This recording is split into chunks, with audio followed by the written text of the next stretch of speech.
want your engines. Yeah.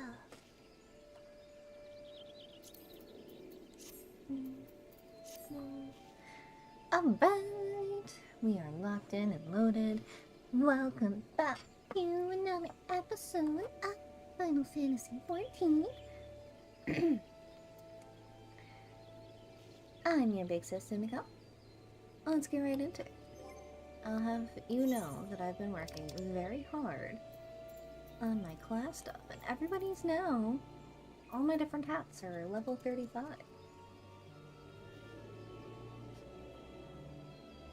So we've got quite a few things to go through. I think the only one that's not been leveled up is Dark Knight, if I'm not mistaken. Hello, hello! Welcome back. No, even Dark Knight's got a class, so I guess we'll just start from the top with...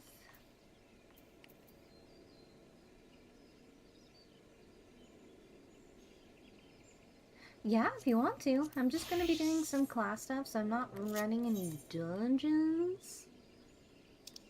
Where am I going? I'm not too far. No, I'm not there. Yeah, so if you just want to join for the ride, that's okay.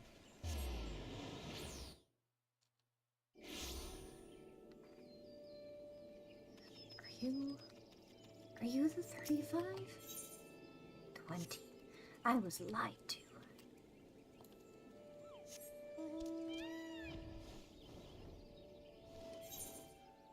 This way. Ryo, you're going to that deep freeze life? Should have known. Jumping to the future, leaving us all behind. Let's see. 'Tis good to see you return, Simcoe, for more seasons still for your time in the world. Call me a spoony bard, but as a man in the winter of his years, it gives me great joy to observe an adventurer in the spring of hers. It is an odd time for recollection, but it was a spring day when a bard first came to my hometown. He played the most beautiful chords, even as his words tantalized the ears, like the breath of one's first love. Many a maiden's heart was stolen during his visit, and doubtless more besides. Simiko, would you believe that common bards too were born of archers? This may seem far-fetched upon first hearing, but it isn't so far a stretch. Ask yourself this: what becomes of soldiers when conflict gives way to peacetime? Some have lives they might return to, aye, but most must needs take up a new trade to make ends meet. Well, it so happens that many who had once bent the bow took to strumming the harp. They wandered the realm, singing passionately and earnestly of the war as though seen through their own eyes, of sweet victories and bitter defeats, of sacrifice and cowardice. Their songs so captured the imagination of people, nary a day passed that a bard was not called to perform, be it in a humble tavern or some great lord's hall. Alas, their popularity proved their downfall. Intoxicated by the attentions of the masses, the bards took to embellishing their songs in a bid to outdo one another. And over time, each song was shorn with a rarity, till the bard's repertoire contained not one shred of truth. But by now you will know that such songs have no purchase upon men's hearts. Certainly a bawdy tune may set off fits of laughter in a sailor, or a sorrowful ballad summon tears from the eyes of a soft-hearted maiden, yet these are but pale shadows of what songs can achieve. For a blessing, this decline did not escape the notice of the Mughals. As great patrons of the arts, they feared that the true power of song might be lost to mankind. So it is they that labor to gather and safeguard those crystals known as souls of the bard, that they might be bestowed upon worthy men and women. Look at that long quest list. Yeah, I've got a lot I need to do. So little time. Now, well as I know you relish listening to my sermons, I dare say it's past time we moved on to the practical side of the lesson. I know I have mentioned this previously, but tell me, are you perchance familiar with the Ballad of the Vainglorious Fool? Nay? Well, that won't do at all. We must remedy this post-haste. The song recounts the massacre of Griffin Crossing, a battle that took place decades past, wherein countless Gridanian lives came to a premature end.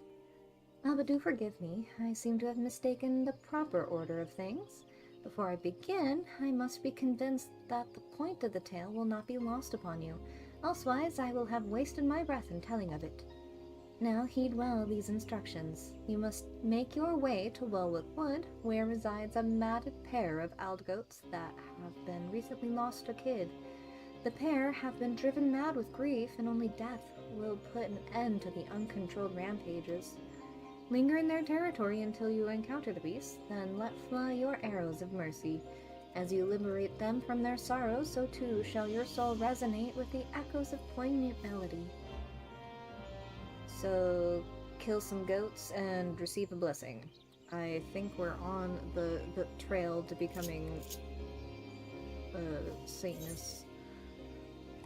Wellwood Wood, I think, is here at Camp Tree.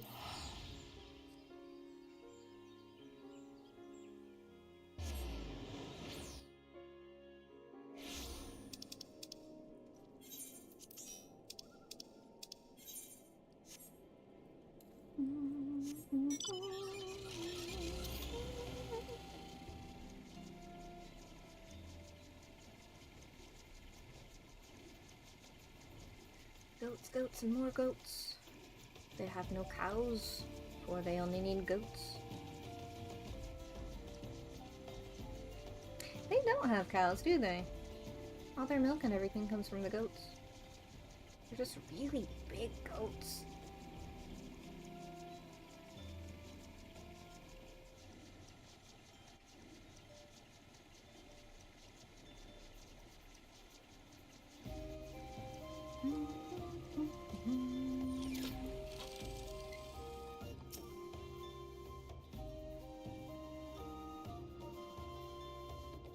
They're so tiny.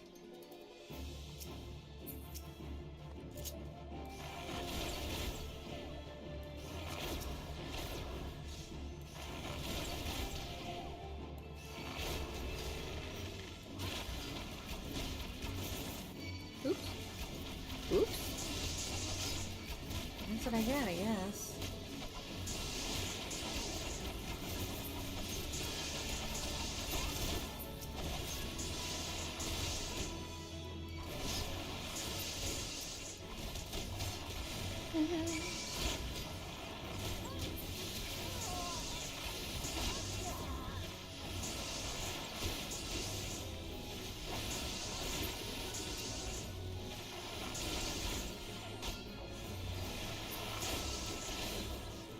But it matters not.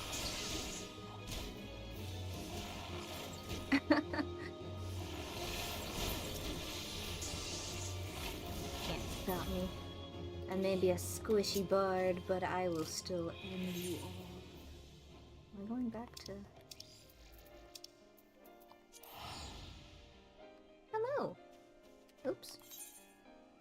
I was so excited to greet you, but I stopped my teleport. Look at you and your egg. That's not an egg. It's an orb. Nice orb.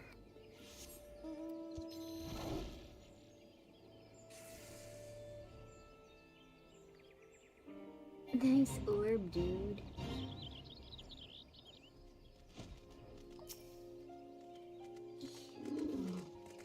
Welcome back, Simika. I can almost hear the cries of mourning that have seared themselves into your soul. That you remain unbowed by such an anguish is a testament to your spirit's fortitude. Yet even as your heart swells to contain these new experiences, you must not neglect your skills with the bow. A resilient heart must needs have a robust body in which to beat. Once you have trained both to equal strength, then I shall perform for you the Ballad of the Vainglorious Fool. See this one.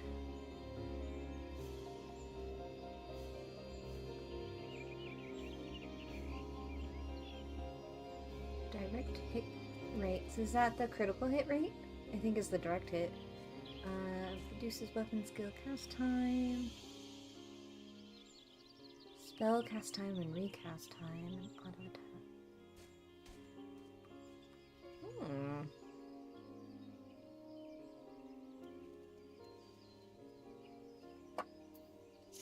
Complete.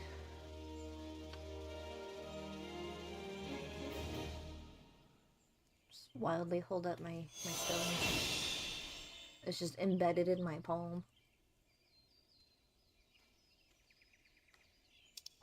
Engage. Howdy, hey, look at that. I'm guessing you get that from the Savage runs, the Alexander mount. Actually kind of cool.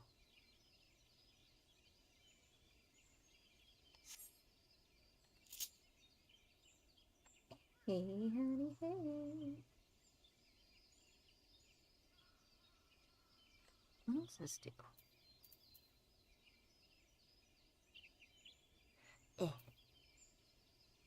PvP reward. Oh. Yeah, I've never done PvP, but I know you get a lot of cool things from it. I've just not been... I don't vibe with PvP. Did you? Ooh. What is that eyeball? I don't like it anymore. No, thank you. Let's see, so we're up to date with Bard. I guess we'll go Machinist. Yeah, oh, that's another thing that we need to do today, because we have all of these quests that we need to finish for the Beast Tribes to get them to level 2. We'll do that after our class quest stuff. Ooh, I had that at one point on my other account. Little pod. I like our pod. Pod best pod. PvP is fun. I'm not competitive in the sense that I enjoy PvP, because I don't care about winning or losing. But if you're playing with other people who really care about PvP, it's like, they get angry, you know? They don't like losing. And if they do lose, then they're sore losers, and it's just not fun anymore.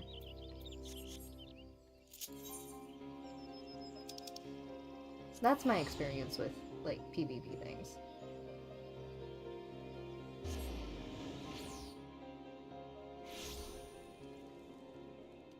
Oh, that's right, I do have to go mess around in the Golden Saucer.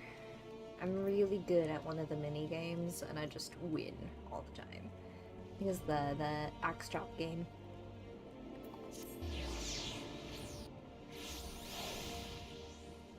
There's a lot of things that... I'm so antisocial in that regard. There's a lot of things that I'll avoid just so I don't have to interact with people. Like, I don't enjoy doing the roulette, but I'll do it with certain classes. Like, I could do one of the healer classes right now, because that's probably my favorite and the easiest class for me to run. But I don't enjoy doing them just to do them. I'll do them for grinding purposes, but I don't enjoy it particularly. Because you never know who you'll get. I don't enjoy that kind of surprise.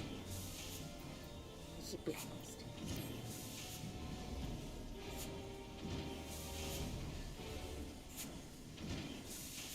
Greetings, Umiko. Have you become practiced by defeating your foes from a distance? With a range of fire weapons, even Skyborn dragons will learn to respect the threat posed by a trained machinist. Don't you skip on me. Despite the proven efficacy of our cannons and ballistas, however, many knights of Ishgard continue to eschew firearms in favor of the spear and the sword. Ah, the creaking chains of tradition. Hark. The very creaking I spoke of draws near.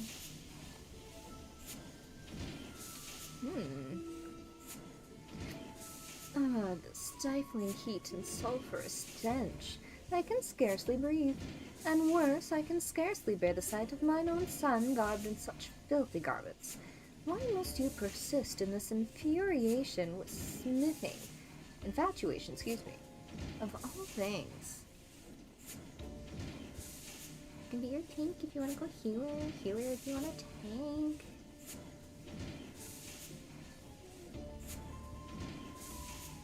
Yeah, I mean, if we can cruise through these class quests and get everything done with like the beast tribes and whatnot, because those are going to be the main focus for today, but if we can cruise through those, we'll do roulettes. Yay! Let's see. So Papa's not too proud of his son. It's called machinistry, father, and you need not come at all if the air in the workshop so offends you. Would that I could shed this onerous duty, but as manufactory chief, I must needs supervise its operations. Supervise? You barely visit but once a moon, and regulate every management task to Fromelov. And what of it? Smithing is a commoner's profession, even as overseer is the role of a noble. As one of the 4 founders of Ishgard, House Helionar enjoys a privileged position, but misfortune has waged a constant war of attrition on our forces, and our claims to that position grows weak. Thus must we needs attend to our duties with uncommon zeal, even duties as common as this one. But we shall not suffer this mean predicament forever. No, my son, you will reclaim the honor of our family with spear in hand. You must needs become a knight of skill non-parallel, and bear our flag on into the field of battle. And father, the pace of war changes with each passing day. Soon will come a time when machinists shall form the bulk of our armies. Should you cling to these stagnant ideas of yours, you will be swept over by the wave that carries us forward. I'm tired of your flights of fancy. Stiffening, without success to back them, your arguments ring as empty as my treasure room. The Holy See has announced a tourney.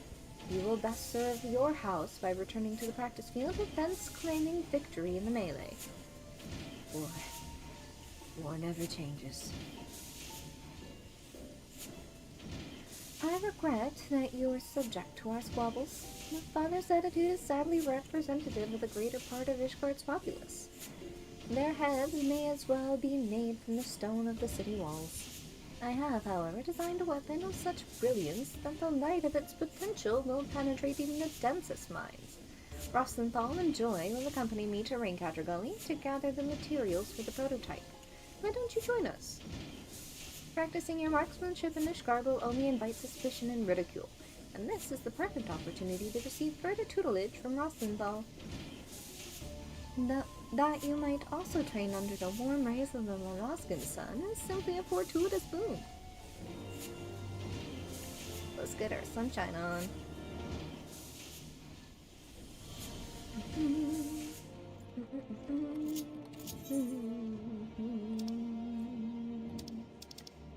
Going to... I think one for it's closer. Time to pew pew.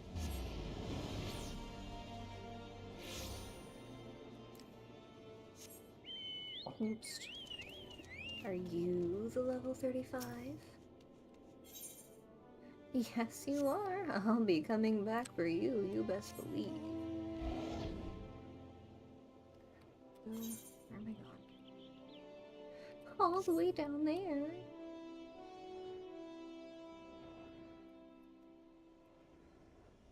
Get my backflip on. The fact that I can accurately aim while doing flips and kicks is insane.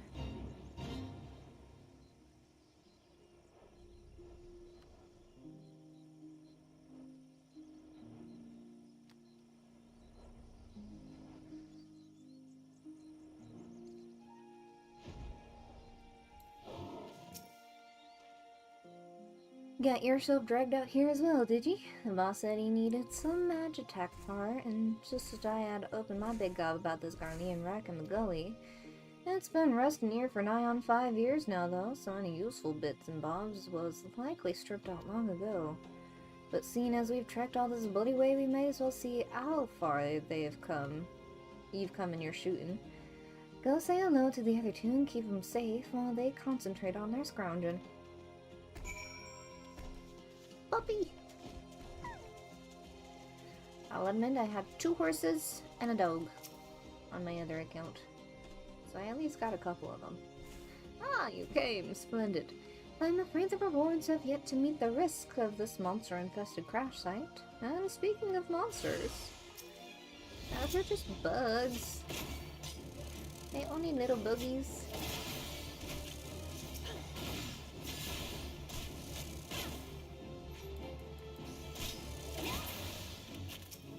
My gun looks like just a sheet of metal.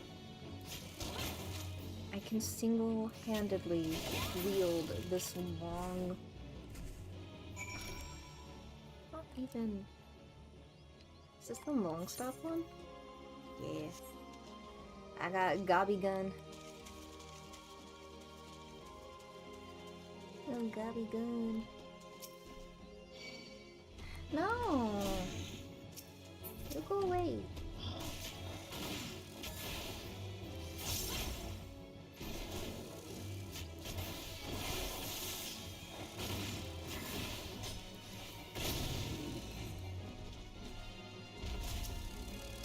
No.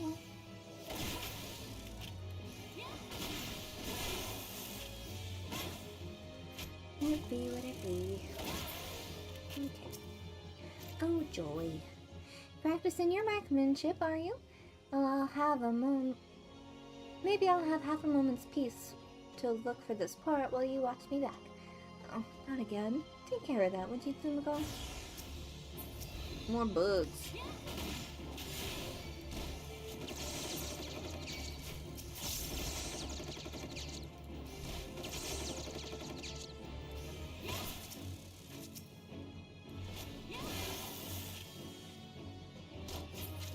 Pew pew. I like these flowers though.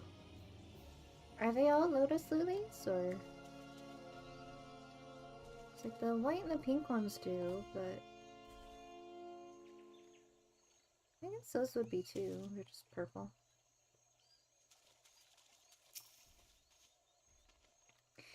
You've been working on those shots, haven't you, lass? I'd say you're good and ready to... Bloody owls, that's a big one. You're up, Tsumiko. I was just... I didn't sign up for this. I just wanted to join you guys in your search for parts.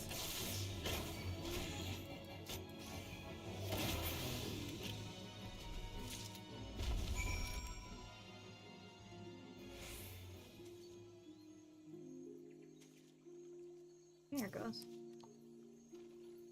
Aye, nice form, lass. Tightly grouped shots. Now, was it just me eyes playing tricks, or did some other than guts drop out of that thing's belly? Looks like a bit of machinery. The boss would have a better idea than me. Just a little doodad that we've been looking for. I guess Gaboos eat anything. Gaboo! Confound it. All this way and not to show for it. Aside from your obvious improvements in marksmanship, of course. What's that you have there? I got a thingy. I gotta do that. Little thingamabob. And this spelled out along with the creature's innards, you say? Extraordinary. By the fury, do you know what this is? You found the very component I was searching for. That's wonderful, my lordship. Our fortunes have took a turn for the better the moment you walked through the workshop door, Tsumiko. Finding a rare match-deck part in a beast's belly ain't fortune, that's bloody sorcery.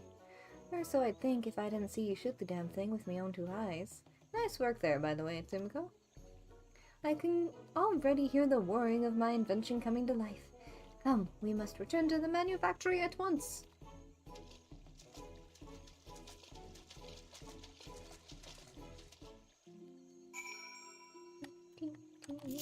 What actually is this? Is it like a... It's not a ship.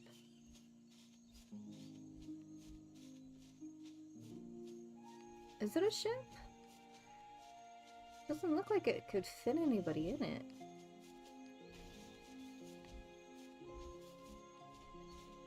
I know it's Garlean. Oh, I guess those would be like little wings, so maybe it's just like the tip of one? Like a battering ram? Unless these are the seats. No, those look like more like windows. Who knows? Oh, the original one. Okay. I'll have to watch it again. It's been a while. Well, since we're right here, we're actually going to tackle... Because I forgot to do the, level 30 ninja quest, so I've had no ninja training at all.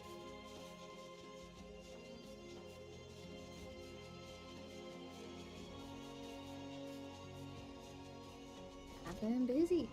I've been doing things. Excuse me. Sensei. I've come to resume my training.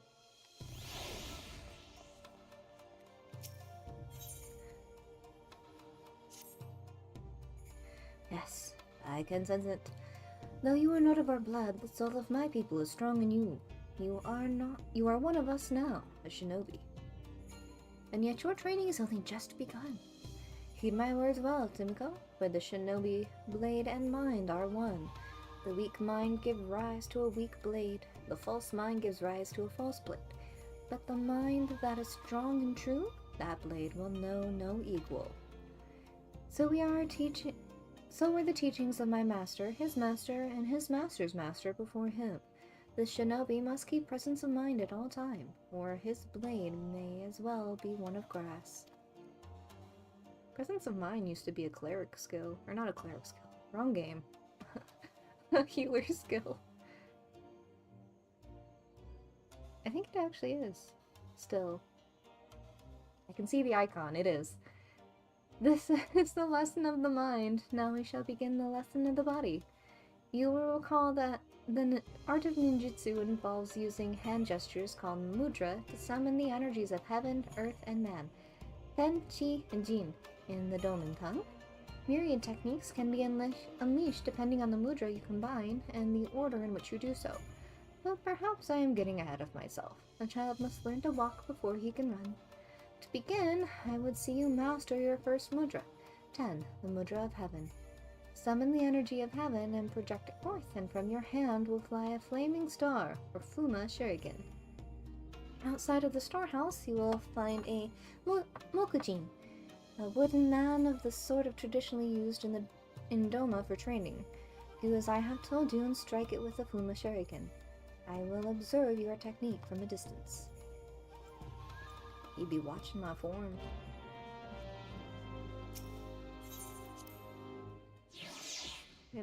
Gonna personally show me how to stance. Show me how to be. Do I have?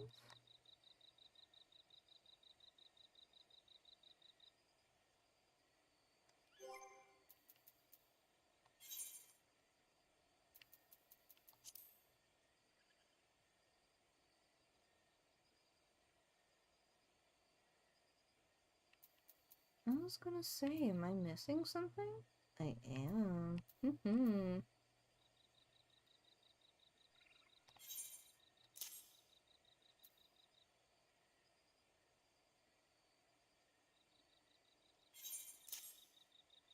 Oh. Oops, what did I erase? I erased something.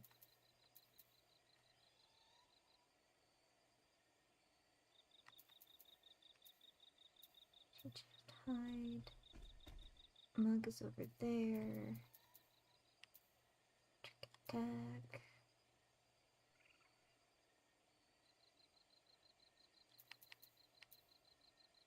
I erased something and I don't know what it was. Or maybe it was nothing.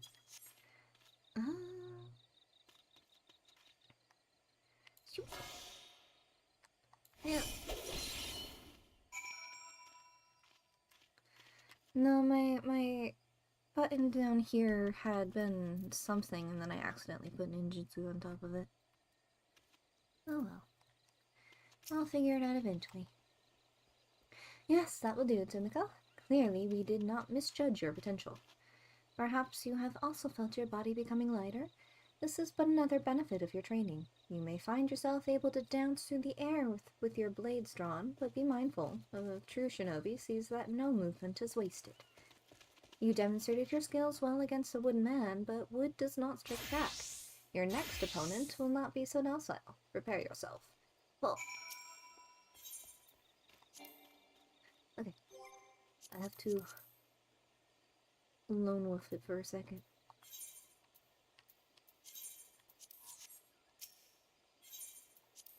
I'll sleep.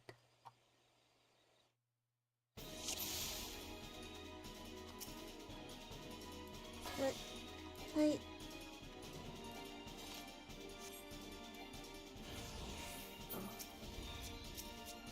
I cannot attack Sensei.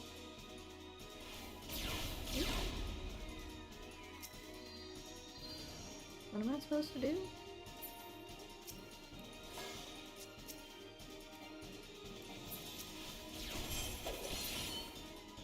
What?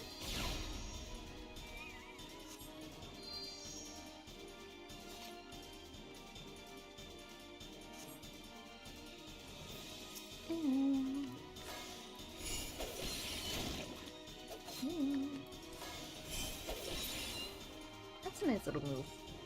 I'm sad I didn't get it until now. I'm out of moves.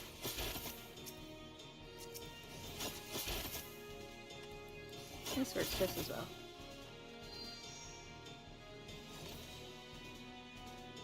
I shall be your opponent.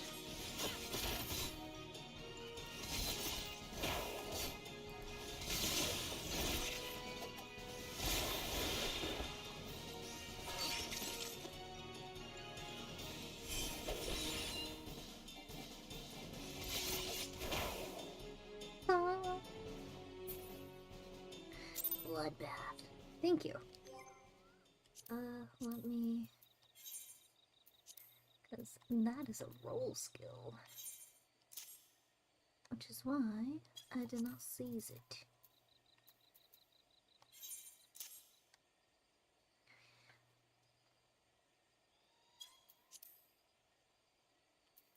True North. Oh yeah. That's something that I'll really need for monking.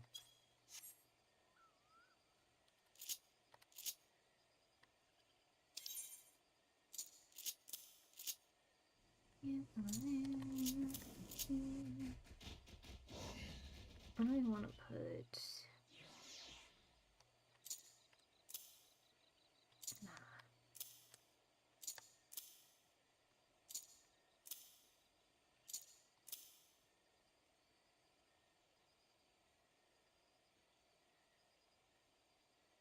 Yeah, that feels right.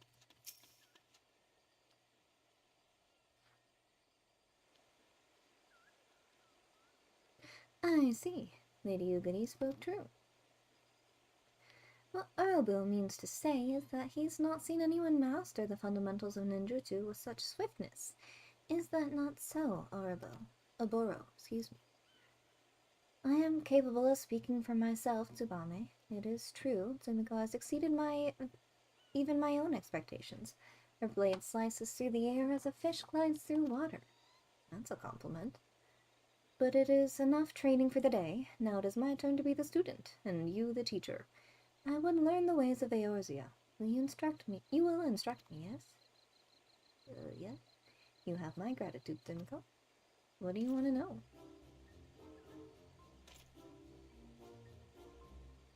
No. First, I would better know the terrain of Lennox. It's something amusing. I bow the same way. My bow? I see. Who would have thought a simple gesture of courtesy would be so complicated? Like this, is it? Forgive him. The burrow has not been quite himself since coming to these shores. It would seem that neither the food nor the climate agrees with him.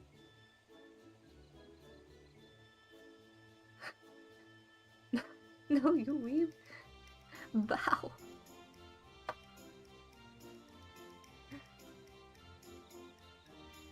And let us not forget the stink of those infernal horse birds.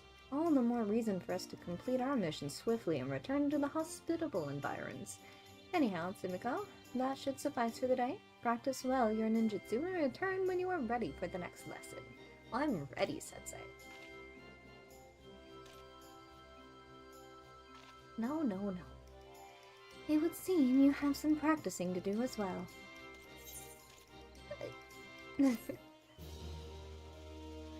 I've heard it's pretty good. It gets a little complicated once you got all the things, but it's no different, I feel, than any other class later on. It's just more buttons, more things to do.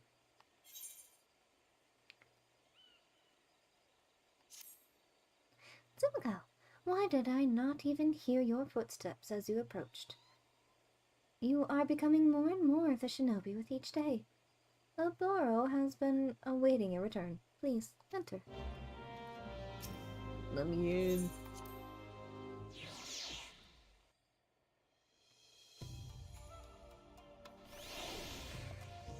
I've been having a lot of fun with Marauder, and I've also been having a lot of fun with Monk, despite the look of it. Monk just hits really hard. Pew pew pew. And then they dead. And Scholar's just another healer class, so I have no issue with that. Astrologian is... it's a class. I don't vibe with it only because I can never remember which cards do what. And that's primary reason why I'm not too big into tarot. But I feel like once I use it enough, I'll eventually remember. It's just associating colors with things.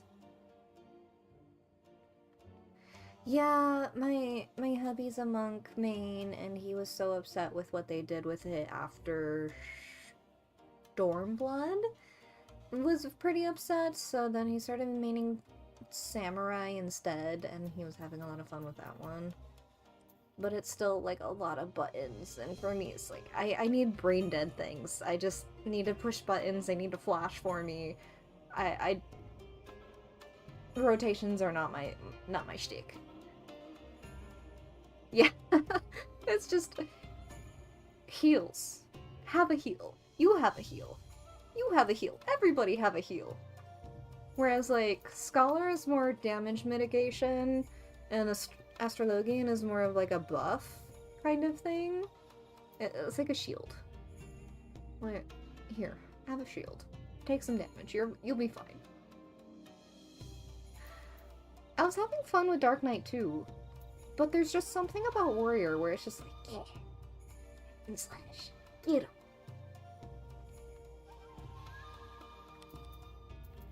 But we're doing it.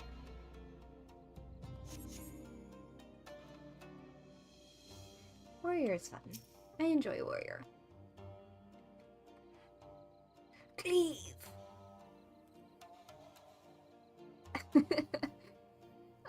Tsumiko, it is clear from the manner in which you carry yourself that you have been most diligent in your training.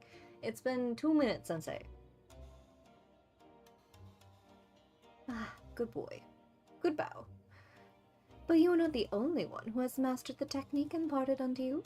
Behold my Eorzean bow, perfect in balance and form. Ahem. Now it is time for your next lesson. Watch carefully my hand, Tsumiko. This is the mudra. The shinobi can summon... With this mudra, the shinobi can summon the energies of earth, chi, in our tongue. Etch its form in your mind, and I shall show you how to employ it in battle.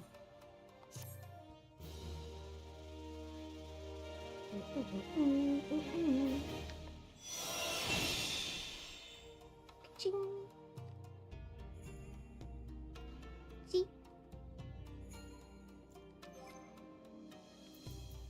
Did you already? You're already there. Chi, or Earth, marks the second mudra that you have learned. With this, you are ready to begin the next phase of your training. It is through the combination of mudra that you will find new techniques. The first technique I would impart onto you is right on, lightning release. When heaven joins the earth, lightning will flash and thunder will roll.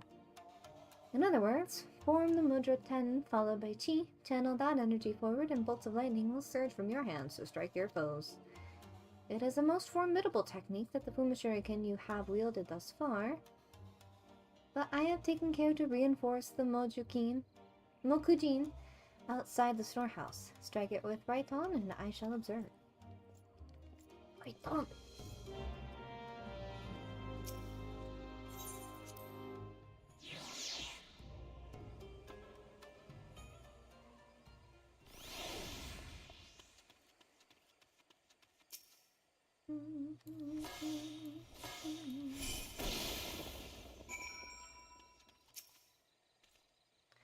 Very well. Now, recall what I said during our first lesson. The techniques at your disposal are created not merely by which mudra you form, but also the order in which you combine them. When earth joins with heaven, the skies will rain fire and ash. In other words, form the mudra chi, followed by 10, and channel these energies forward, and searing hellfires will engulf your foes.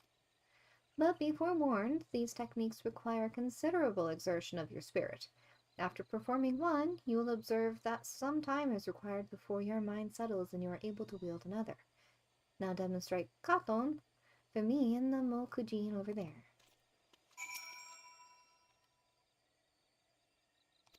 Nice.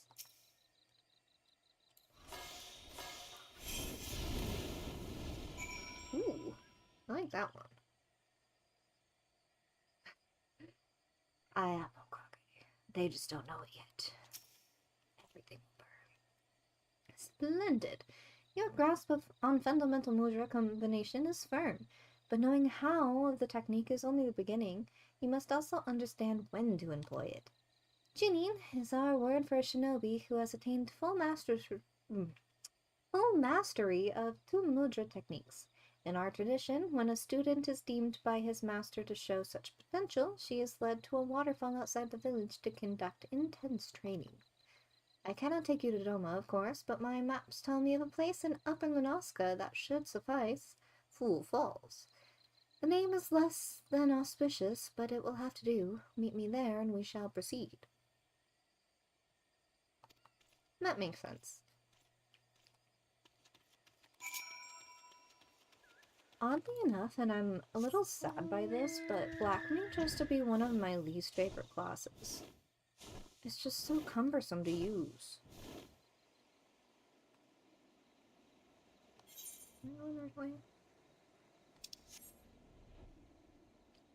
Because typically I like mage classes like that.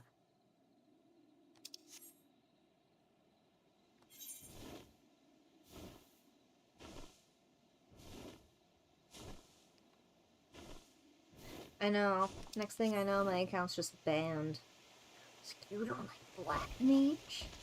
You don't like Wallace? How dare you? Your account has been suspended. Oh, okay. No. Do you like it? Or at least okay with it? I feel like it's just a lot. For not as much return, if that makes sense. Like, at least other complicated classes like samurai or ninja at least look flashy, even though they're complex. Ooh, I've been wanting to dive into Pictomancer. We'll get there eventually. Curious George would share with you a shocking revelation about his tribe's past. So there's only 2 quests I can do for this one, which is one less than I thought, but that's good. Hello again, my friend. It's quite obvious that you have been anything but idle in your trading since we last met. Your progress is heartening to look upon, truly. but it also serves to remind me that each hour I spend poring over ancient texts is an hour not spent honing my skills. I fear my worth on the battlefield is diminishing by the day. Yet I am certain that my studies of the Chronicles will yield something of use. In fact, just last night I discovered how the warriors of my tribe came to be shunned by the outside world. Upon witnessing my people's prowess with the axe, the armies of the city-states began to incorporate similar techniques into their own training regimens. These are the self-same techniques I have been instructing you in, Fumiko. Ones which call upon the inner beast. The consequences, of course, were dire. Yes, their soldiers became nigh on unstoppable, but they also became wholly uncontrollable, and both friend and foe fell prey to their ensuing carnage. Of course, the heads of the city-states laid the blame for these atrocities solely at the feet of my kind, promptly banning the ancient art and imprisoning anyone suspected of teaching it, or so the chronicles say. What I find hard to grasp, though, is that never once during my training did my brother hint at this dark history, nor have I myself ever seen one of my tribe succumb to the rage that the chronicles describe. Could it be that the tales were merely falsehoods? Stories concocted by some long-forgotten enemy who would poison our heritage and befoul our tribe's name? Who in their right mind would seek to sully something so pure? And why would my ancestors simply bow their heads and suffer such ignominy? That my people should be so weak, so utterly bereft of pride, is inexplicable. I refuse to believe it. That's a fun class, I agree. And I am noob tank, so that tracks. It matters not if these claims are groundless. If they prompted my tribe's art to fade into obscurity, then the damage has already been done. Well, I, for one, will not turn a blind eye to this injustice. If none of my people will give the life to the stories that have so tarnished our reputation, then it shall have to be me. But once again I lose myself in history and forget the present. If you recall, I spoke to you of my former comrade from the Company of Heroes, and the great woolly beast we have been pursuing. The beast remains on the loose, and to toss a ponds of salt on the wounds, foul creatures that appear to be its minions have been wreaking havoc on innocent residents of Wineport. Were you and I to succeed in quelling the threat, surely the people would see the warriors are no fearsome beasts, but valuable allies. Together, Tsumiko, we will win back our proud name. Let us away to Wineport and meet with the captain of the militia.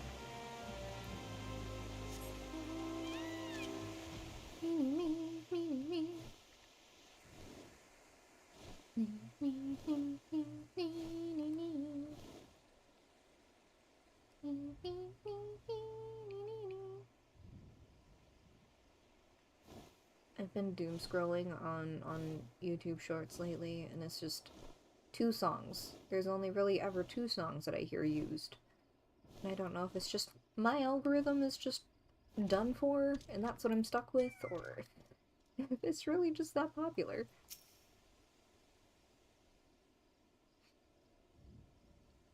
My friends, Wineport is much obliged for your aid. The fiends come relentlessly, and what few able-bodied men we have find themselves hopelessly overmatched. Indeed, the western gates have been so besieged that they are currently left without any manned defense. Leave the defense to us, my good man. I will secure the western gate. Oh, he is decked out. Simco, you defend the town from the east. Together we will form a bulwark that not a single fiend can penetrate. Once the enemy has been driven back, we return here to back up the captain. Got it, Simco? And away he goes.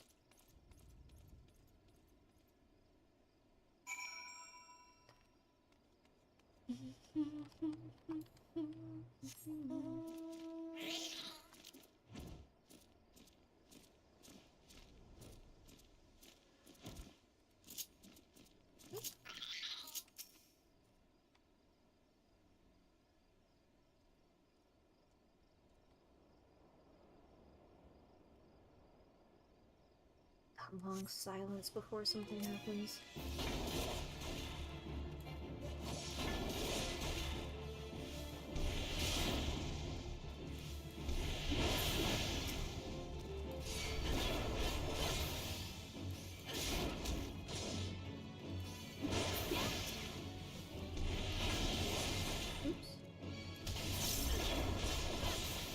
I'm so overwhelmed, it doesn't even matter.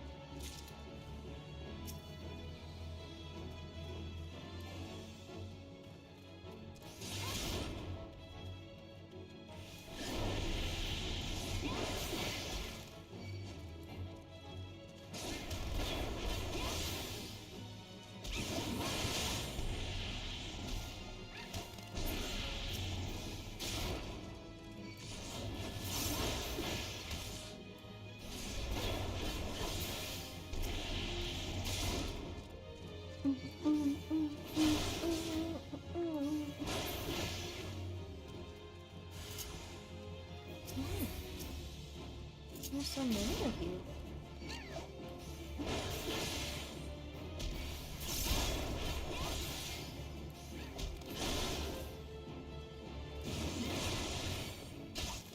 Good.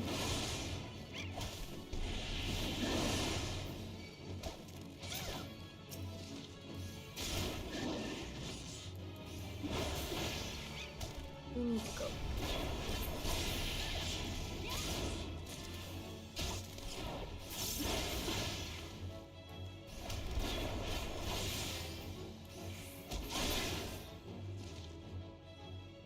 Overkill. That was one thing I enjoyed seeing in Final Fantasy X, is when you killed something unnecessarily, it was just overkill. Thank the 12 you're safe. We have need of your skills yet. I just heard a scream and I fear that one of the beasts might be loose within the village. Come with me. Come with me.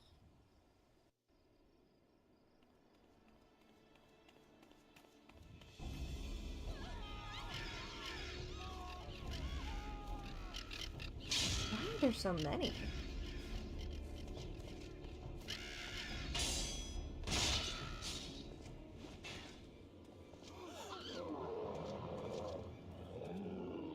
I've never seen somebody so enraged that they just lost themselves. Proceeds to lose himself.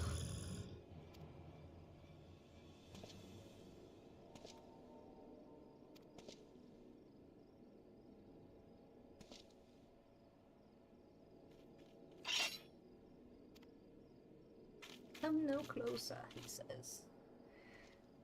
I beg of you.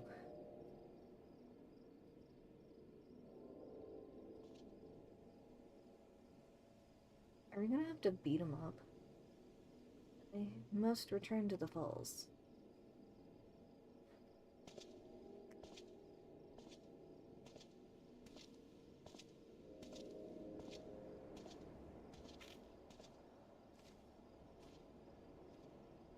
Leave it to a kid to be brutally honest, but on the other hand, would you really take the words of a child that seriously?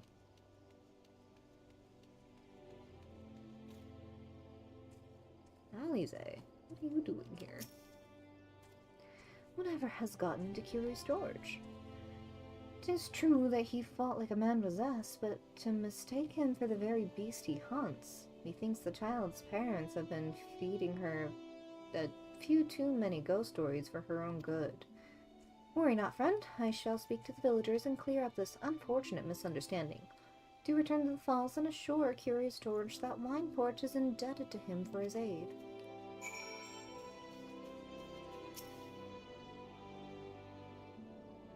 Is this something else? It's been a while, adventurer.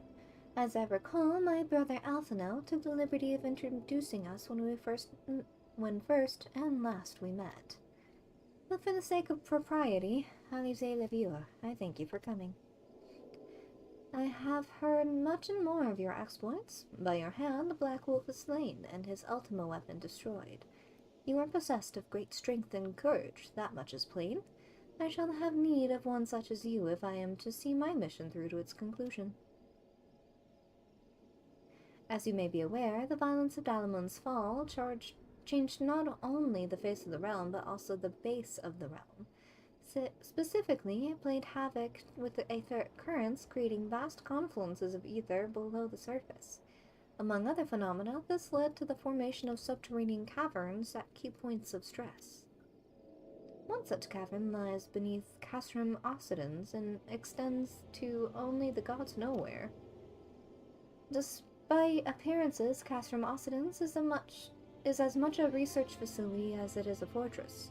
Gaius van Baelsar chose the site for no other reason than to probe the caverns without interference. As you went about vanquishing the returned primals, I observed a repeating wave of pattern in the ether, corresponding exactly to the dates on which you were reported to have felled Ifrit, Titan, and Garuda. Upon closer examination, it became clear that these unique waveforms emanated deep beneath the aforementioned stronghold. Crucially, I recorded the same pattern during the recent celebrations and have since been given to understand that this phenomenon bears a disquieting similarity to the one observed shortly prior to the calamity. 5 years ago, my grandfather invoked the power of the 12 that he might contain Bahamut. Alas, his efforts failed, and he vanished, together with his foe. I would know the truth of what transpired that day, and grandfather's fate, and of the metamorphosis that swept across the land. In casting light upon these mysteries, we will find a way to cure what ails this world. It is my belief that the answers I seek lie hidden deep within the depths of the cavern. I would have you accompany me on this expedition to find them, Sumiko. Oh, is this the quest for the coils? About time I found it. If truth be told, I am not wont to rely upon others, and have thus far handled matters alone. Yet I am not blind to my limitations. Unescorted, I cannot hope to succeed in this endeavor. I swore that I would find a way to restore peace to Eorzea. If you desire the self-same, then aid me, as you aided my brother in the Scions. I am in your debt. You are a woman of action, and I sense that we will accomplish much together. But let us not waste any more time. As I mentioned, Castrum Occidens straddled the cavern I wish to explore. If I am to have hope of reaching it alive, I will need you to infiltrate the stronghold first and locate a path into the depths. Look at that pretty moon in the background.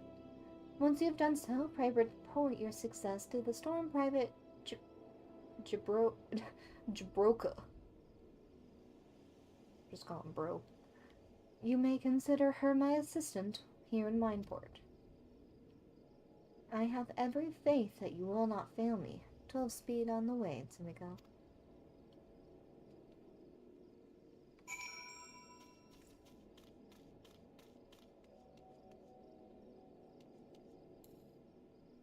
And I'll just talk to the sad boy. Sad boy times.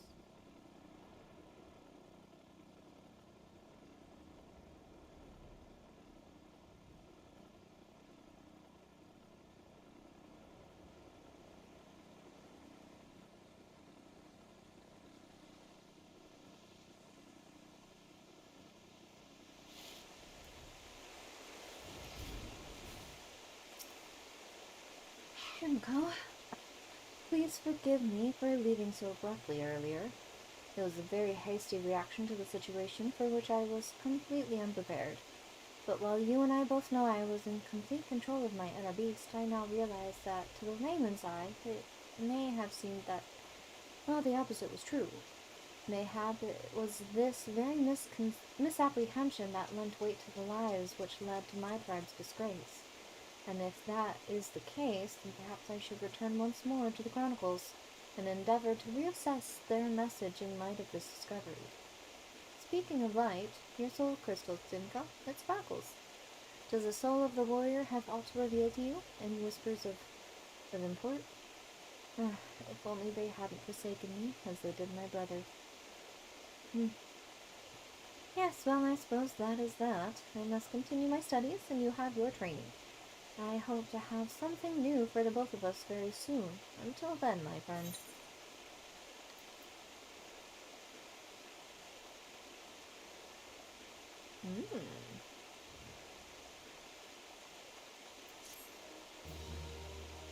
Do enjoy having enmity. Not really.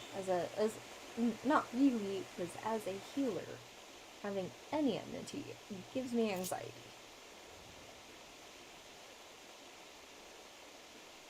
Perfect. And the best little spot for it. Welcome again, my friend. I was wondering when your travels would bring you back this way. It just so happens I have some exciting news. I have finally uncovered the clues pertaining to the whereabouts of the lost armor of my ancestors. As it turns out, after the fallen hero cast the 5 pieces from the mountaintop, 5 of his people set out to recover them, intending to restore their master's name. What is more, they were actually successful in the search. However, when it came to reuniting the set, the armor's great power began to work upon their minds, and not one could bring himself to relinquish his peace. Realizing then that their master's fatal pride was born of the artifact's combined influence, the pupils resolved to keep the pieces separate, and to share between 5 the power that might otherwise have consumed one. Thus did each of them carve his own place in history. The chronicles go to say that years later, prior to death, each of the pupils returned to the scene of his own greatest victory and buried the artifact in his possession in a final attempt to prevent any one warrior from holding the set. And it is there that the pieces still rest. You may be interested to know that the armor I wear is itself a replica of the set crafted by my ancestors, identical in all the respects save for the lack of the arcane enchantments that adorned the original. I know what you might be thinking. If we were to bring the 5 pieces together once more, what would prevent us from being corrupted in the same fashion? Well, we've thought of that. What we need only is to trace the ruins we find in the armor into every piece of the warrior gear. That way, there would be no need to worry about a single proud fool becoming drunk on his all-surpassing power, as every warrior in the realm would be possessed of the self-same might. It's quite brilliant, if I do say so myself. So, how about we split up and begin the search straight away? 3 of the locations seem quite self-evident. I would entrust the search there to you while I track down the other 2 with the tome in hand. One piece is said to be buried under the great rocks of Boulder Downs in Corthus, while another slumbers peacefully at Camp Tranquil to the south shroud. The last of the 3 rests untouched at Parada's Peace in western Vanillin. Unearth those 3 relics and bring them to me. With any measure of fortune, I'll have tracked down the remaining 2 by the time you return. We're going on a treasure hunt.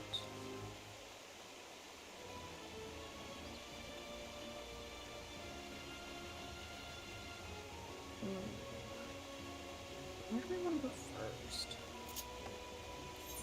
I guess we'll go back to Ishgard, complete the Machinist quest, and touch Corthus from there.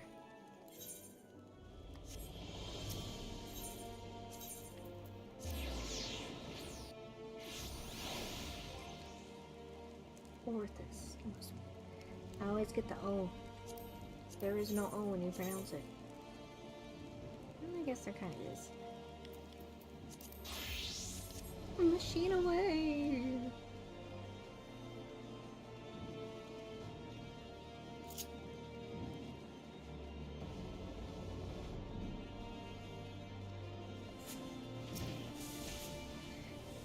That truly was a stroke of luck, Demagogue. With that wretchedly rare gyroscope in hand, it will only be a matter of time until I have a working prototype. Instead of twiddling your thumbs until its completion, however, you shall have your hands full mastering a new skill. Rostenthal bade me pass on to you the particulars of Heat Blast. Train hard, my friend. Thank you.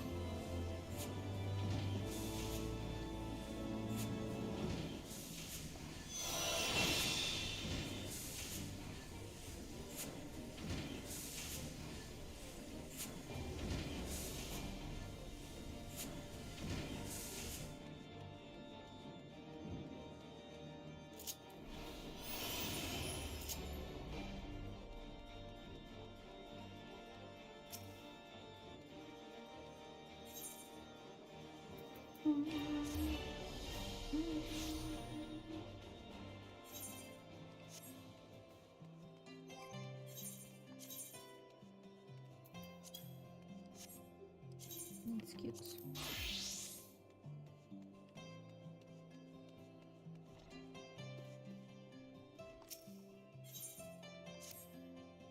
Greetings, Sumiko. The stars tell me you have rigorously followed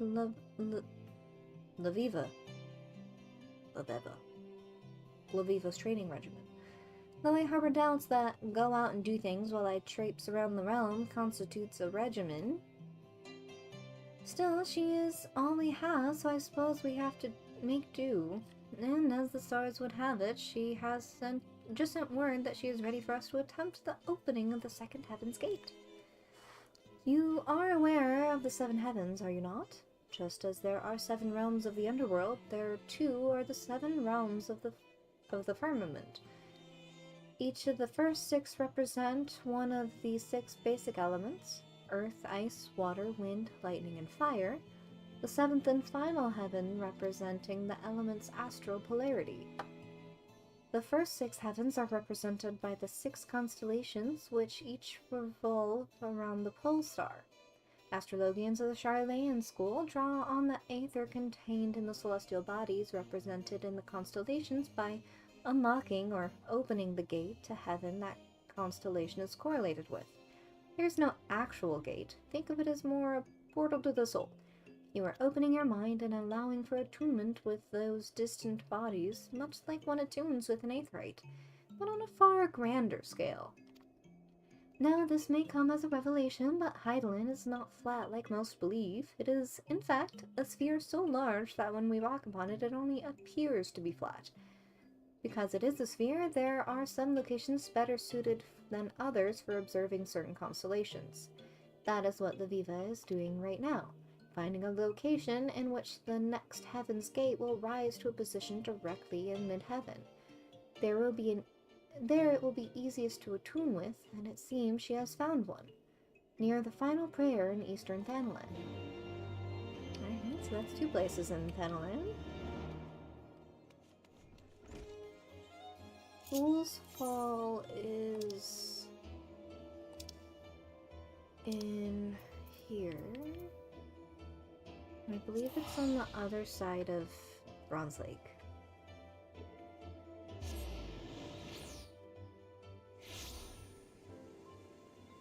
Yeah.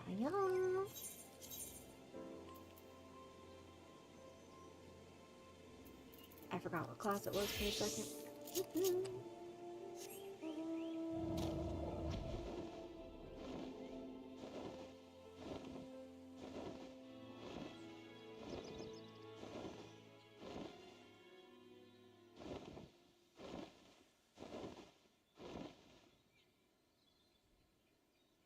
I really like this building. I don't know why. I wonder if I can swim here. Just because I'm curious.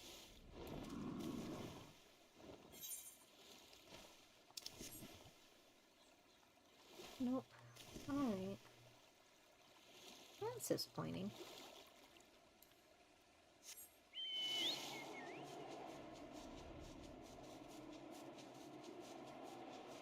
Oh, it's foggy.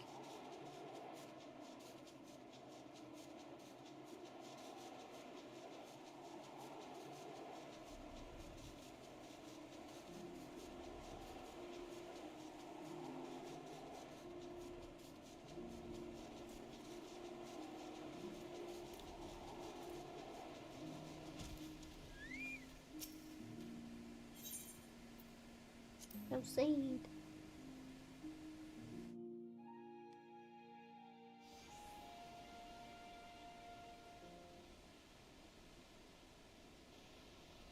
Until today, I knew this place only as letters on a map. Gazing upon it with my own eyes, it is even more beautiful and powerful than I could have imagined. Yes, this will serve us well. My people do not worship our deities 12, your deities 12. Our gods are all around us, in the trees, in the soil, and in the crashing waters before you.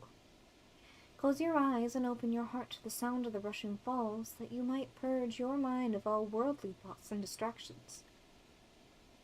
The techniques you have learned will serve you well in battle, but confuse the order of your mudra and you can just as easily turn victory into defeat. It's imperative that you keep a single focus of mind. So it is as masters have brought their students to falls like this one for training since my ancestors' time. Who is the more foolish? The fool of Fool Falls, or the fool who comes here without realizing he's been followed? Oh, it's you. Kawasu. Now, here's a curious theme. The dim one is accompanied today not by his swallow, but by the chirping horsebird chick who fancies herself a shinobi. Horsebird. The dim one is displeased. This, after our hero postponed 2 assassinations to make his little journey. Could his friend not greet him with a smile and some crumpets? Or whatever it is Zairesians take with their tea. The dim one ponders. How did our hero know to find him here? Yet the answer is plain as day. The dim one is a creature of habit and tradition. Where else would he bring his prize to new pupil? Tradition! Our hero spits on hired traditions. No, for he is a shinobi of a different feather. Ever-changing, never predictable, but always in style. Those who cling too closely to tradition are bound to suffer the fate of their forebears, or are the lessons of the past so soon forgotten? Ready yourself, Tsunko. It appears that your training today will be of a more practical sort. Oh, but of course. All you had to do was ask nicely. It would be my pleasure to teach your teacher for the day. To be your teacher for the day. Your first lesson, little chick. Raiton's lightning will strike a single foe, while Kaiton's flames will raise many. Wield them wisely, or don't. It's only your life at stake. Oh, how generous is our hero putting aside his killings and spyings to play mother hen to the horsebird chick? You will try to keep me entertained, won't you?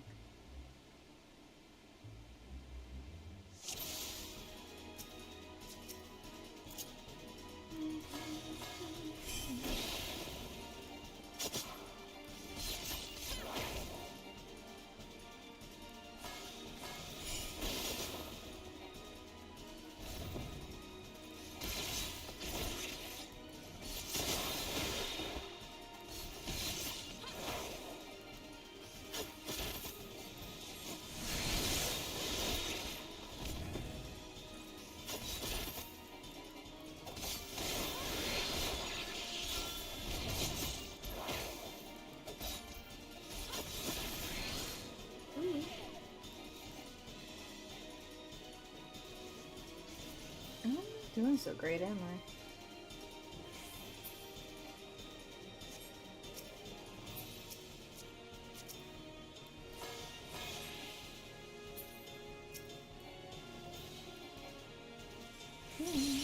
Oh, I missed my chance. How sad.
You fought well, Tsumiko. I, however, should have known to expect the traitor's attack. I was careless and put you in danger. It will not happen again. It appears that Kars has taken an interest in you, and I fear this complicates matters some. Let us return to the docks. There's much I would tell you. Just give me the thing. Go back to Wine Point.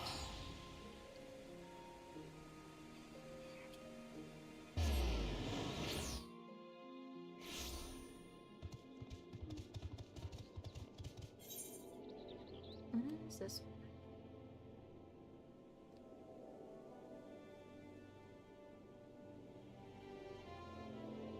That's just that.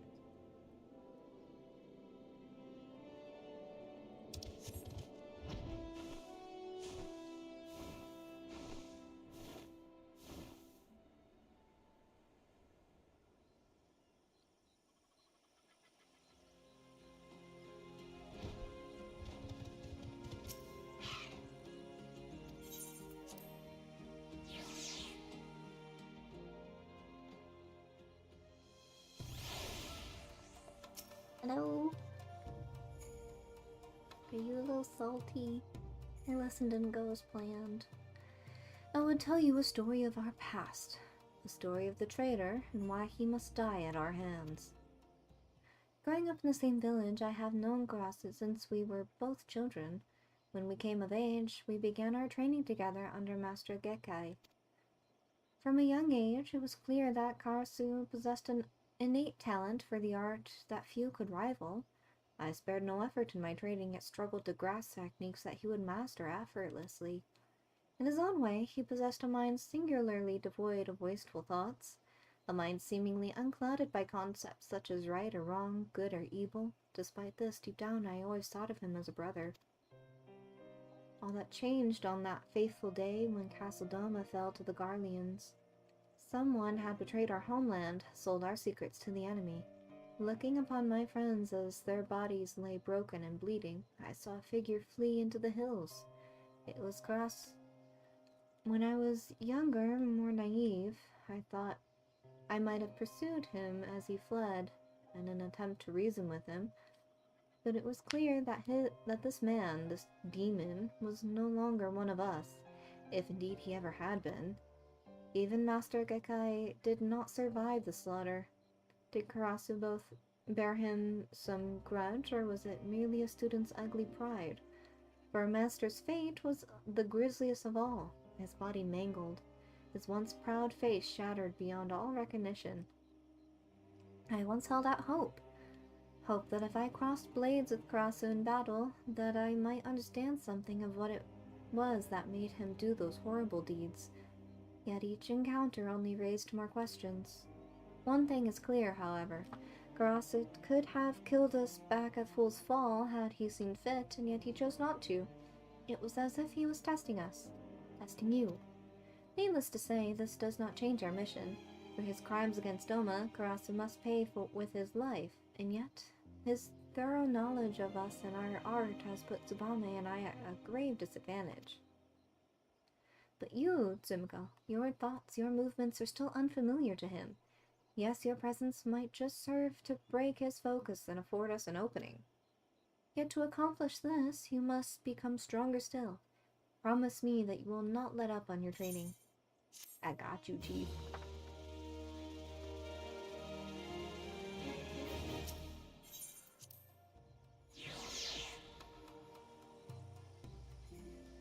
I will lay him low.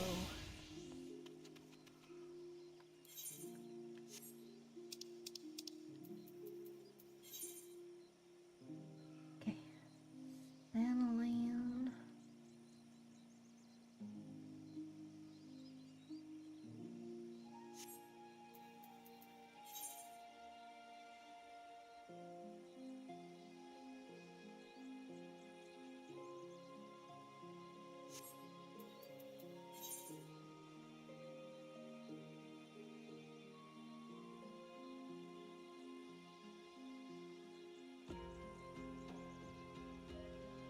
The gold saucer.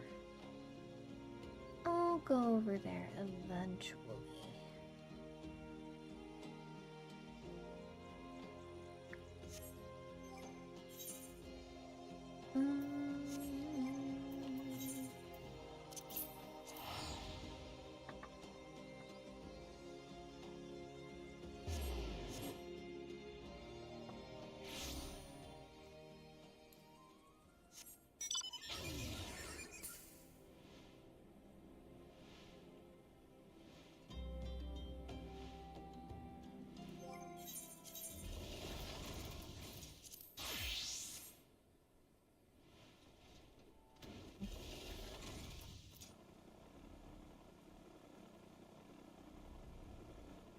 I enjoy that we can just float over everything now.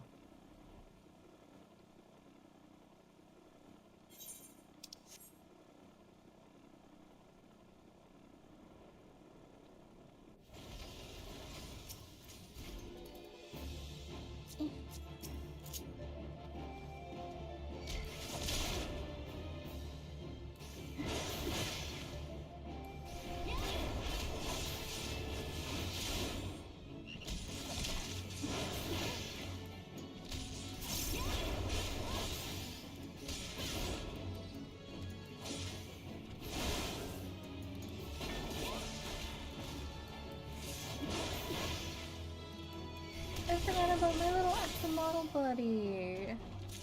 I was like, what is that moving around? Is that a rat? No, it's my buddy. It's the cutie.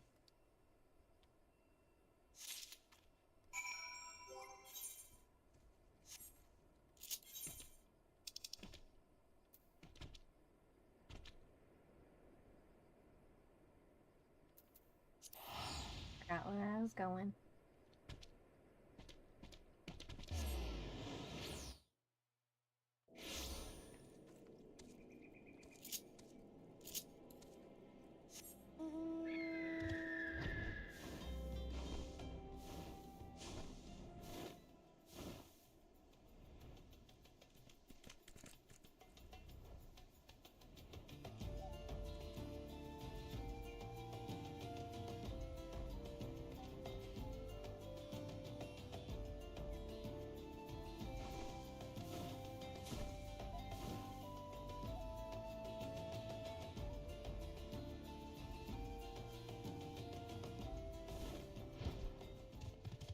I don't think I've ever been to this little spot here.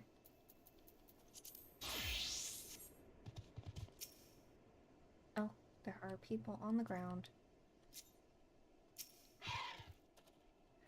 Here at last, I see. Venice have kept poor Kimperain busy harrying our camp since we arrived. I do believe the old man enjoys the excitement, however. I'm certain it beats wiping the hours of a noble brat whoring away his uncle's fortune while dreaming of becoming a real astrologian. I am very well capable of wiping my own hours, thank you very much. And Quimperain has never once complained of his duties. Of course he hasn't. Your uncle pays him to smile and nod, and I'm sure a comfortable position at the pillars beats chasing after cloud rats in the broom to flavor his soup. Are we here to trade banter, my lady? Because I was led to believe we'd be unlocking a celestial gate. I will find Quimperain as a good many uses, and I haven't the faintest doubt that he will most ably handle any ruffians who have to come stumbling about looking for prey. Now, Tybico and Jenicanar, we must be patient and wait for the constellation to reach its highest and brightest point. A point at which it flows of ether is the strongest in relation to Hydaelyn. This poor man. The journey here was uneventful, but the moment we arrived, we were set upon by bandits. I had no trouble driving them away, but I fear they may return again in numbers. Focusing on your training, milady, and I shall keep watch. So they're gonna be— oh shoot. Alright. Not what I wanted.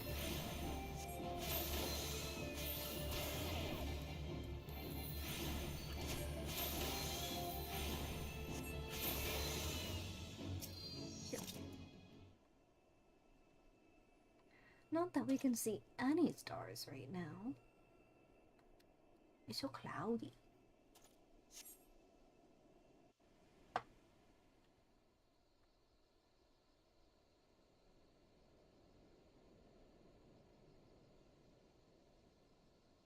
There, Tsimiko.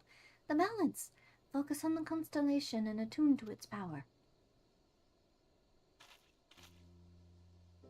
Is it like a scale?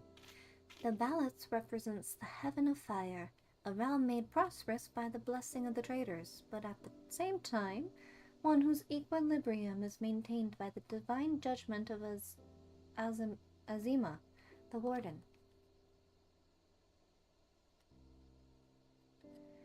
Azima's might will empower those who would take up their blades and met divine punishment in the name of the sun goddess. And thus has the balance burned crimson in your heart, locking the gate to the second heaven.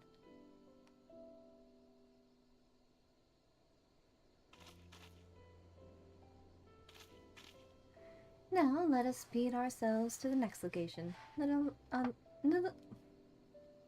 Alamigo. Why so soon, you ask? Would you rather that I had you commit yourself to several moons of using Malefics and to put down hedge moles? I thought not.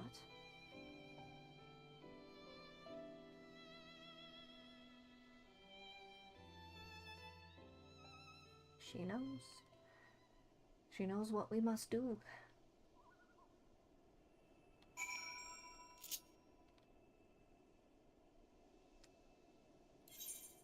Off to Little Alamigo.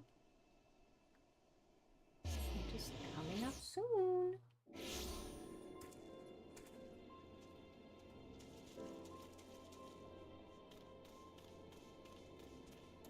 And while we're here, I suppose we could tackle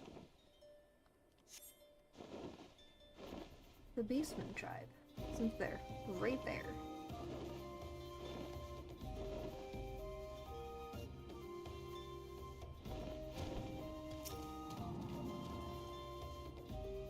One gate in my first 17 years. Now look at me. Perhaps my previous methods of training were not the most efficient. It's because you didn't know. You don't know nothing. Be patient, Simiko. Allow the stars to make their ascent into mid-heaven. Once they have, survey the skies and let the power run through you. Which one is next?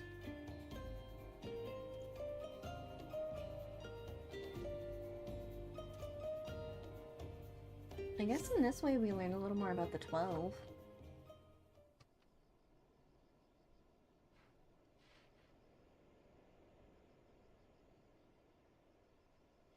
Raise your eyes to the stars and witness the violet glow of the spire.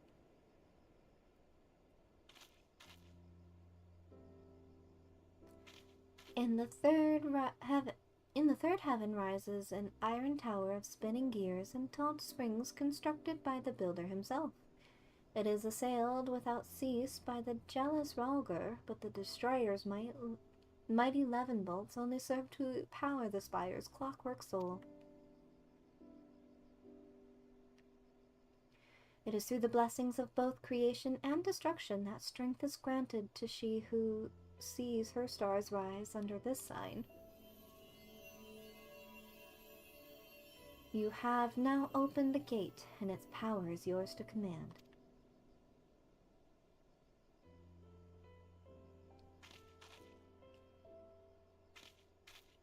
Using the Arcana to draw upon the powers of the stars they represent, this path we walk as astrologians is called the Royal Road. It can be treacherous and fraught with peril, but it can lead men and women to greatness.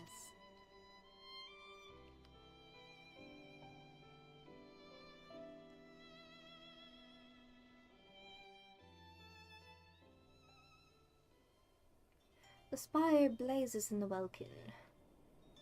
Something.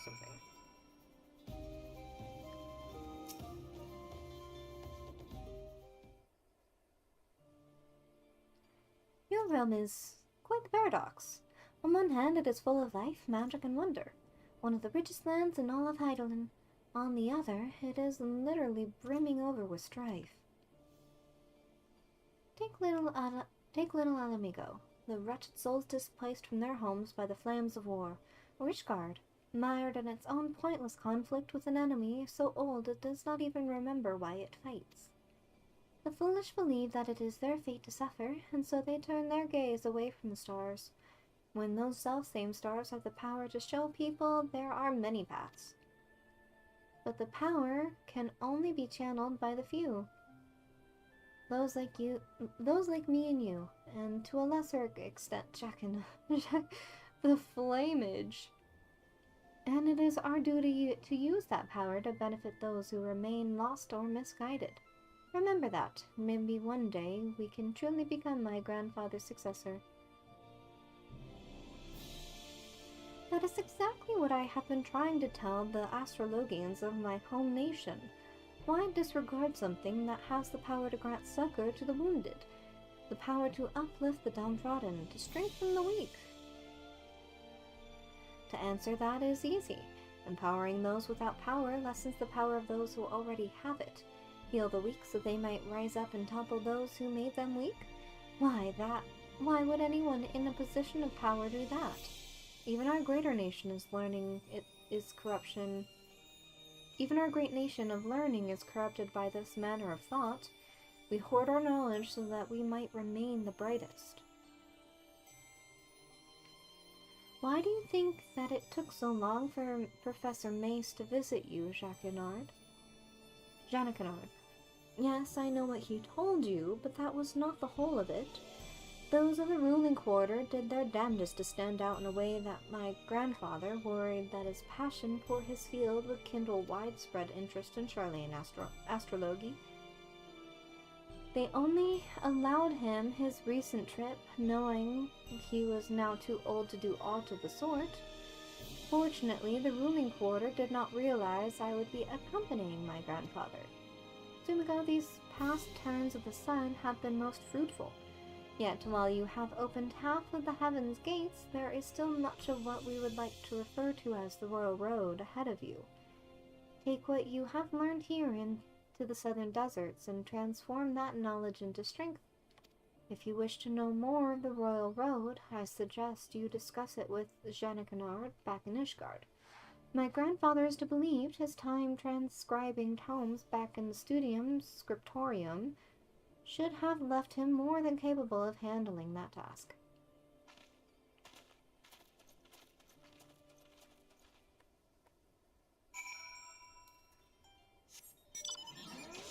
And while we're here, we're gonna get roasted by a cat girl and see what else they want us to do.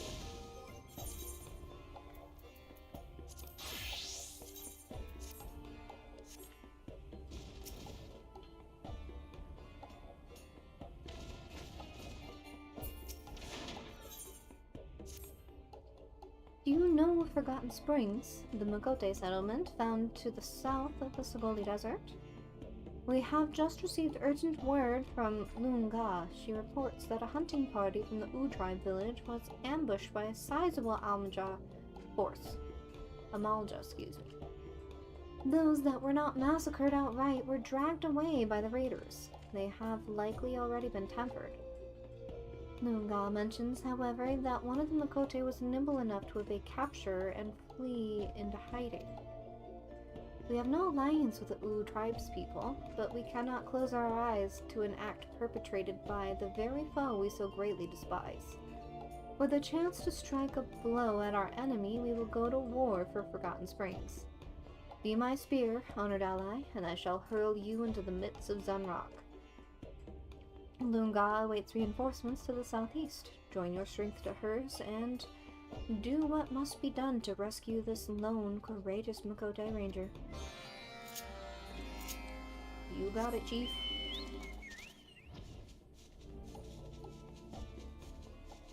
We're gonna rescue us a cat.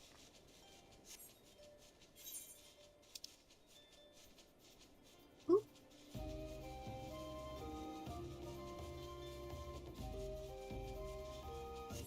Where before we do that, we're going to tackle this fate that I've been trying to wait for and never catch.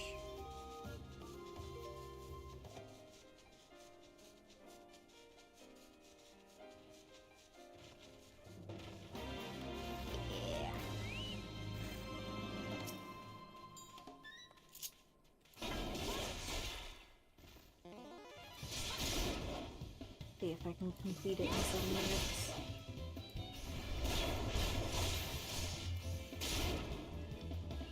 The gentle bed.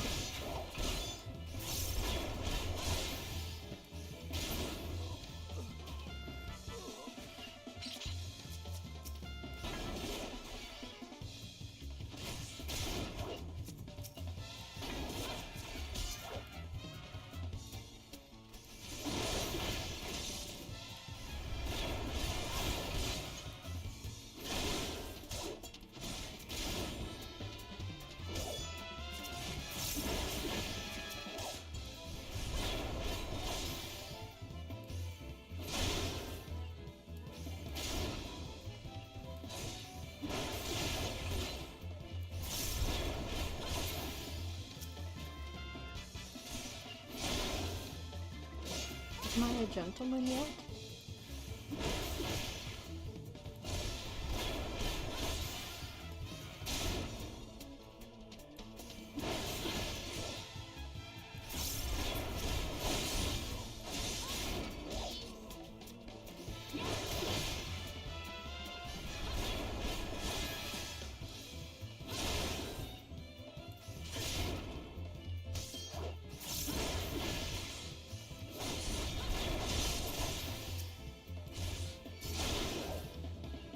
These two spawn close enough together that I don't have to go too far.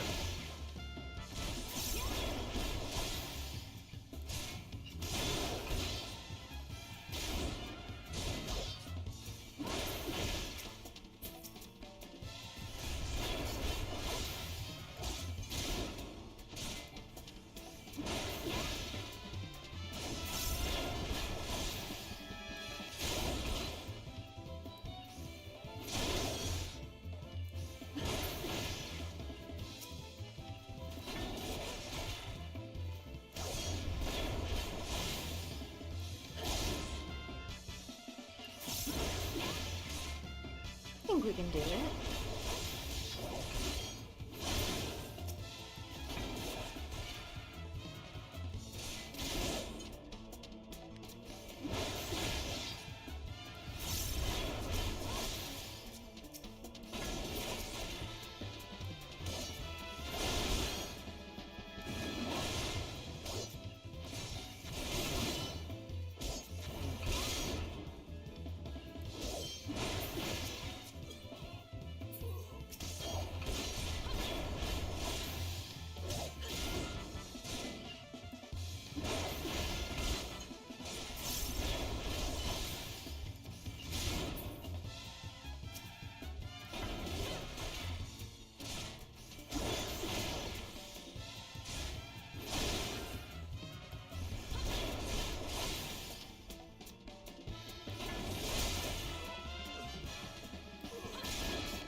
Finally got that one out the way, so now we can continue with the Hildebrand quest line.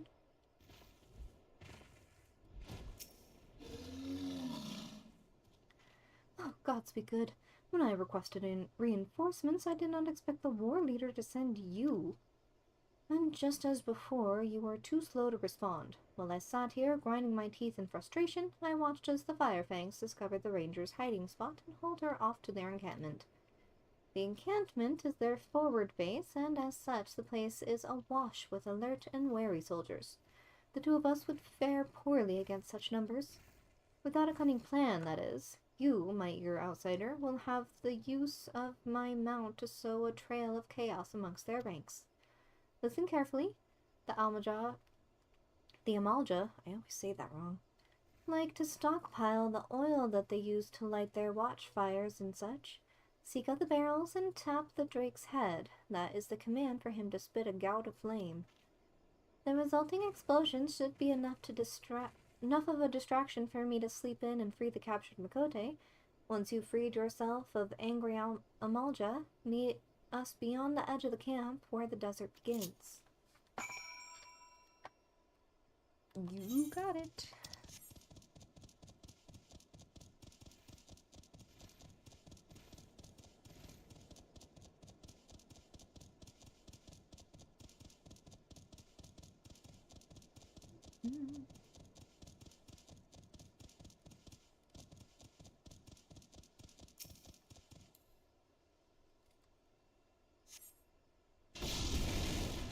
Oh.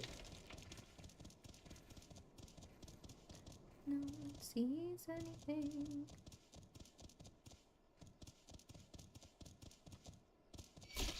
I have to go back.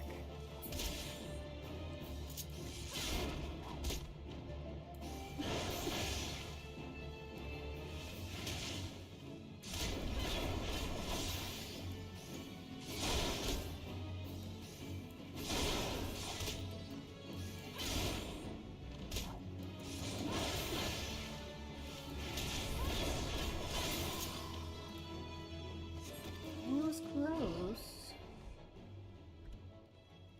but no cigar. Oh. And I instead quit Dancer? Because then they won't bother me. Are you slow of mind as well as of foot? Get back on the drake and incinerate those barrels. Yes, ma'am. Right away, ma'am. Let me go blow some shit up.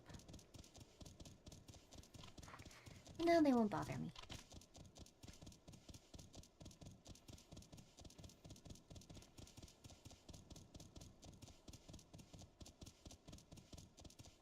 And I can incinerate to my heart's content.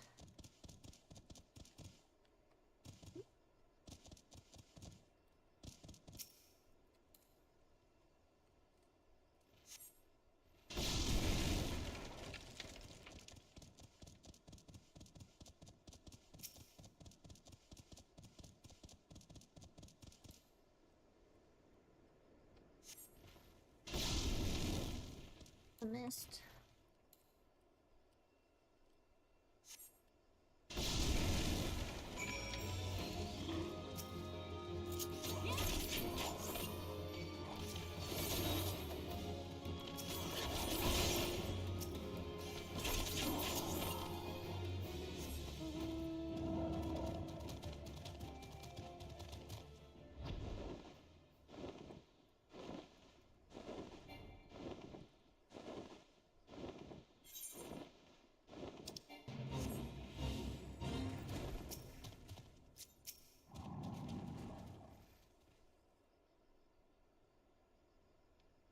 Even riding a drake, you still somehow managed to arrive last.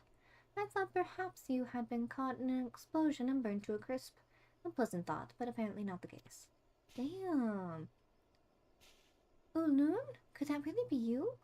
We had thought you long perished. No, I am sure of it. Your voice is unmistakable. I recall the many days we spent laughing and chatting in the springs. I don't know you or your damnable springs. I am Luhunga, a warrior of the Brotherhood of Ash. My people are the Amalja, proud and strong. You have the wrong Mikote. I'm heading back to the camp. See the center safely home before you return to the Ring of Ash.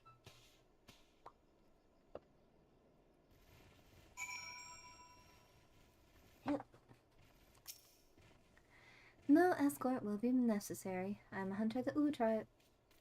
If I cannot cross the sands alone, I do not deserve to return at all. I would, however, have you visit the springs in any case, adventurer. There is more to your friend, to Ulun, that you should know.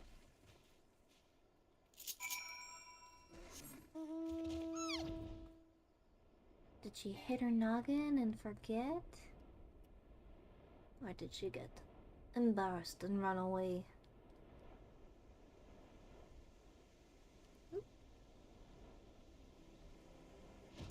Napa. Well met again, adventurer. I needed to tell you that your companion is, without a doubt, the little loon I used to know. There must be some pressing reason for her subterfuge. Many of our tribe were close with Ulun. They may help you to understand why Ulun hides behind that mask and how you might best help her. Did she get charbroiled?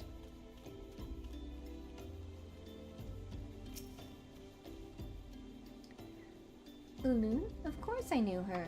She was my blood sister. We were both daughters of the former... Nun? Though our mothers were not the same. You find my choice of tense confusing? She is dead, stranger, slain alongside her mother more than 5 years ago. I did not witness the incident myself, but I will never forget the sudden pain of their loss. So she's got some head trauma. Understood. It is not uncommon to hear of skirmishes between our people and the Amalja every time. The lizard men do not respect our territory and they interfere with our hunts. The desert suffers for their presence.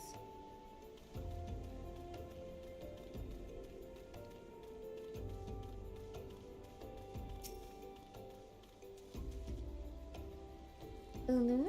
Yes, I remember the name. She was a quiet girl, too timid to even slap at the biting desert flies. The lizardmen took her away from us, and for that I shall never forgive them. She's not so gentle anymore, I'm afraid.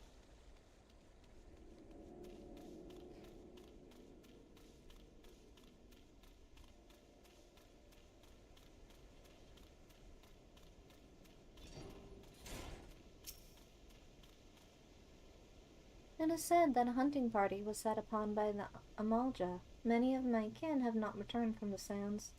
Must the tragedies of the past be so faithfully repeated?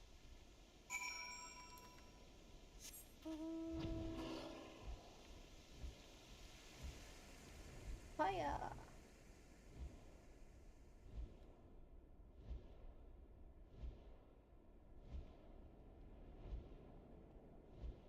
That is a fair bit of fire. I will agree.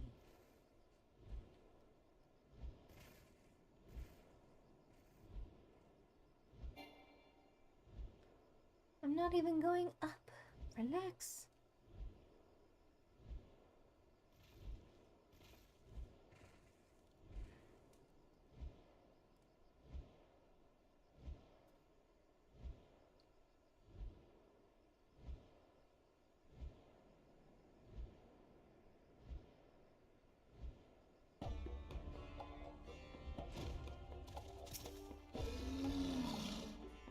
You are late. I might have thought you delayed by a Welwick worm, but the glowing pity in your eyes tells the tale. Do they mourn for me in Forgotten Springs? Look at me, adventurer. This is an Amalja battle mask given to me by the war leader himself. It is worn only by those who have chosen the path of the warrior. You likely heard stories from the rangers of how I was taken or killed during an Amalja raid all those years ago. They are right, and they are wrong. I know not how I survived the attack, but it was Mujga who found me as I stumbled through the desert, barely conscious and badly wounded. He gazed down upon my battered face and gave me a simple choice: linger here and die, or come with me and fight. It was then that I made the decision to discard my past, my family, my tribe, my very identity. I was reborn into the Brotherhood of Ash, existing for no other purpose but to feed the fires of my vengeance. This mask is a symbol of my resolve. It represents my transformation into an Amalja soldier, strong and proud. I tell you this not to justify my deceit, but to dam the flood of your foolish questions before it begins. Now still your unwanted sympathy, and make your report to the war leader.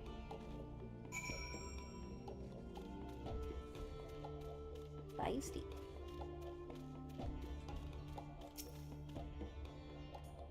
Honored ally, with your continued aid, the Brotherhood of Ash will rekindle the glory of our past.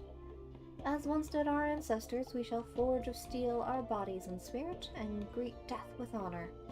To no gods will we beg, nor against the meek raise arms. We are warriors, walker of the path of righteous battle. We do not kneel to claim our strength. Live by these words, and your soul too shall burn as brightly. Yay. That's one down.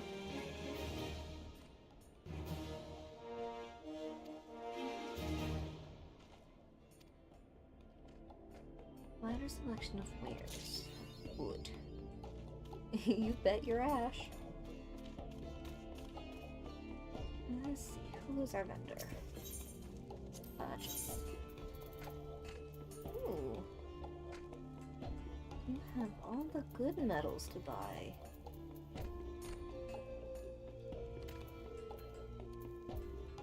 I'll definitely be coming back here. Stock up on things.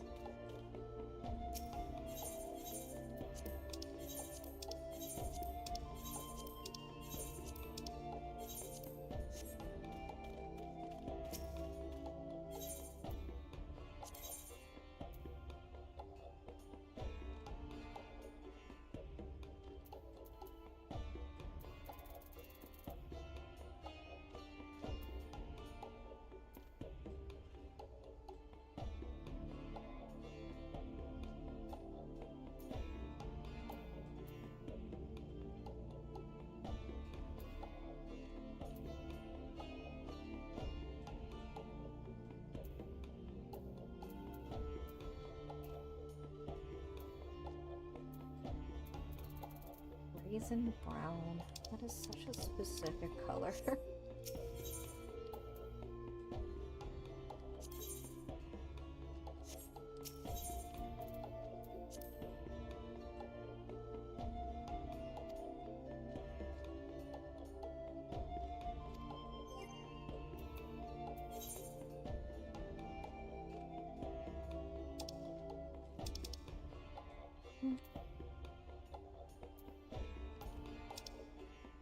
I do not currently have any. Wonder if I only start getting those later on.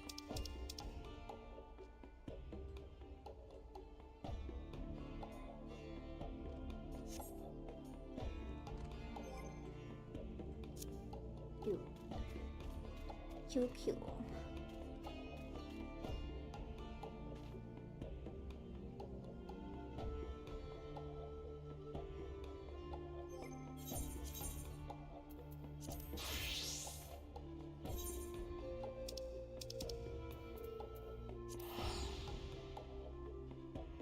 Wrap up this, and we'll be all done with Warrior.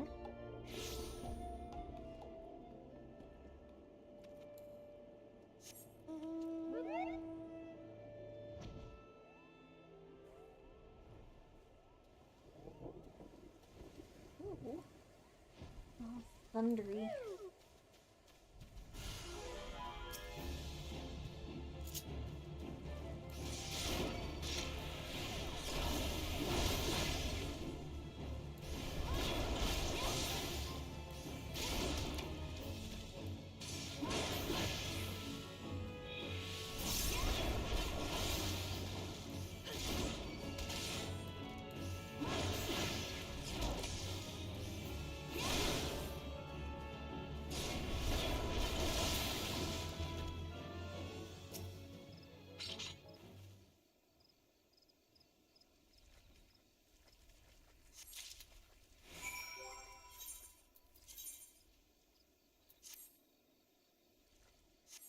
I'm getting it.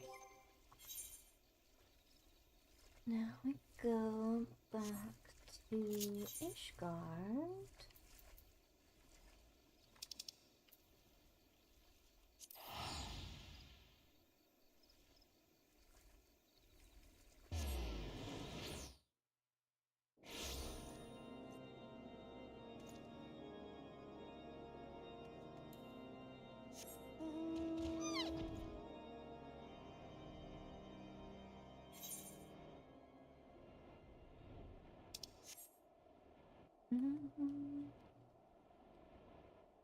Guess I'll go this way around.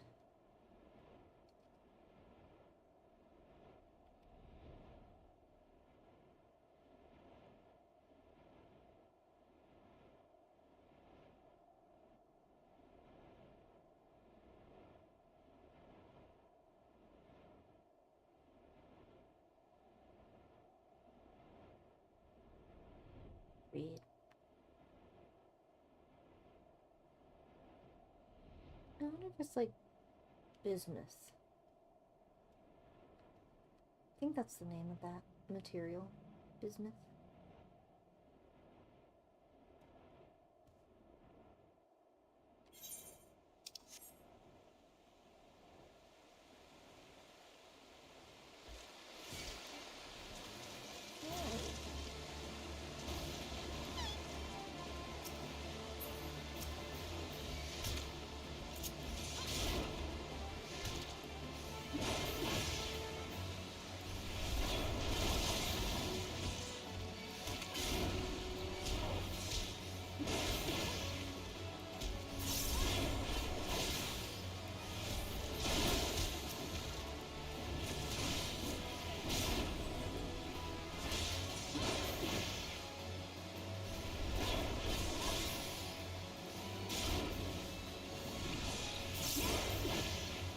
Intuitive.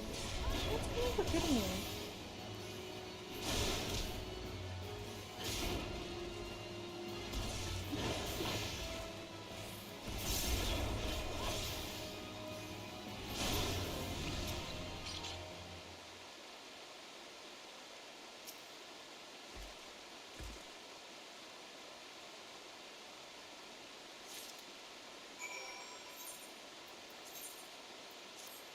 I got hands, legs, and feet.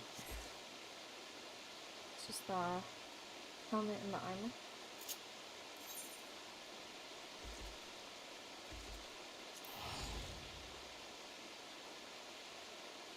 I kind of like it the way that it is with the matter top.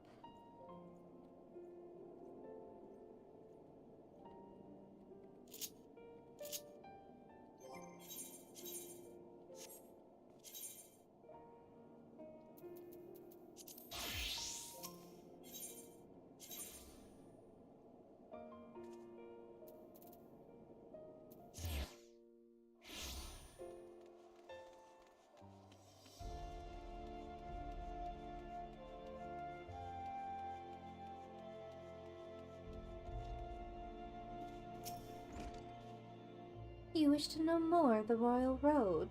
Well, I seem to recall it had something to do with reassessing the attribution of the Arcanum before reading it, which would result in a slight alteration of predestination, or perhaps it had something to do with the kings and queens of the Minor Arcana.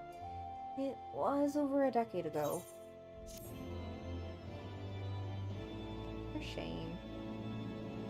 Should have known these things.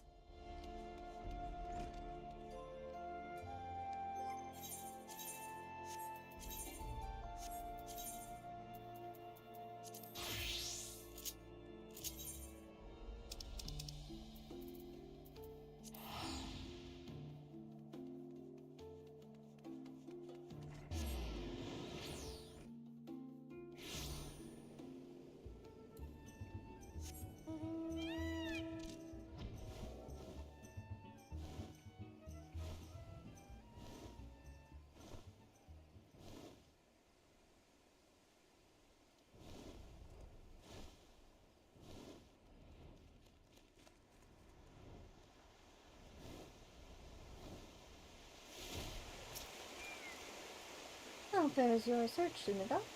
Have you found aught by my tribe's ancient relics? Should you have the 3 pieces of armor, don them and show them to me.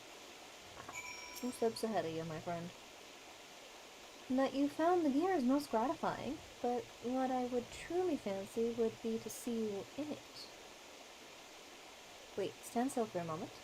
The armor so becomes you that I could not tell you had it on in the first place.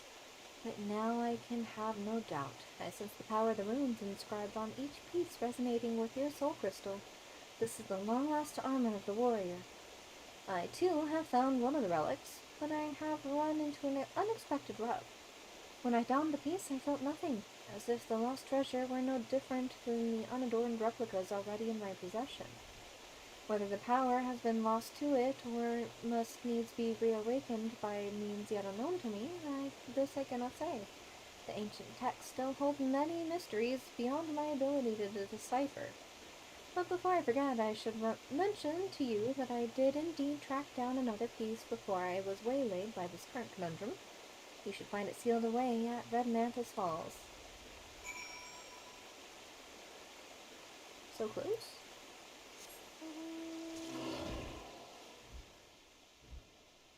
Or did he put it there?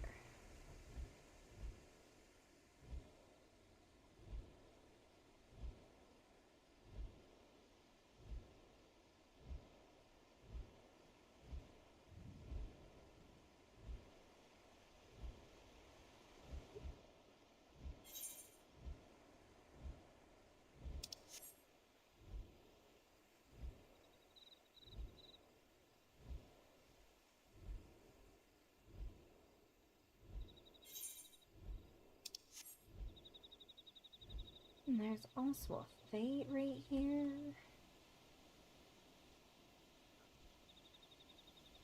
Cluster Mantis.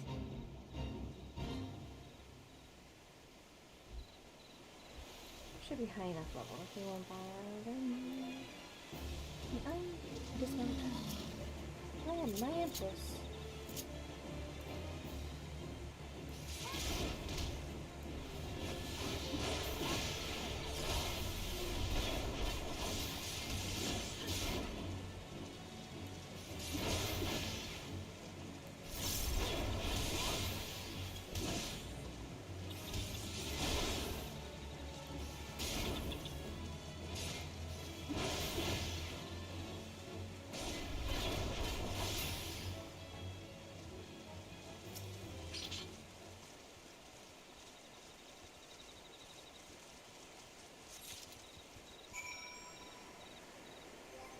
Got the helmet.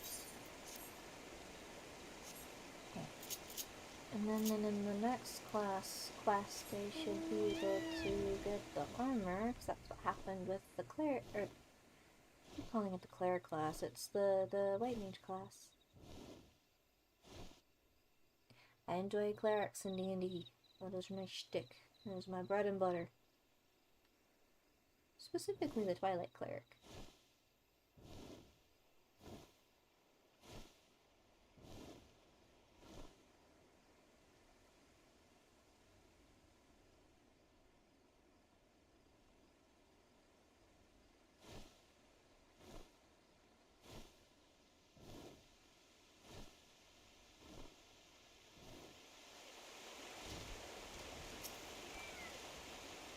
I see your search was a fruitful one.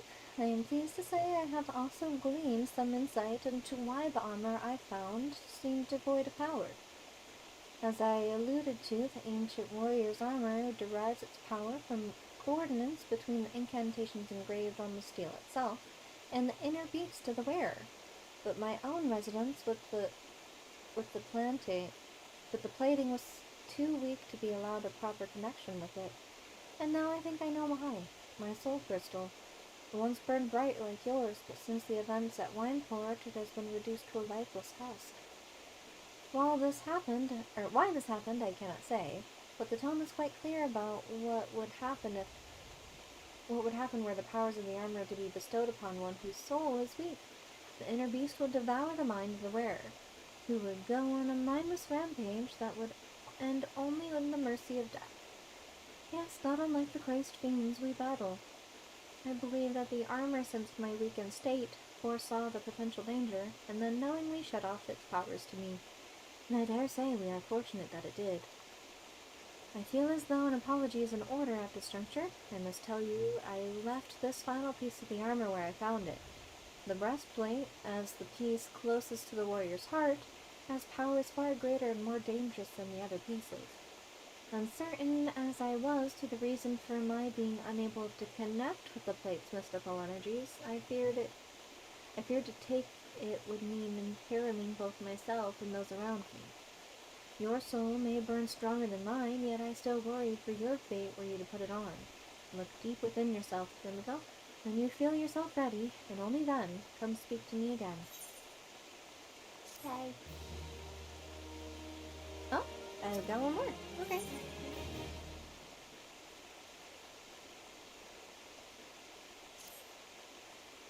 You would truly seek the ultimate relic of my people, the armor that can consume the very soul of the most poisoned warrior? Very well. If you would truly convinced of your readiness, I will not be the one to stand in your way. But I beg of you, Tsumigo, the moment you feel yourself losing control and your inner beast overcoming you, cast the armor aside. Cast it from the highest mountain or into the depths of the ocean, I care not. For once the beast consumes your soul, there is no going back. You will rage on, a monster, leaving naught but carnage in your wake. The realm will bleed and history will repeat itself. I cannot allow this to happen. No, my people have been shunned long enough. I would see the coming of a new age in which warriors protect the weak and are loved and admired by the people of the realm. My years of battle and sleepless nights spent poring over the ancient texts, all has been for this day. Brother, I am not a brother, excuse you. I know not where fate has led you, and yet I feel certain that, in spirit, you stand with me today. Together we will restore the honor of my people. You must forgive my sentiment, Tsumiko. As I said, this has been a long time coming. The breastplate you seek is in the highlands of Porthos, at the spring they call the Weeping Saint. I will stay behind. The events at Wineport still weigh heavily on my heart.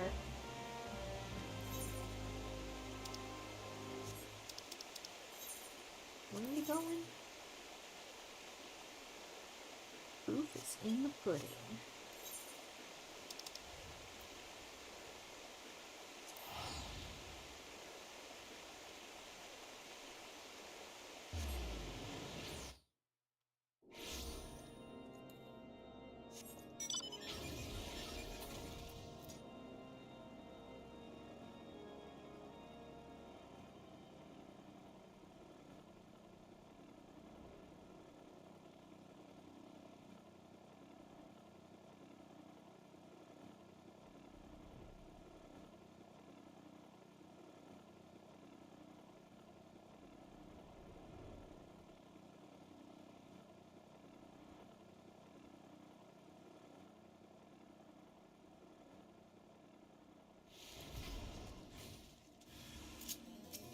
Oh, he's blue. I kind of like it.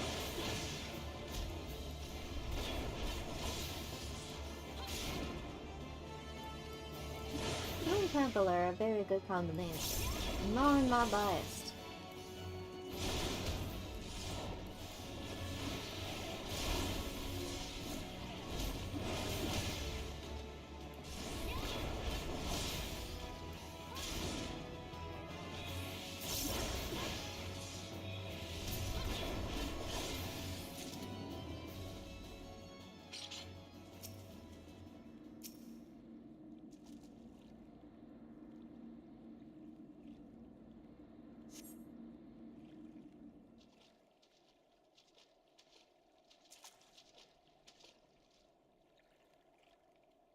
And over the breastplate, Tsumiko.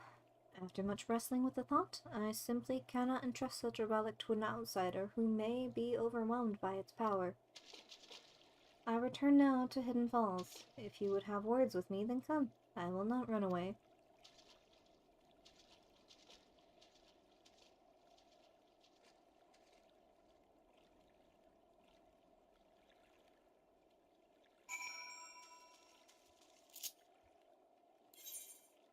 Well, after all this, you would still take it from me. That don't seem fair.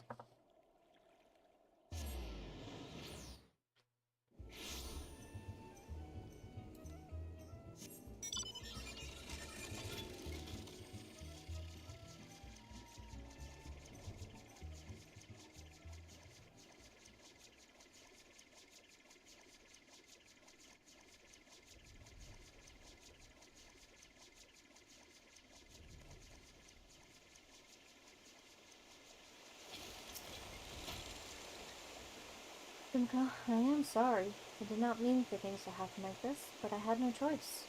I've wrestled long and hard with the matter, but this is my decision. I cannot trust you with this power when I do not even trust myself. Aye, that's right. I won't attempt to don the plate again either. Nor will anyone. Not until I have proof that there is none with the will strong enough to withstand the beast's siren claw. Peer deeper within your soul, Tsunko. Peer into the eyes of the beast that stares back at you.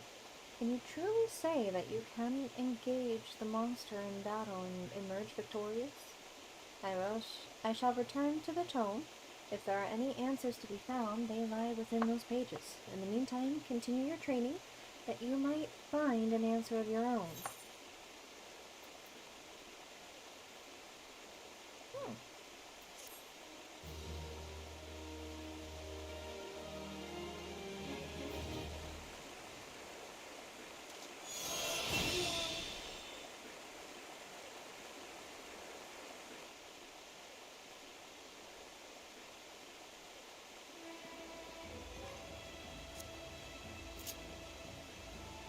Let's see. I'm gonna trade you with you.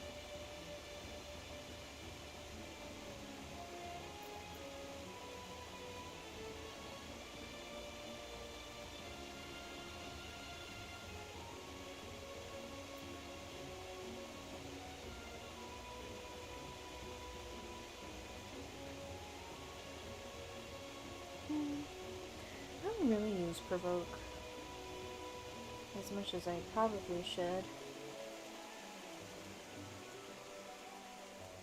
Cool. The warrior's all caught up. Astrologian, bard, machinist. Dancer doesn't have one.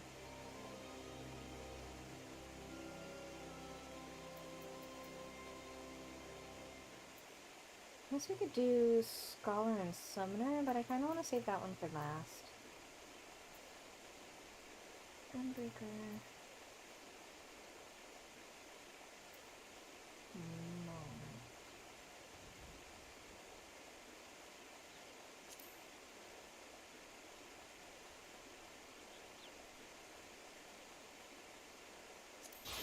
I think there's a few that I can pick up in Uda.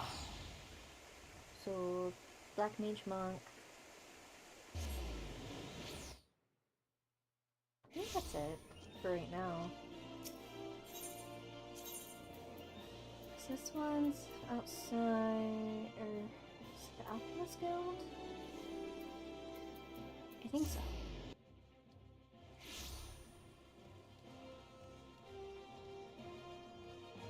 No. Not here. Who is it? Where is it, rather? What's this?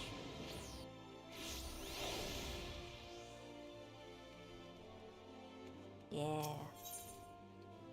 Armin Eric. Ah! Just the pupil I was hoping to see. I was a hair's breadth away from setting out on my own. Huh. To look at you. Yes, I dare say you appear to have been growing in brawn at the expense of your brain. Right, well, let us measure some ether, shall we? And by we, I mean you.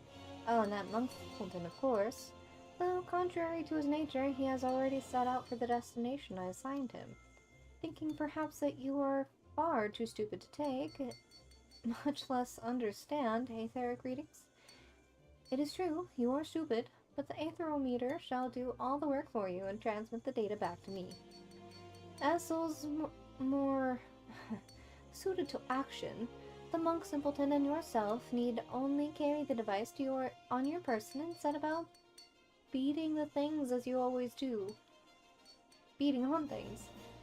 It shall capture data as you trudge about hither and yon. Aether is not only the source of all magics, but also the fount of all life. Yet despite its ubiquity, it remains imperceptible. When a living thing dies, the ether comprising its life is released. When its discharge takes place, some portion of the aether remains, lingering in the physical world. How about you have etherical crystallizations, physical manifestations, apparitions of the deceased, luminescent glow, known as the etherical threshold. In short, the more violent and dramatic the loss of life, the greater the amount of life left behind. The greater the amount of ether left behind, either in its imperceptible form or in crystallizations. And where are the most lives lost in this manner? Cemeteries! No, false, you idiot. The cemeteries? No. Battlefields. Do you not see? With etheric readings of those locations, we can discern the scale and more of the battles that took place there. As for those full beliefs the monkhood keeps, chakra and spiritual energies and whatnot, if I were to allow that they truly exist, I would be inclined to say that they are one and the same with ether itself. The ether churning around these ancient battle sites comes to naturally settle in the surrounding life, both plant and animal, though more so in the latter. It accumulates within them. Belling the beast then releases that ether, causing a surge that resonates with the ether within you, causing it to expand. The so-called opening of the chakras. By this, the very power of life itself within you grows. A watered-down explanation, but adequate for one of your mental prowess, I believe. Mine own wife never had the patience for such things either, nor my passion. She cursed me and my work, took our children, and returned to Alamigo. I wonder why. But now's not the time for that tale. The area I am placing in your charge is Bloodshore in eastern Winoska. I was just there. Place this aetherometer in the appropriate location, and after a spell, retrieve it and bring it to me. I obtain the data I require, and you and the monk simpleton are afforded the chance to indulge your, how should I put it, charming little backward fantasies. All are happy. Ideally, I would prefer you have the knowledgeable understanding of Bloodshore's history, but I fear we lack the time for me to educate you. I need hardly tell you that my research takes precedence over your schooling. How kind of you. I'm guessing it's called Bloodshore because something very bloody happened here. But I know not.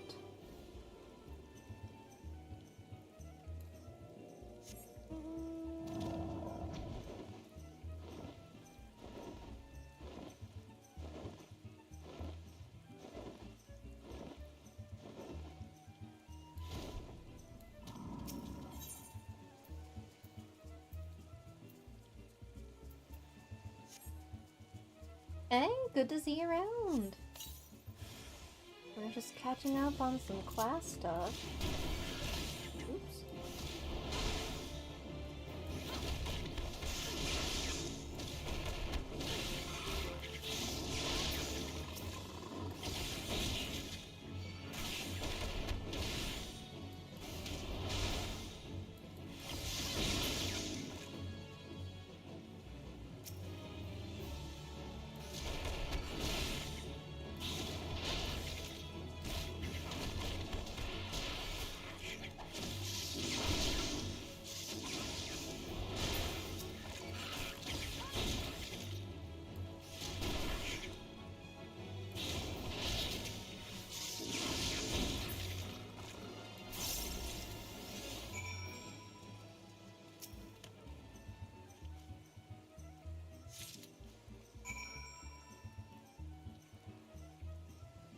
Machinist isn't bad, but it's really just like another.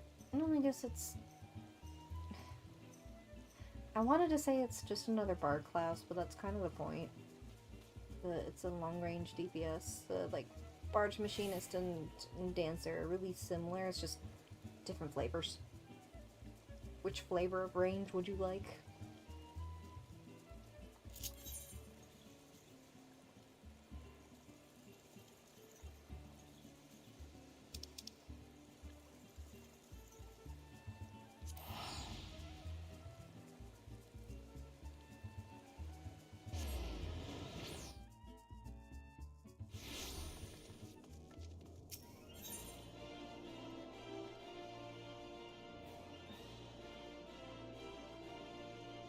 One of every flavor of class. Don't get me wrong, Dancer's probably one of my favorite classes.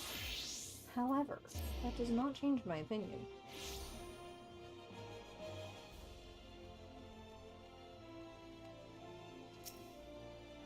Have you brought the aetheriometer? Yes, take it. Take it. Huh. Seems the device has suffered some damage. I suppose such things are unavoidable in this line of work. I must see to its repairs at once. That is, after all, why I put up here in the Goldsmiths Guild. My aetheriometer is no ordinary device. I came up with the elaborate design myself, and had the finest engineers at Garland Ironworks draft the schematics, and then commissioned the most talented goldsmiths to fabricate it. Wittergeld delivered the results of his outing not long ago. I must insist that you take your leave of me now. There's a wealth of data for me to analyze, and I fear that simply having you nearby will somehow affect the processing power of my brain. He's so mean. Repairing the aetherometer and determining which locations to next investigate will require some time. Why don't you go and train those muscles of yours, or whatever it is you do in my absence?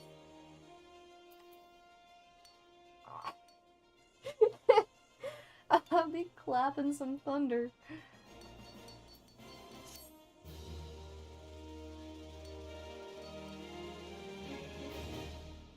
Yeah, I was saying earlier, it's funny how accurate Machinist is when you're doing so many flips and kicks. Like, who has that level of precision to just flip and shoot? It's like a 360 no scope, just pew pew. I still love it though. It's got probably one of the best flares. Where am I going next? It was...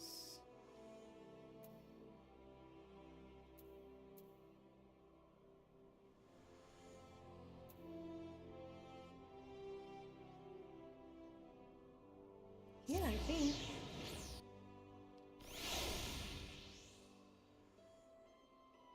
Nothing beats an American classic. Oh boy. What was I doing?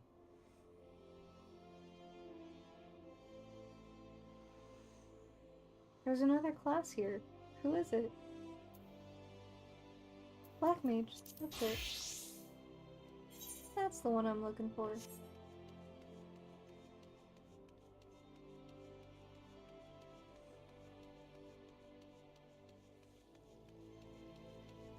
What kind of melodrama will we experience this time? The lie? I sense the black magic within you has grown stronger, Tsumiko. You have earned the right of my audience. I am pleased to see that you do not fear your newfound powers, but then, you adventurers were ever wont to embrace the new. You are now ready to set forth on your journey to find the keys required to seal the Void Gate. Hear me well, for mine are Master's own words, and his are those of Naldald himself.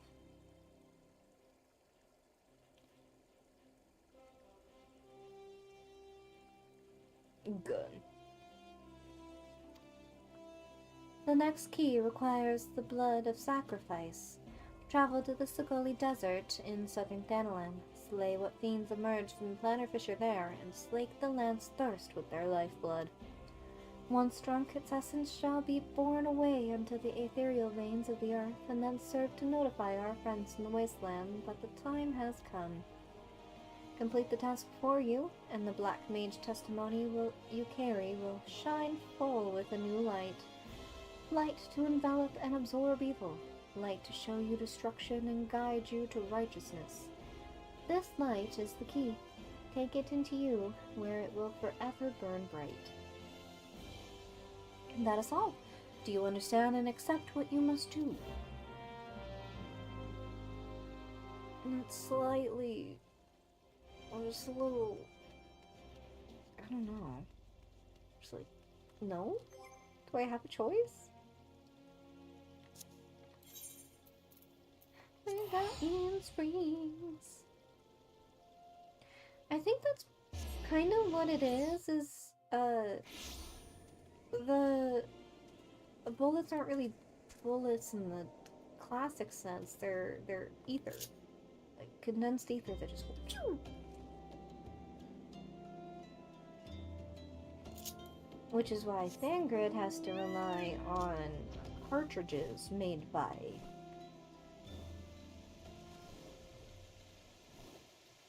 Oriange. There we go.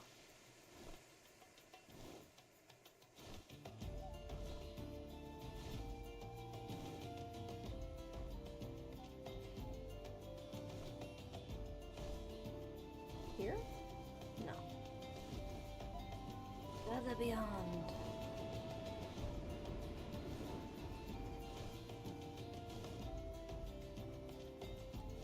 Oh, I remember this one. These guys gave me such a hard time. Guess I'll take care of them first.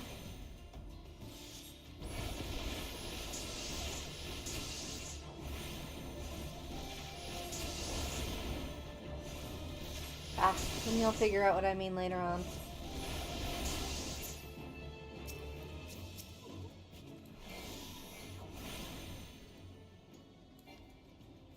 Excuse you, sir.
Good God.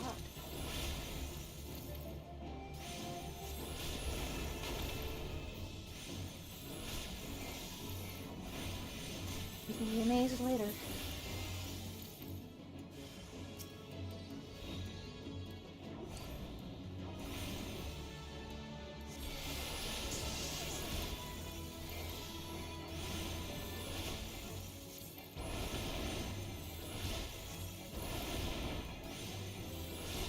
That's okay. 30 levels is fine.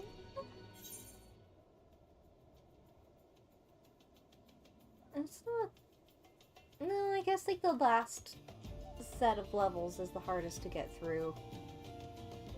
Like the first 50 or so aren't so bad.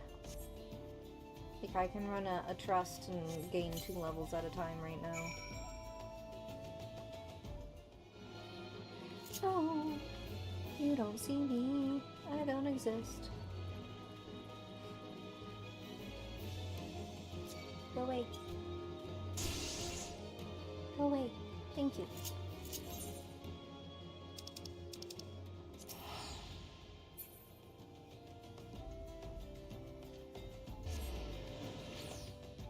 I remember when the Trust first came out and I was trying to level Dancer because I was so over trying to wait for the roulettes. I was like, the same dungeons again and again. It worked. It just took a little longer than what it's currently taking me right now to gain levels.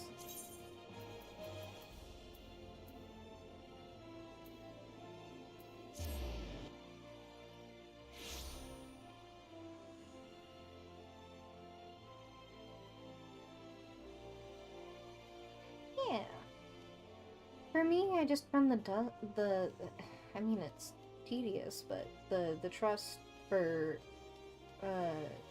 DPS classes, it is done then. But the blackness you have awoken has yet to settle within you. Time is needed, Sumiko. Pray be patient.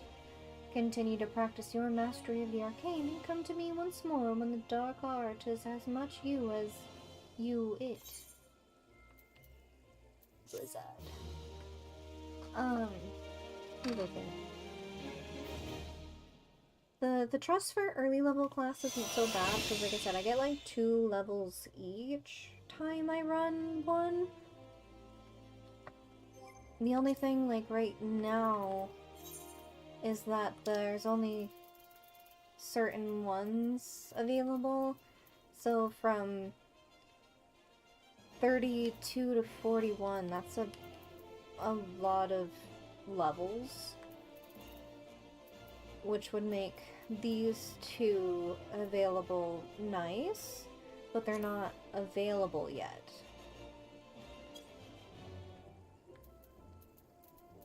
And then from 41 to 50 is also another wait. So I'm hoping with the update that's happening tomorrow, these will be available. Sorry, I'm getting bombarded with messages.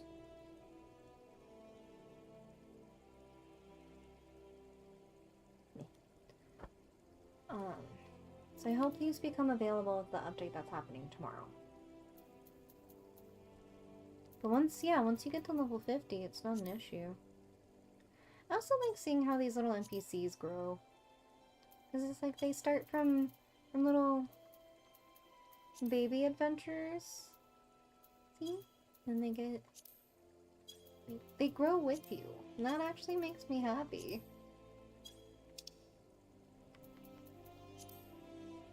Look at them.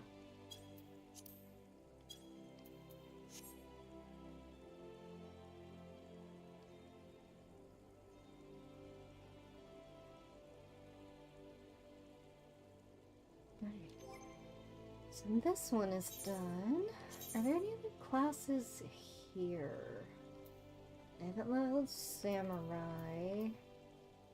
Blue Mage is here, but I don't have much to go off with that. That is Lunoska. That is Korthus. Ishgard. Oh, Paladin. Paladin's here.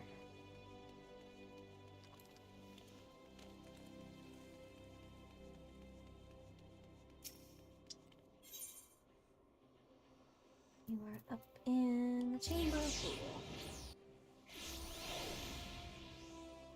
And this is actually the furthest that I've gotten with a lot of these other class that aren't like White Mage.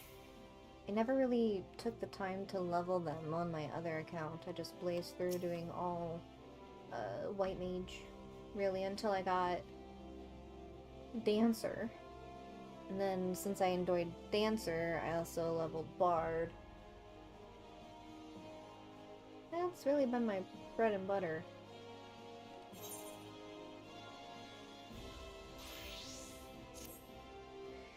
You have earned the right to call yourself a paladin, but how do others treat you? Do they recognize you for what you are?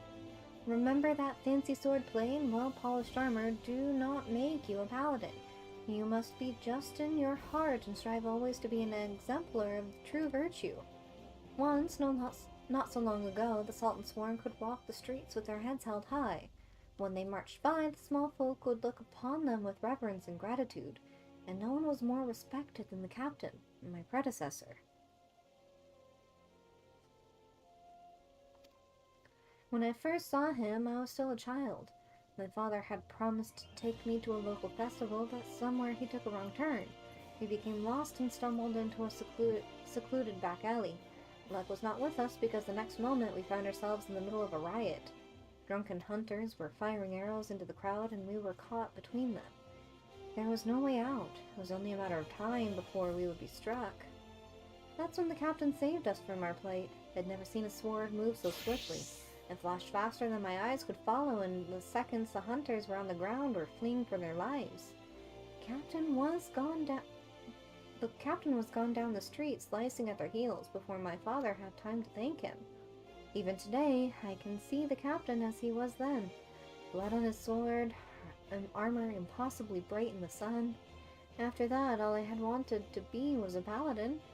I could practice endlessly with my sword, dreaming of bandits defeated and monsters slain. Even after I became one of the Sultan's Sworn, my memory of the captain still inspires me. I was always the first to arrive in the training yard and the last to leave. And so the years passed, and before I knew it, I found myself named Captain of the Sultan's Sworn. Yet the triumph was hollow, because by then, the honor of the Sultan's Sworn elite, that very thing that had drawn me to the Brotherhood, was a mere vestige, like the discarded banner of a defeated foe. There were many reasons for the fall, but the loss of the Oathkeeper, yes, that was the mortal blow. The sword Oathkeeper was bestowed upon the first captain of the Sultan's Sworn by the then Sultan of Ul'dah. In time it became our standard, the symbol of the oaths we had sworn, and it was a treasure by each new captain for generations. Possession was proof of Sultan Sworn command. But then the unthinkable came to pass. Oathkeeper was stolen by the traitor. It shook the Brotherhood to the core. How can we be trusted to protect the Sultana if we cannot even hold on to our symbol of our fealty? We have been tarnished in the eyes of ruler and ruled alike. If the Sultan Sworn are to survive, we must find the traitor and recover Oathkeeper. But the Sultan Sworn have grown too weak, and we cannot do that ourselves. We've been forced to recruit outsiders to help us in our cause. I have high hopes for you, my friend. It is a great thing that we ask, and you must learn more of our secrets if you are to succeed. In outer Lenoska, near the Hermit's Hovel, is a grove where ringtails congregate. Pitting yourself against a host of beasts would be a fine way to hone the skills that I would teach you. In the grove you will find another brazier, this time filled with a potent incense that will drive the creatures into a frenzy. Defeat your attackers and return to me.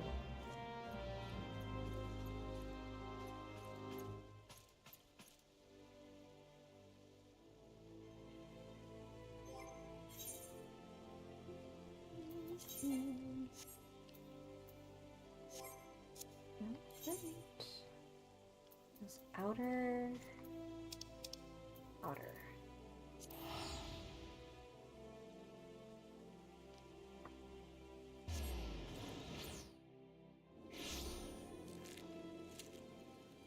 Hey. Nice outfit.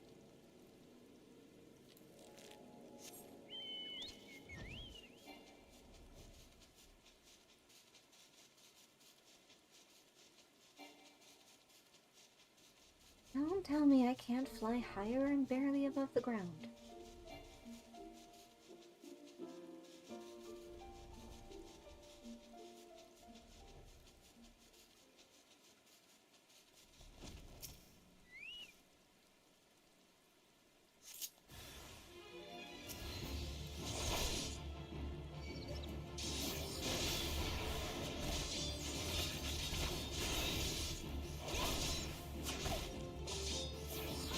Am I missing skills? I'll have to double check, because I feel like in comparison to the warrior class, Paladin doesn't have much going on.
see. Ooh, not what I wanted.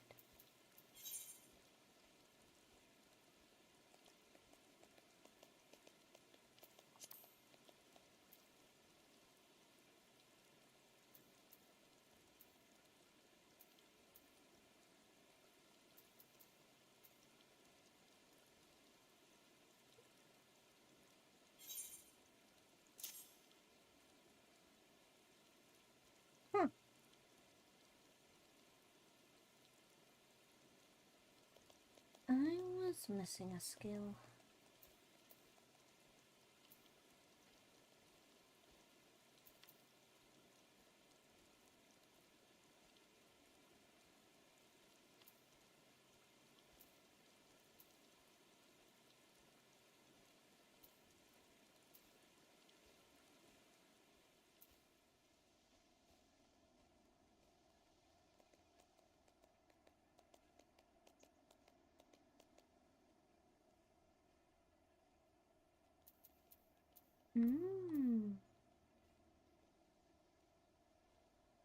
Okay.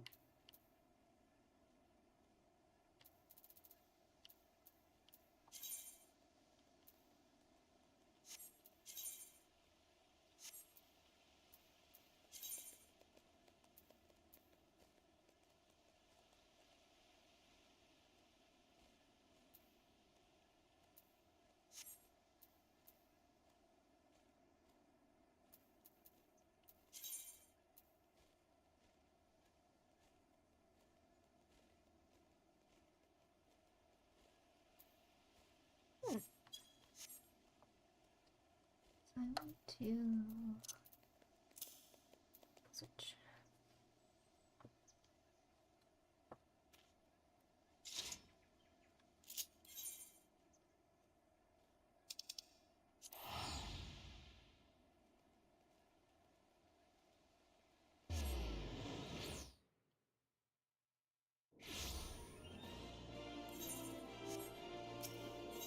No, I could have gone see the kobolds while I was over there. We'll go back eventually.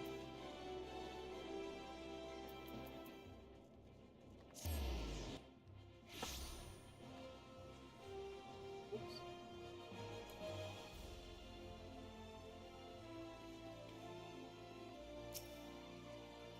Well done. You have taken the skills I taught you and made them your own.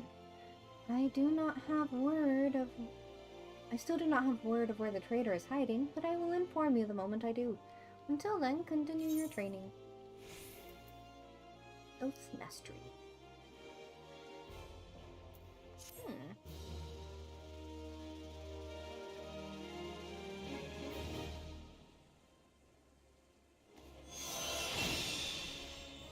The souls of paladins bequeath you their wisdom.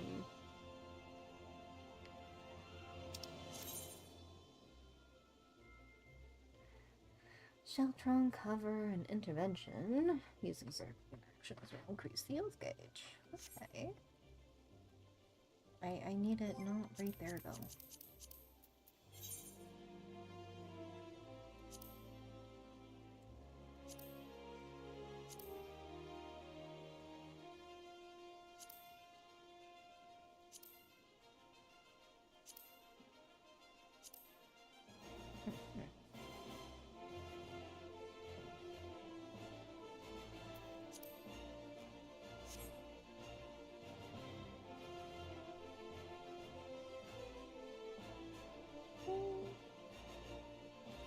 I can fix it later. I need just a moment though.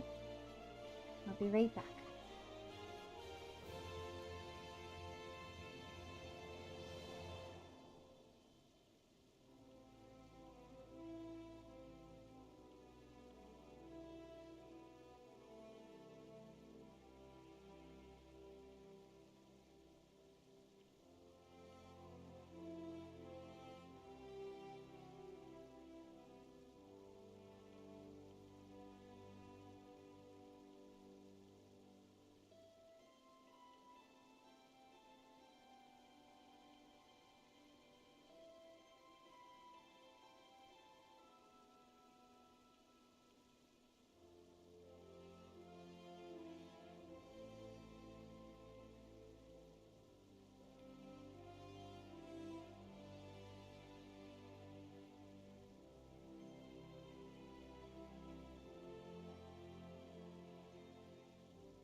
It is a sad day indeed when you are left with no snacks. Let's see.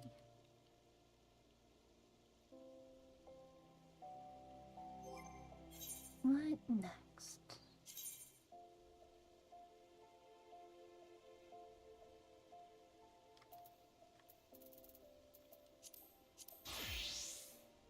I guess we can do Summoner and no, because they're in different areas. We'll do Summoner, and then we'll do Scholar.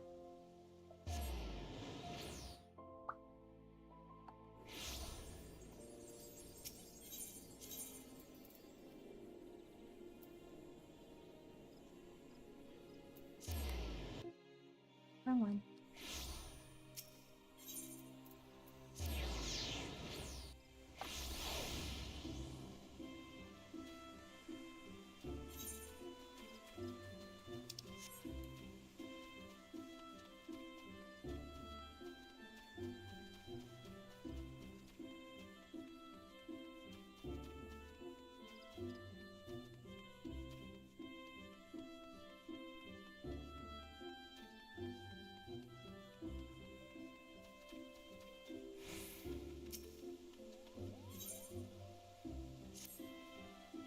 How fared were you with your training, Simka?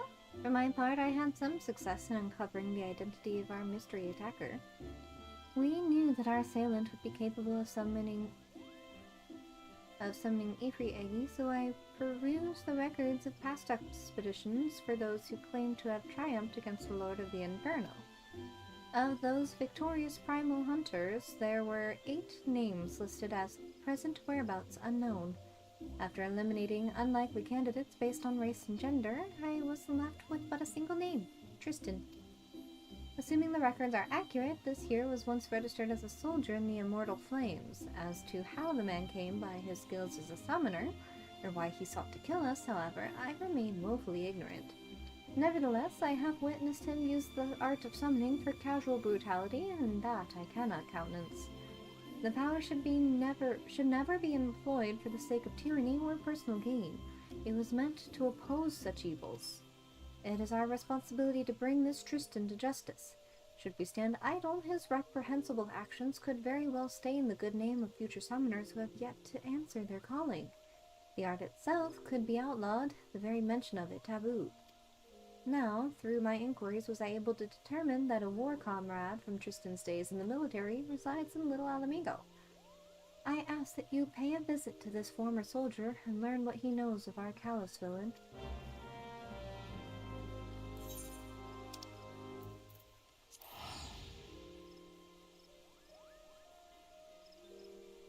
A lot of back and forth, these quests. But I suppose if I played them in a better order, it wouldn't have felt so back and forth. That's okay. Oh, are you up? Oh, right here. Well, seems like Tristan wasn't telling tall tales after all. He said I could expect some primal addled sod to show up and start asking questions. Why don't you stay here and play with some friends of mine? I have a message to deliver. She's all yours, ladies. Hired fist. Hired foe. I suppose I should actually take this seriously.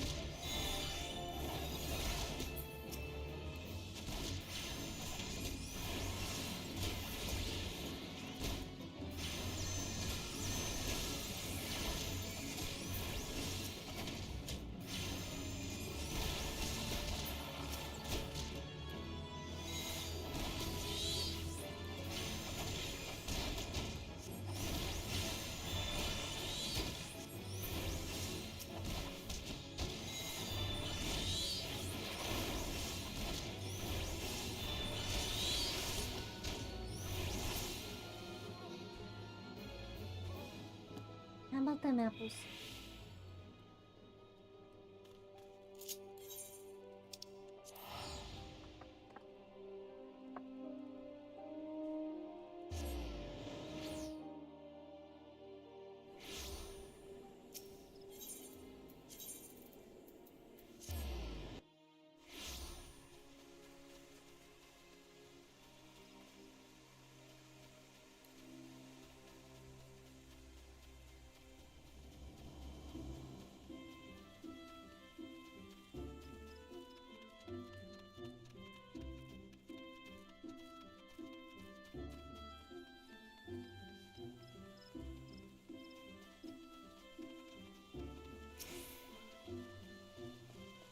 You were settable? The Fiend is one step ahead of us. I'd wager 10 years of dig site findings that Tristan warned his old allies long before you set foot in that settlement. They thought you were one of the tempered, a mortal enthralled to a primal's will. In addition to being ruthless, it appears that our opponent is highly intelligent, and not quite as deranged as I first assumed. Such a level of planning hints at the existence of some greater scheme, but that is still all we know. For the moment, we must be content with the knowledge that he perceives us as a threat and is aware of our efforts to track him. Speaking of which, you did exceedingly well to survive the trap into which I blithely sent you. I must apologize for my carelessness. I will not underestimate this man again. On a happier note, however, my efforts to decipher the elegant text proceeds apace. Here, you must read this. With your skills already tried and tested against the Aggie, you should have little difficulty in mastering a second summoning technique such as this. Let us put this day's disaster behind us and focus on the wonders that lie ahead.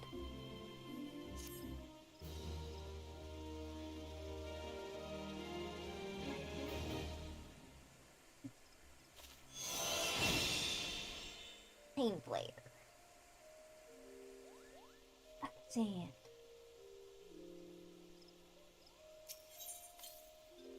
That's level 40. I'm not as ahead as I thought I was, which is okay.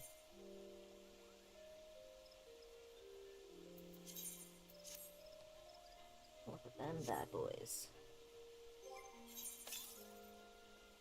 Oh, it feels Christmassy. We're almost there. I can almost get my Christmas tablecloth ready for you guys.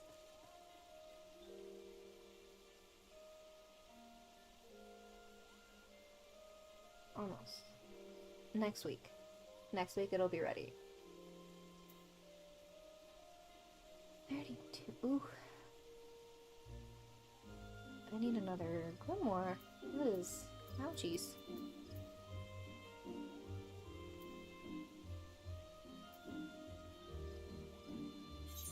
Hey, excuse me.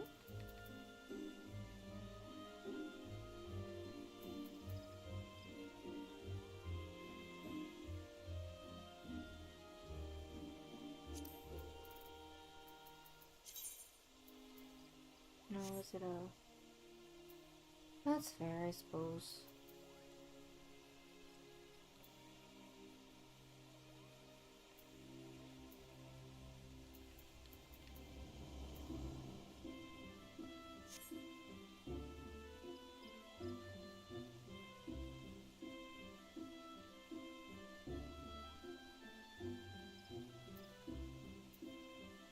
Probably get that fixed, though.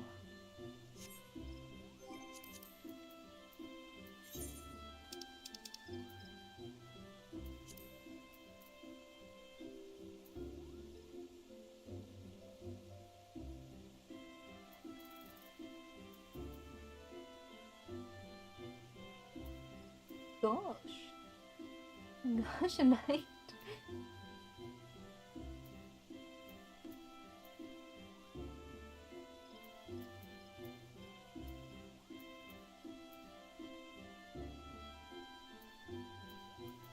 I think I might actually have some of these.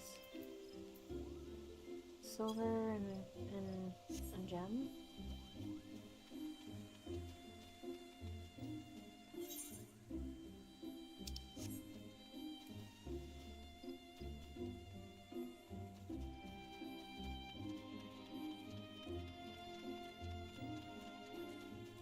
Look at him go.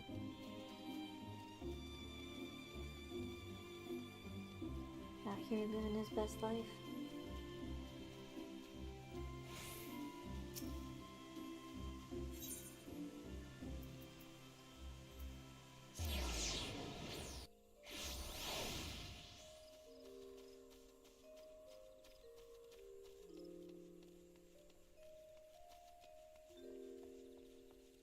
Orgo.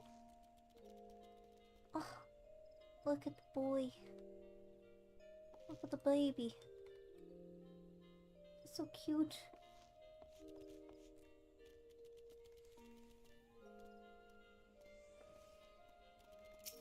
Focus.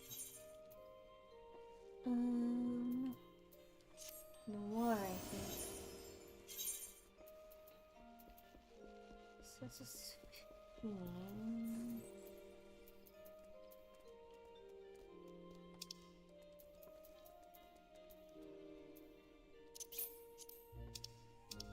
Silver.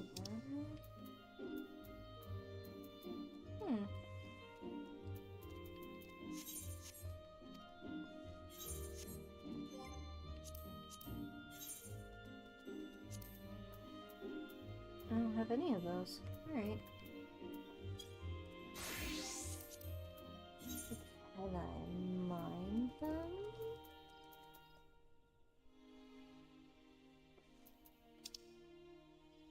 Not yet. Unfortunate.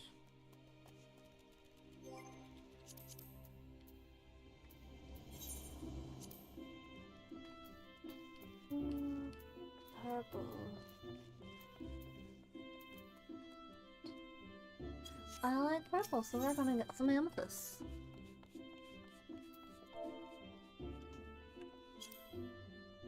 If I know how to spell amethyst.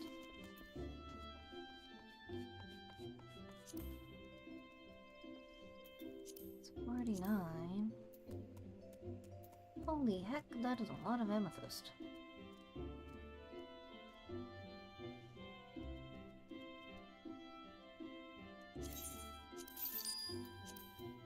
I don't need that many.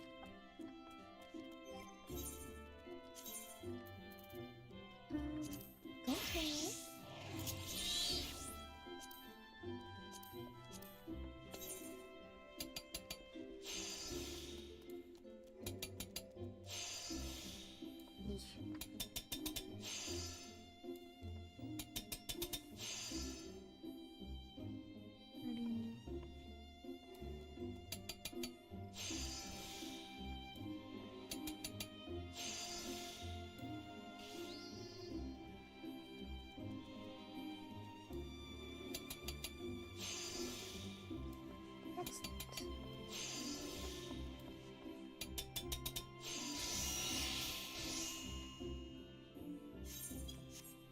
Gorgeous.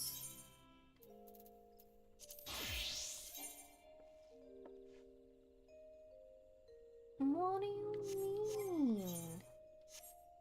Oh no, is that a headpiece?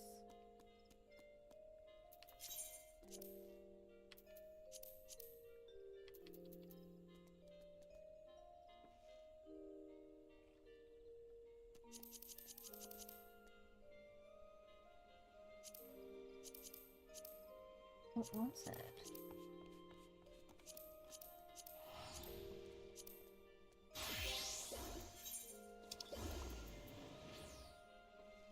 It is a headpiece. I don't need that.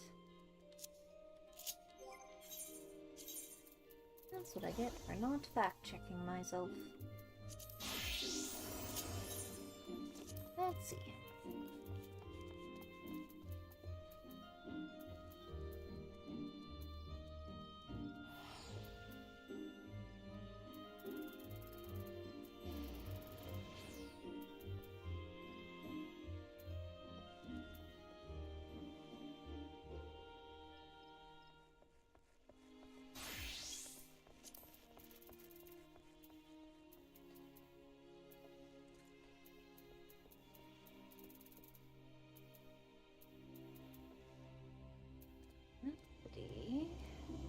Mind.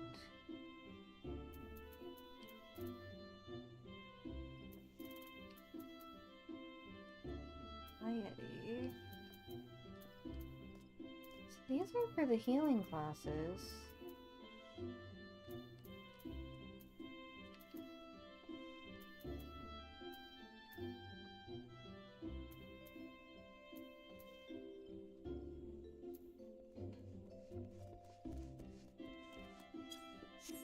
I wonder why it doesn't like that one then.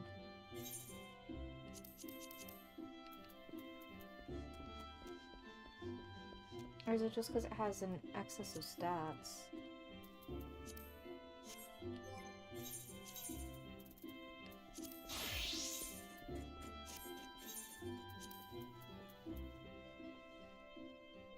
Yeah.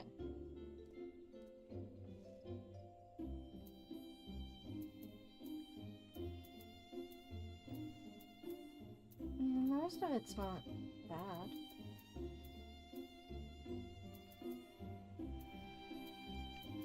Could do with a better ring, but it's fine.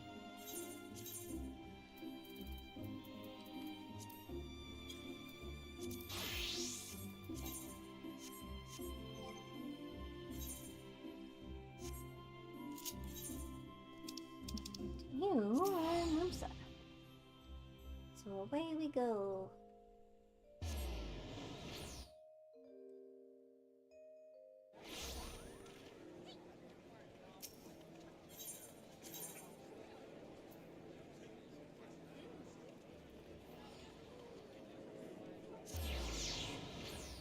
There's something over here. That was all done over here.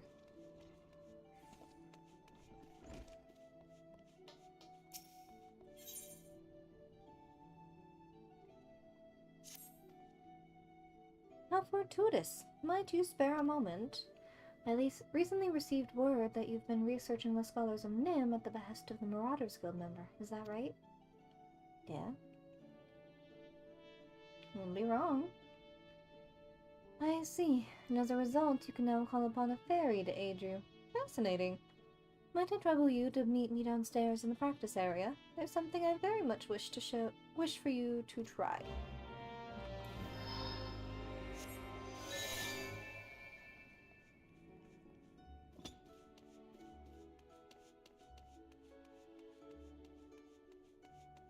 Is it a glamour? Or is it Celine? I think her name's Celine. Whoop. Whoop. Just barely.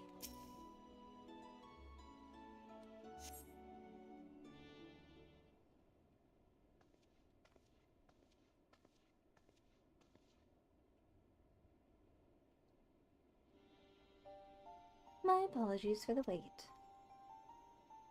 Now, would you be so kind as to call forth your fairy?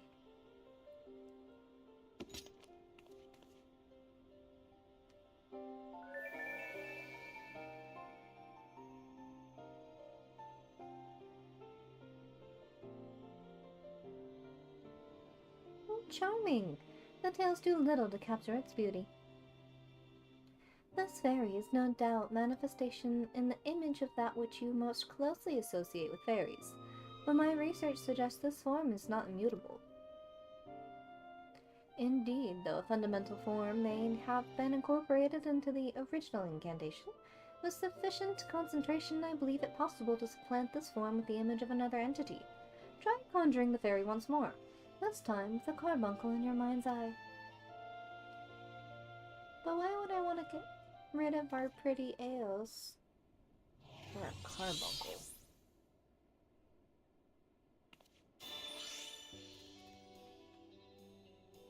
I mean, that is a pretty carbuncle.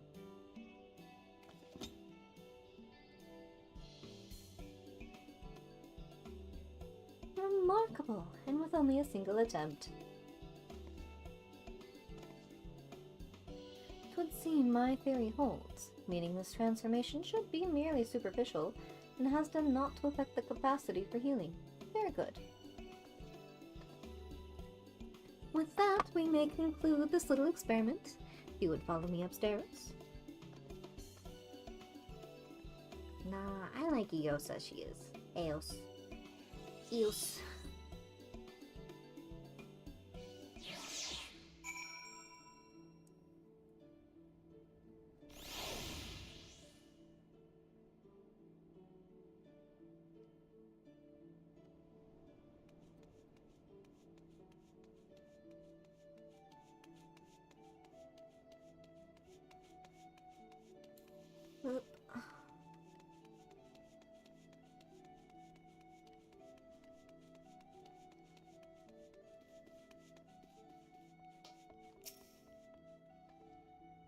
Thank you again for your help, Demigo. That proved to be quite the spectacle. I hope you make use of what you've learned here today. I dare say your fairy's appearance may be without limit. Could I make it look like a primal?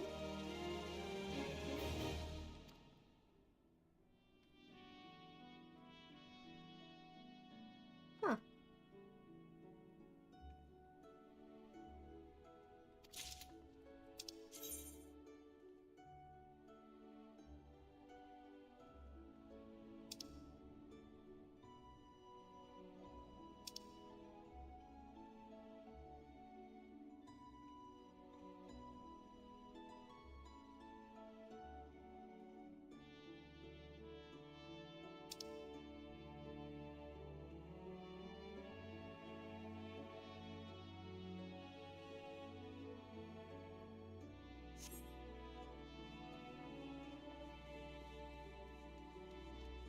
She's a cutie as she is.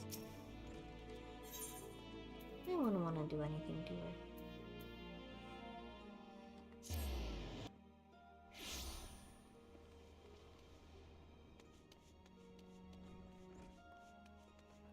Alka-Zolka.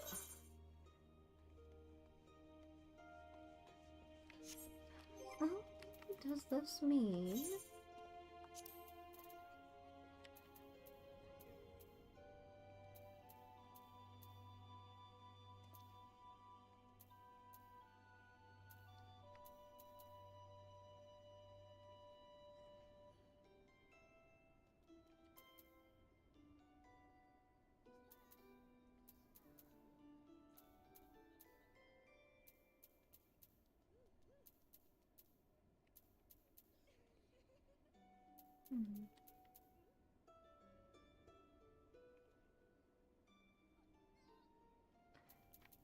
Is Celine not a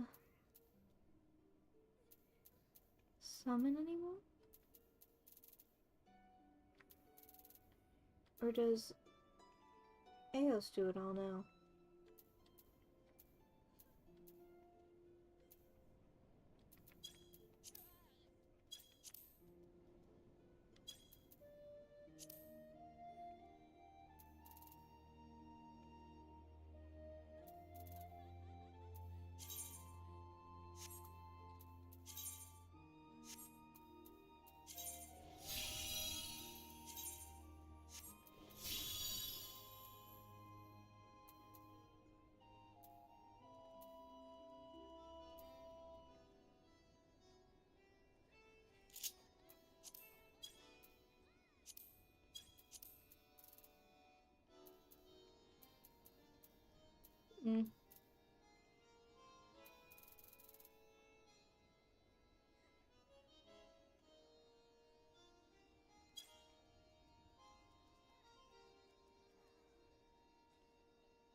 I wonder then.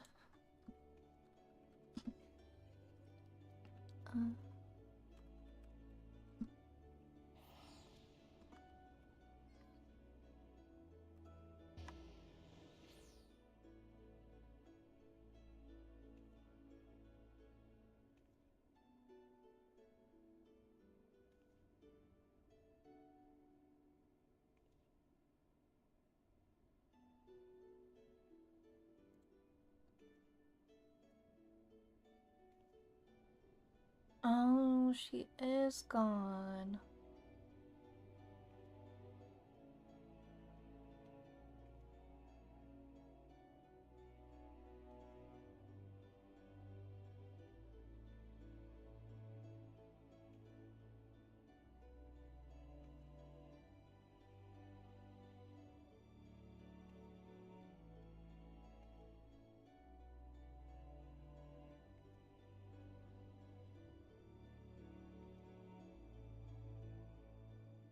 Oh, that's sad. Alright.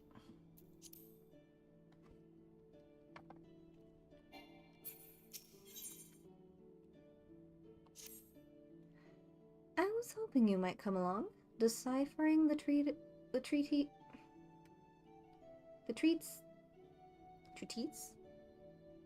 has proven more difficult than I anticipated, but I have nevertheless made progress.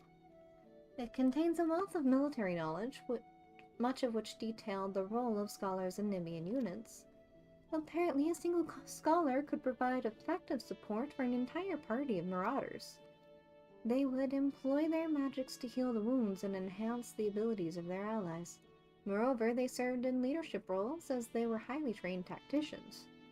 But how swiftly the remembrance of all things is buried in the gulf of eternity.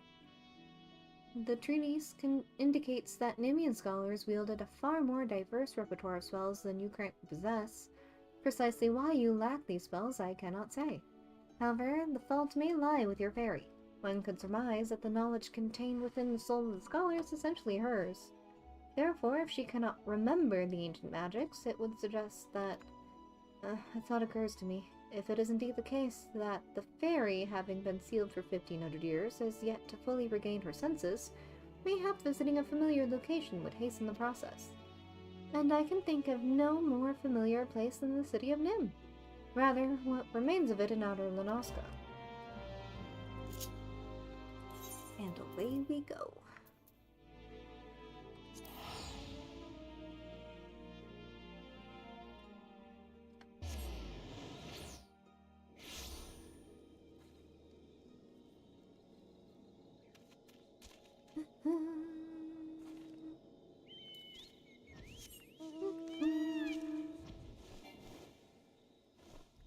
Don't tell me what I have to do.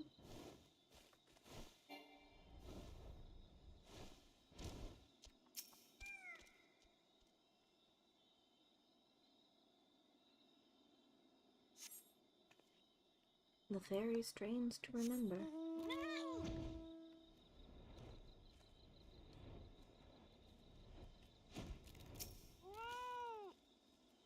Goodbye.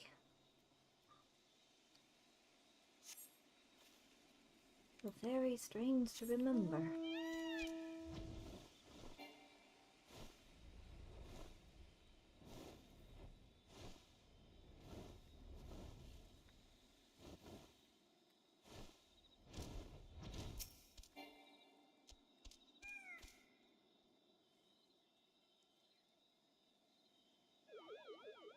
Oh my god. That was a little UFO. That was a jellyfish at first.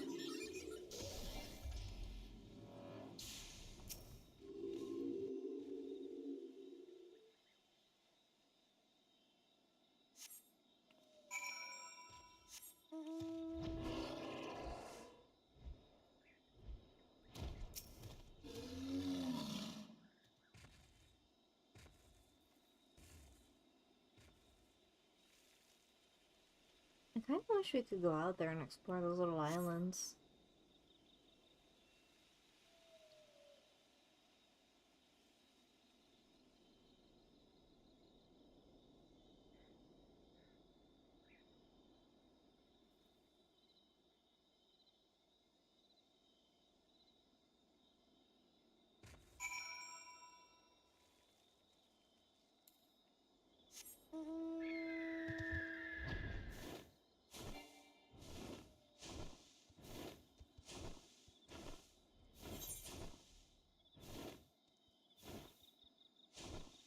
Since we're here, we're gonna go bother the kobolds.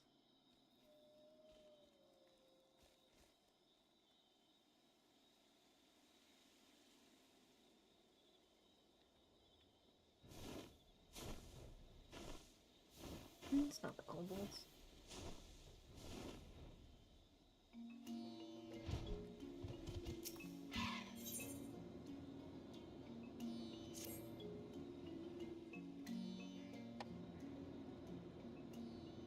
Oh, adventurer, do honor me with your company for a moment.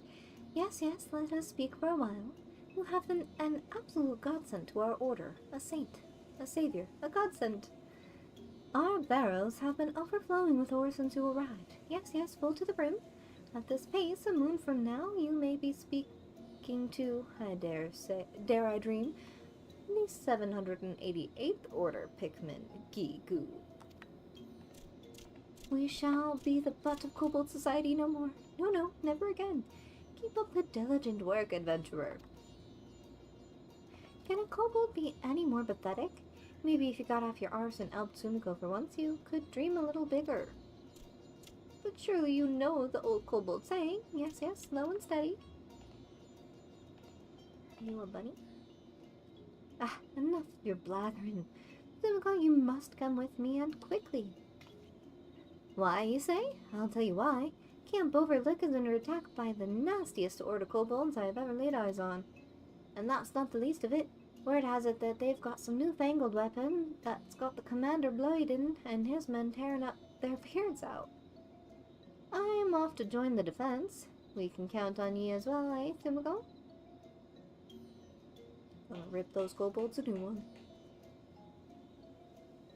A kobold attack? How terrifying. Frightful, horrifying, terrifying. What is that angers them so? Yes, yes, I wonder. We're about to find out.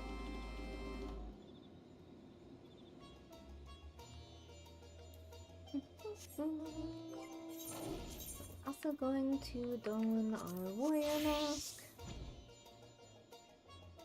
so that I don't get creamed. I think I was a level 2 under to work with it anyway. There you are, Sumiko. We drove the buggers off, but I fear the damage had already been done. Saw the kobold's new weapon with my own eyes, I did. The right vicious breed of bomb that could blow a good-sized vessel out of the water. The sheer hate in them beastmen's eyes got me to wondering, do you reckon this is somehow our fault, Sumiko? No sooner do we start lending our aid to Gigu and his sorry lot that Camp Overlook suffers its worst kobold assault in years. Aye, call it me mariner's intuition, but I'd wager a pirate's booty that Zoga is at the helm of all this. I must remain behind and tend to me comrades. I ask of you, Sumiko, return to Gigu and see if me suspicions are true.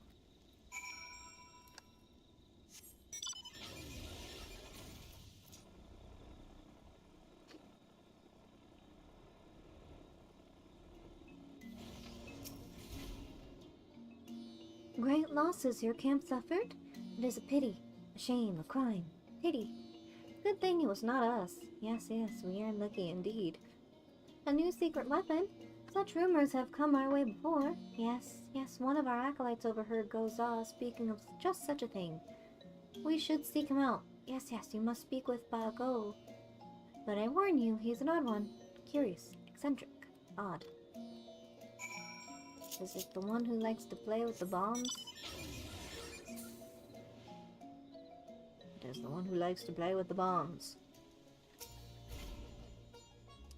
Bago has been awaiting you, expecting, anticipating, awaiting. Zoga's furnace is firing and you seek Bago's aid. Yes, yes, you do. Zoga's furnace spits out bombs of prodigious power. Brilliant bombs, breathtaking, beautiful, brilliant. And Bago is an old friend of Zoga. Yes, yes, old friends we are. But Bago will help you. Yes, yes, he will. Why? Because Bago enjoys nothing more than watching things go kaboom, kablam, kapow, kaboom. Ooh, yes. Well, more than just eccentric. Bago knows the way to the 13th Order's workshop deep in the bowels of Agohamoro. Yes, yes, Bago knows of a hidden passage, secret. Secluded, hidden. This passage is guarded closely, guarded night and day, yet Bago has friends in high places. Yes, yes, he does. Bago will gather his lovelies, his beauties, his dearies, his lovelies. You will go ahead to Northern Iron Lake and seek out one Ghazi. Yes, yes, you will. What about Moana?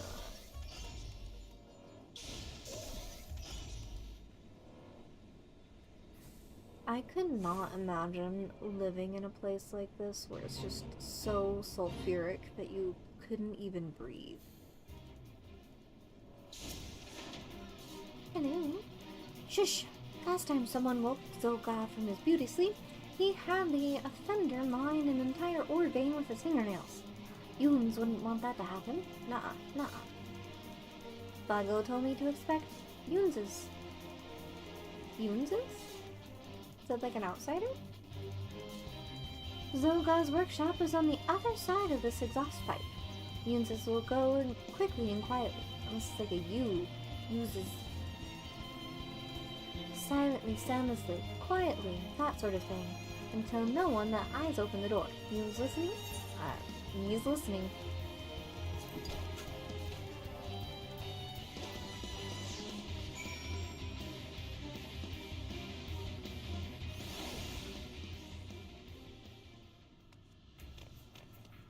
Oh, so empty. Hello? Anybody home?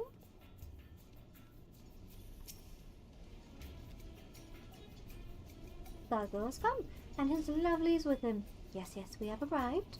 And yet, what is this? Bago hears Zoga's lackeys scurrying about. Bago's lovelies are trembling in fear. Shivering, shaking, trembling. This will not do. No, no, it will not. You must see to Zogar's men before we have our fun. Yes, yes, you must. Should be fine.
Alright, they're gone.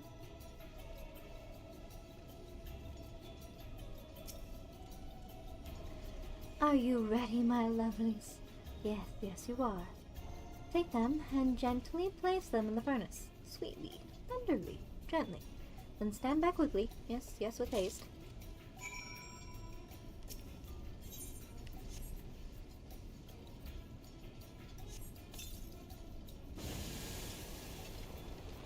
Ah, nothing like the smell of a burnt-out furnace in the morning. Or is it the evening? Does it even matter? No, no, it does not. Bago cannot bear to be parted from his lovelies any longer. His heart weeps, cries, sobs, weeps. Yes, yes, we must leave as we came.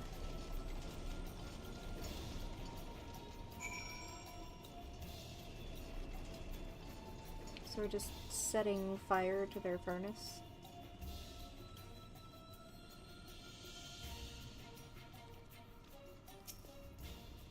This is the way to the surface. Bago will return to his lovelies. Yes, yes, he will.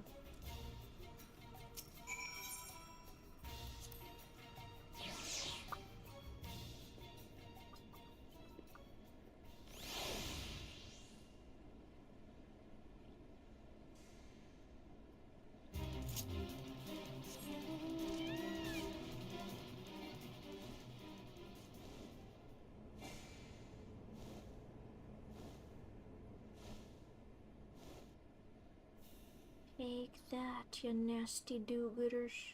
Do nothings. No gooders. Yeah. Yeah.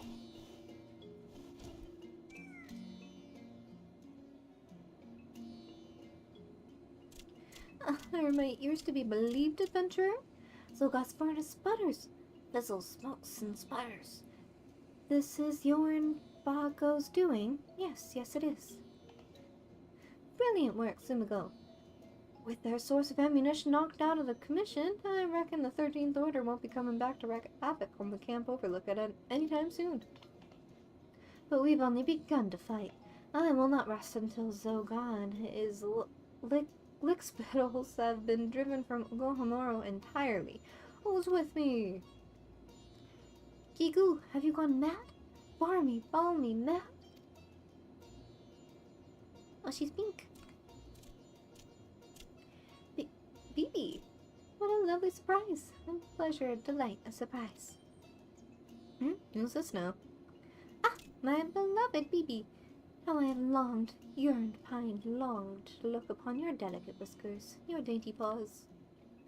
Kiku, you and your friends sabotaged Zoga's prized furnace, yes? You cannot feel me. No, no, I can see it in your eyes. Aye, the girl's a sharp one. Zoga's on a rampage. A fury, a frenzy, a rampage. He says he'll find the culprit and toss him into a vat of acid. He will kill you, Zoga. Yes, yes he will. I'm too young to die. Yes, yes I am. Then you must abandon this madness and flee this place. Run, take flight, flee. Yes, I think I will.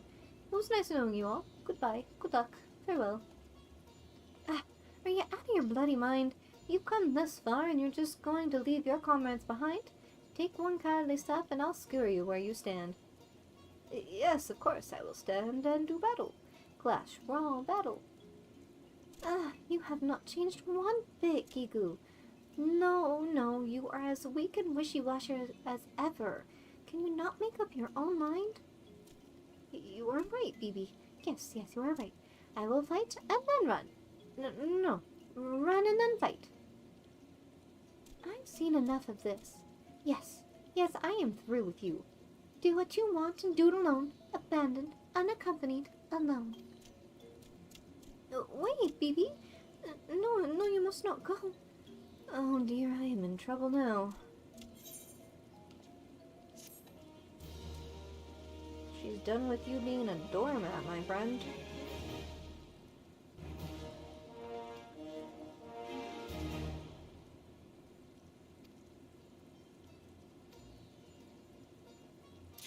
What do you have to sell?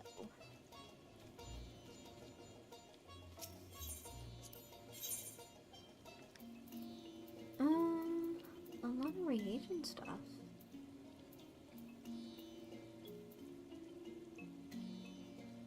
Oh, Nash, that's nice.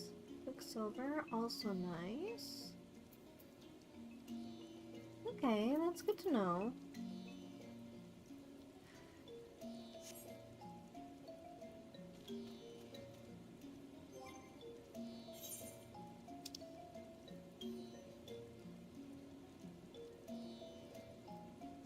I guess while we're in Thanalan, Lanoska, we can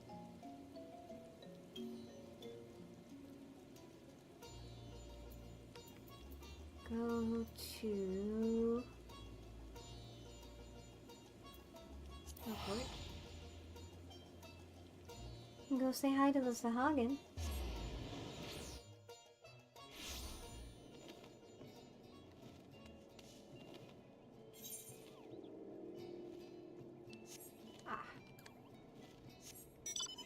We'll do all those hard dungeons another day.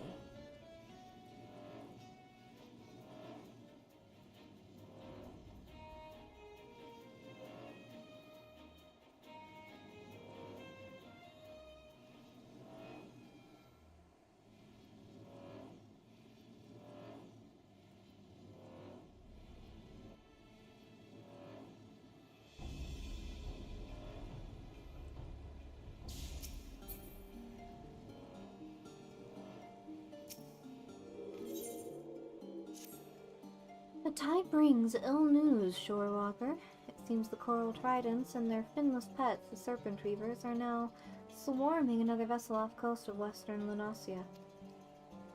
But there is still time. We must not let them sink this ship as they did the last one. Should the tridents continue to agitate the waters with such abandon, the Shorewalker's elder will surely bring their armies against us. Shorewalker, Sumiko, is it? I need you to become the rock I spoke of when we first met. Board the trading vessel known as the Swallow as soon as you are able, and blunt the thrusts of my foolhardy kin. We Sahagin are comfortable with swimming long distances, but you have not the required physiology. We must speak with my son Pa. The Elbst he breeds are trained to carry those wounded in deep water skirmishes, but they will just as easily carry an uninjured warrior into battle. Your sea beast steed awaits. That's another reason that I like to do the beast tribe stuff, because it's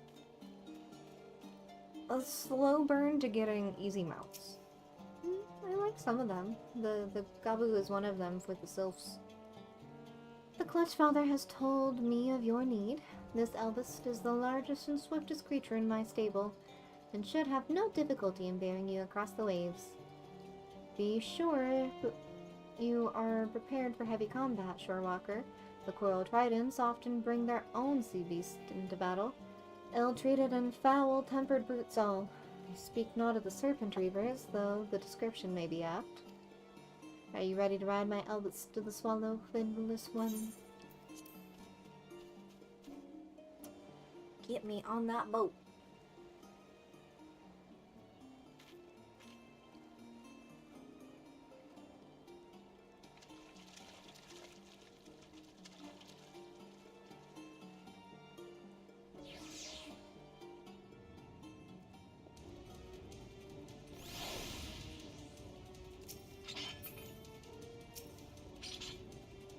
Please, take whatever you want. Just let me keep my insides on the inside.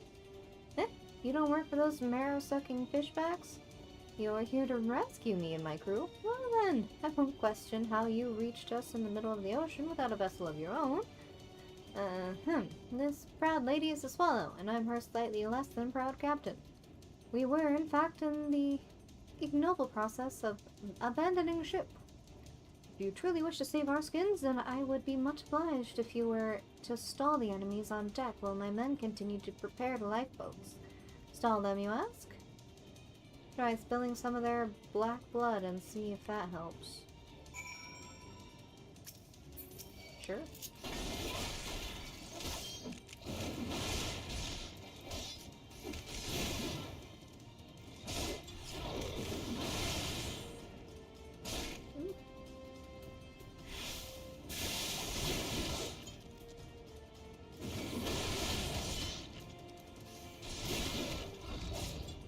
Like that. That makes me happy.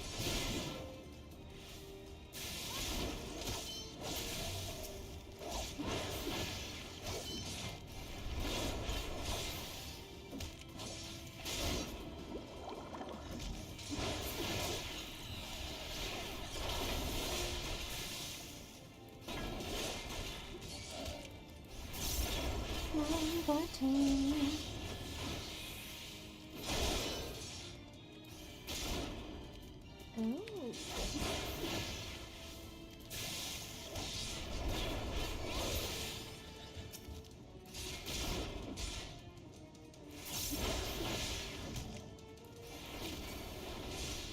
Oh, that's the AoE one. Gotcha.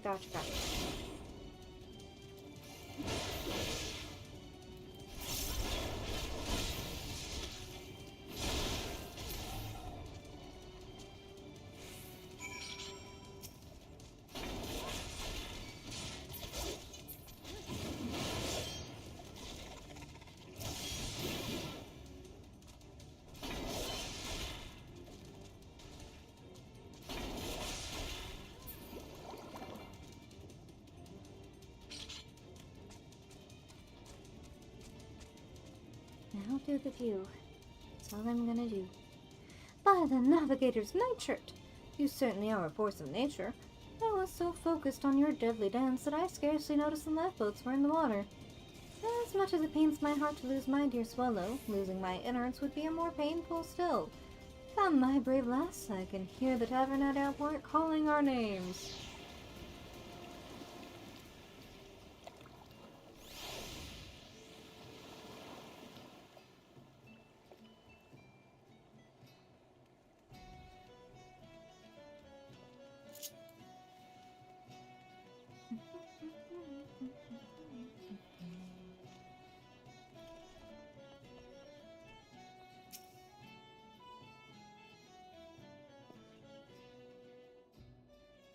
Thank you for your aid, my stalwart friend. If you hadn't inexplicably appeared, moms from the coast without a sail in sight, I fear my crew and I would now be making our final rest at the ocean bed, alongside the broken hull of my sweet Swallow. But I recently fitted the ship with lifeboats, and I am full glad I did. 'Twas the sinking of that trading ship not long past that prompted me to take such precautions. An awful business, that. Tell me, how is an honest man meant to make a living when the trade routes are thus preyed upon? How can your merchants be expected to fight through a sea of slavering fishbacks? The ones that attacked us were so bold as to introduce themselves before clambering over our rails. The coral tridents, they said they were, and praised their leader as some manner of red-hued sea devil. A red-hued sea devil? And who are you? Ah, pray forgive my outburst. Storm Lieutenant Ururu Kogururu, at your service. Captain, and this is of vital importance, do you recall exactly which red hue the Sahagin used to describe their leader? Wouldn't happen to have been scarlet, would it? Well, now that you mention it, I'm fairly certain it was scarlet. If it were crimson or carmine, I'm sure I would have remembered. A merchant captain must keep abreast of such details, you understand? 12 above! The demon rises from the depths once more. Is something terribly amiss, Lieutenant? Some 15 years ago, there was once a Hagen pirate of such cruelty, such depravity, that he plunged the entire region of western Lanasia into a gibbering terror. The hands of the stoutest sailor would shake at the merest hint of his shadow on the waves. Truly, he was a monster that froze the hearts of men. Even the knights of the Barracuda were powerless to halt this villain's rampage. So much delight did he take in the act of slaughter that the white coral necklace he wore was stained perpetually red with blood. Thus was the beast man whispered in tavern room tales as the Scarlet Sea Devil. 'Tis been so long since that name's been uttered I thought him perish of old age, but it appears the horror lives on. These are dark days, my friends. I must return to Camp Skull Valley and report this development to Commander Falfrida at once. This sea devil fellow sounds awfully unpleasant, doesn't he? Perhaps losing my ship was not the most terrible fortune after all. I managed to save some things from the hold before we fled. I would be honored if you were to accept a small token of my gratitude. It is not, alas, a sock bulging with coin. You will, however, find no finer friend than these oranges for fending off illness on long sea voyages. Like scurvy.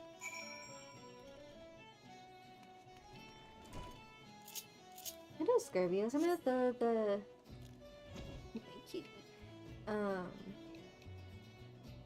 seafaring sickness? It's basically just from a lack of vitamins, if I recall.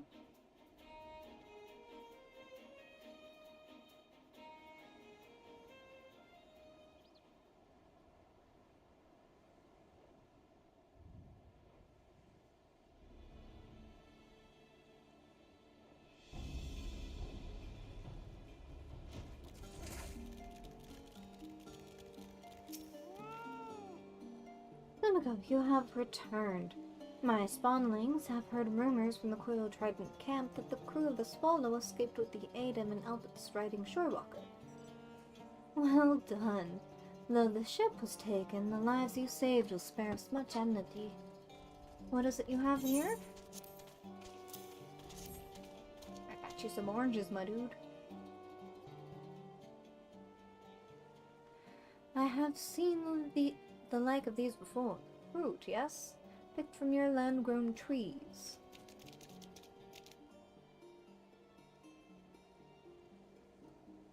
Clutch, Father, what are those? They smell strange. Oranges? Do they taste as good as sea cucumbers? They are a gift from our shorewalker friend. Be sure to thank her and share them evenly among your clutch mates. Thank you, shorewalker. They really are just children. Still so innocent. I cannot shelter them from the world's harsh truths forever. What of you, Tsumiko? Have you any offspring? No. I imagine a warrior of your stature would have much to impart on your hatchlings. But you shorewalkers do not lay eggs, correct? That is right. There is much I am unfamiliar with concerning your kind, but there is also much of our people that you likely find mysterious. For instance, why have the Coral Tritons suddenly come to prominence? Those who succeed in battle are vaunted amongst their kin, and with their strategic use of serpent reavers, Tritons have achieved growing numbers of victories. Now, you tell me they boast of a new leader? Are you certain of the name? This does not bode well for our plans at all. I did not expect the Scarlet Sea Devil to return.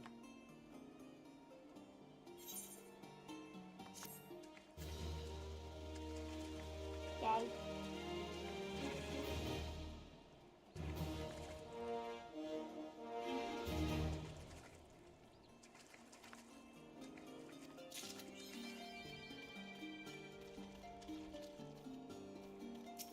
And what do you have? Killing me softly. Alright. Night milk. Okay, so you have foodstuffs. corpse blue. Again, that is a very specific shade of blue.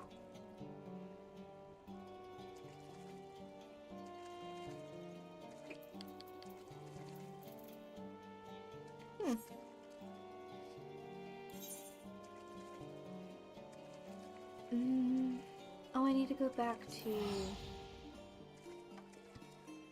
sidetracked by fish people.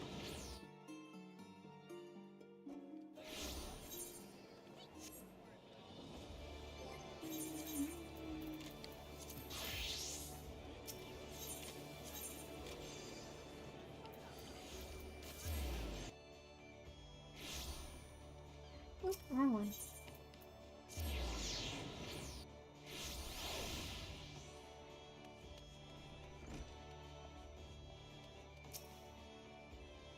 Welcome back, Zuniga. I gather the experiment met with success. Then this strongly suggests that each fairy is a distinct individual with her own thoughts, feelings, and memories. Well, I must redouble my efforts to translate the remaining text. At this rate, your discoveries threaten to overshadow mine. Not to bemoan your accomplishments, but I have yet to decipher an equally amazing stratagem. Soon enough, though. Soon enough. Well, I guess I was a little behind. Wow.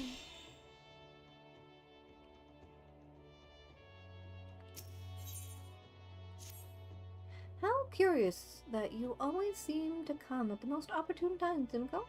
'Tis divine providence, almost. Doubtly so, since we have both been blessed with a chance to refine our respective arts. You see, in your absence, I have been studying a section of Nemean treatise detailing marauder fighting techniques. The fundamentals do not differ much from modern methods, but there are slight variations in footwork and grip, as well as the distinction between the various ranges, and the attacks best employed when... Forgive me, I lost sight of the most pertinent point. Nemean scholars and marauders fought side by side, yes? Well, now you and I have an opportunity to do the same. The Tonberry has been sighted in Bronze Lake, and the Marauders Guild has been asked to dispatch it. Since Tonberries dwell within the Wanderer's Palace, an ancient Nemean temple recently discovered in the wake of the Calamity, there's a strong possibility that the creatures have resided there since before the fall of Nim. Do you follow my reasoning, Zumiko?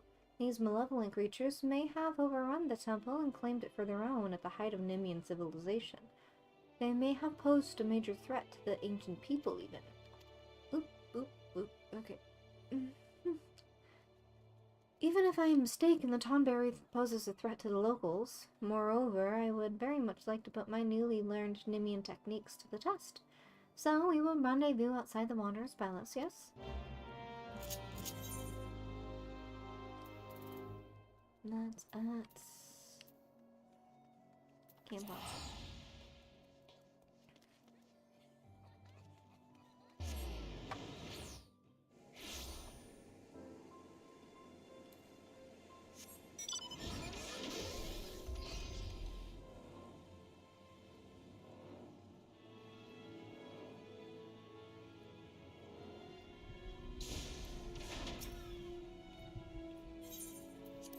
Let's do it.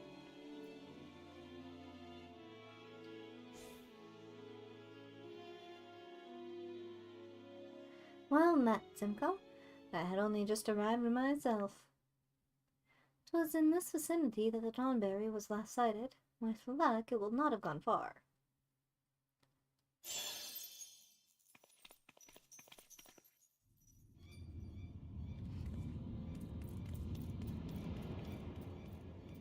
It is a smartly Tonberry. Look, atop the stairs.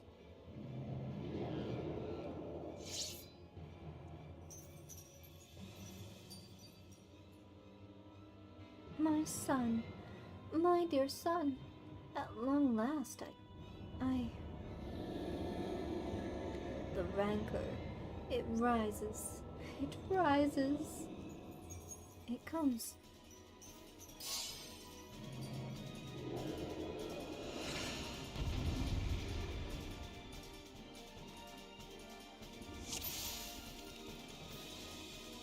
Oh, where did she go?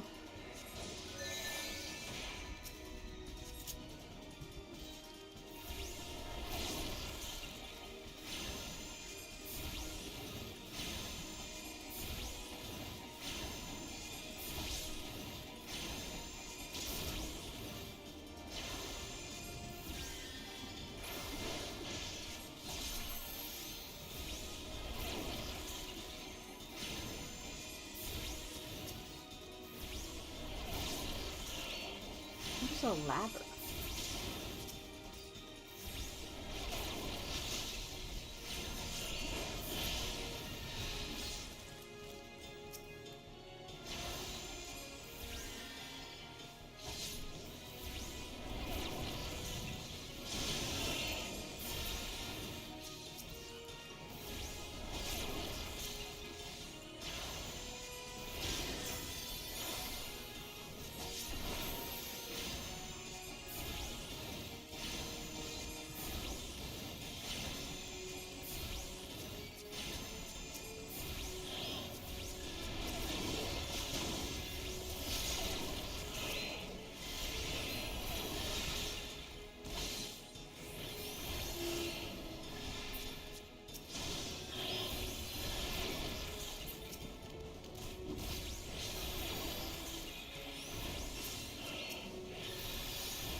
Nice.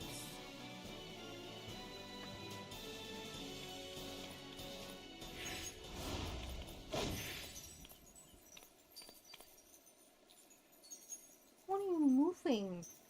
Or what are you doing? Move. My.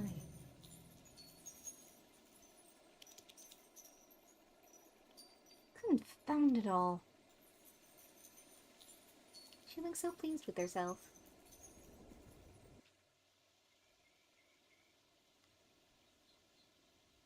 The encounter with the Tonberry has rekindled the fairy's memory.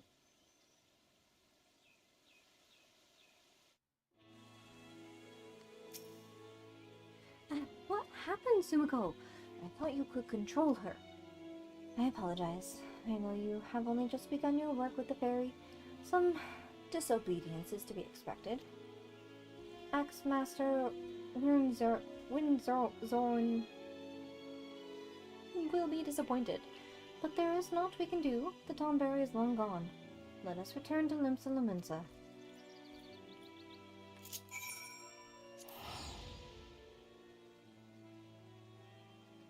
There's a reason for all things. The disobedience must be for a cause, I would think.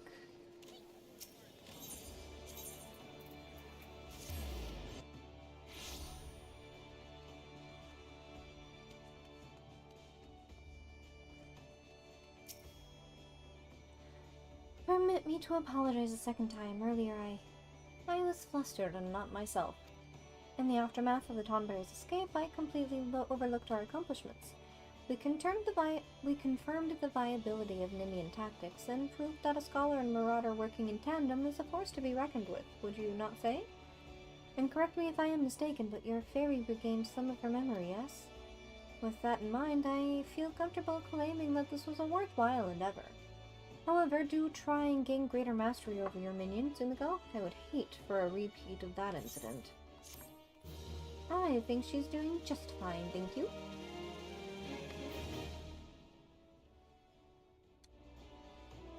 Okay, so let's see. Did that one, did that one.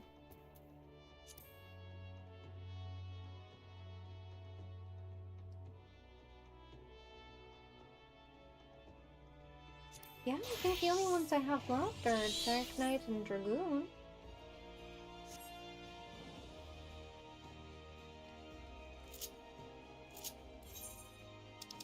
Then away to Ishgard we go.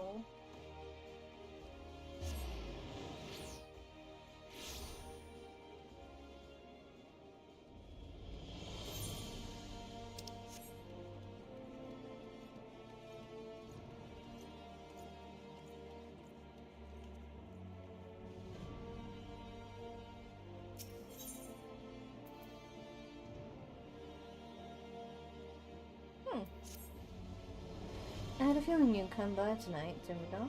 And sure enough, there you are. You're gonna pick up where we left off. Let's start with the question then. You must be burning with several after that last affair.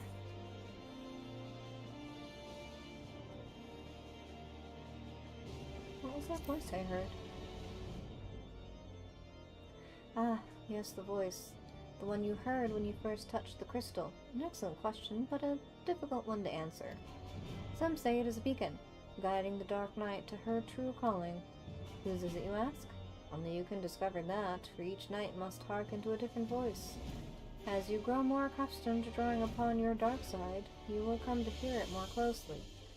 Communion will hasten this process, but we dare not conduct the rites here under the watchful eye of the Holy See. We will make for southern Tanalan, or Little Alamigo. Why there?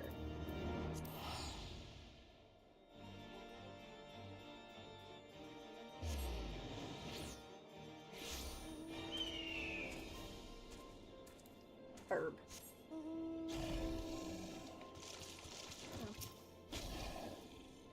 Punctual as ever, I see.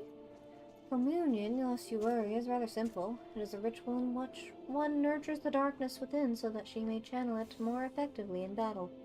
Do not, however, presume the risk to be any less than before. Should you partake of it in excess, you will die, or worse, so before we begin, I want you to do me a favor. I want you to kill something for me. Something feral, something fearsome, which will push you to your limits. I want to see you thrive in that moment. That way I will know if you are ready. Ask Gundewald. He should know of a suitable creature. Gundewald.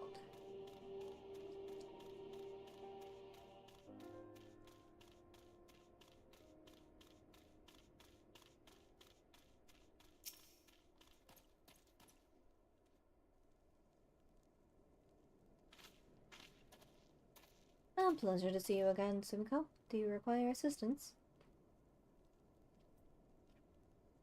Training. Well, if you seek dangerous beasts for that purpose, then the Red Labyrinth is home to was it Pace? Notorious for their size and vigor. Our trappers take great pains to avoid their nests, and those who do not bear scars for their folly. I pity the man who dies without scars, but these Pisces sound promising. Tell me more. They have attacked caravans loaded with alligoat carcasses before. The smell drives them into a frenzy. This sure served to draw them out of hiding.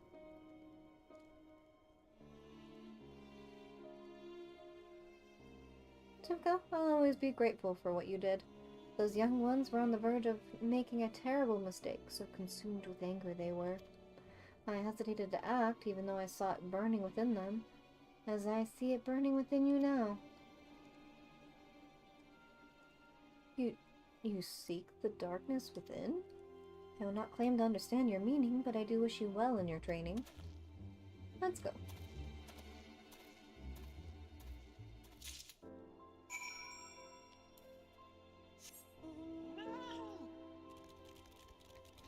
To the labyrinth!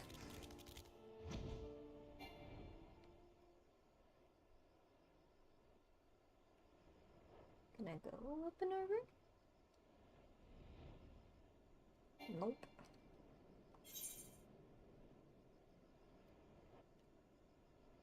Because there's no need.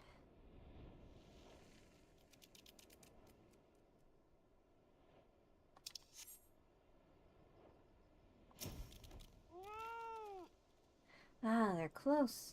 I can feel their eyes upon us. Well, we're here. Show me who you are, Tsumiko.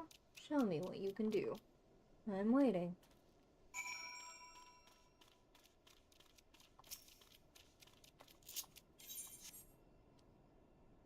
Let's not keep the good man waiting then, yeah?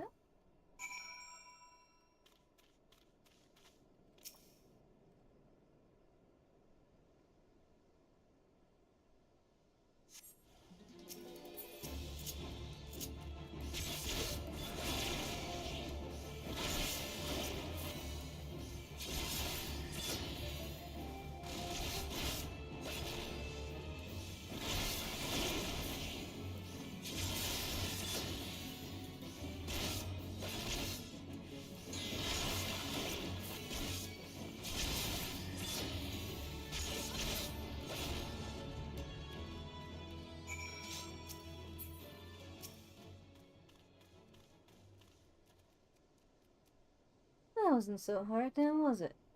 To met out justice, to protect the weak from the strong, and so forth, you yourself must be strong. Strength is pain, strength is suffering, strength is sacrifice. We must prepare for communion, but not here. Come before my pice mate are drawn to the smell. I'm just gonna keep calling pasties.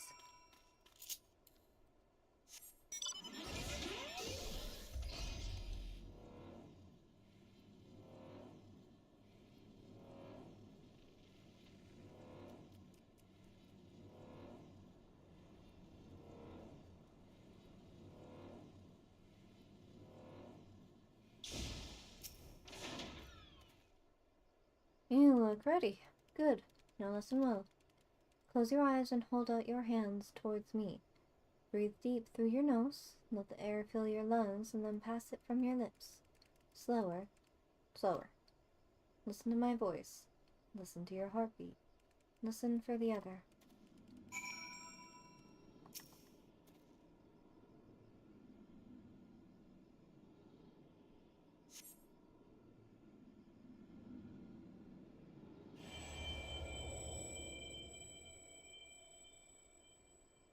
With every breath, you grow lighter and slip further into the abyss.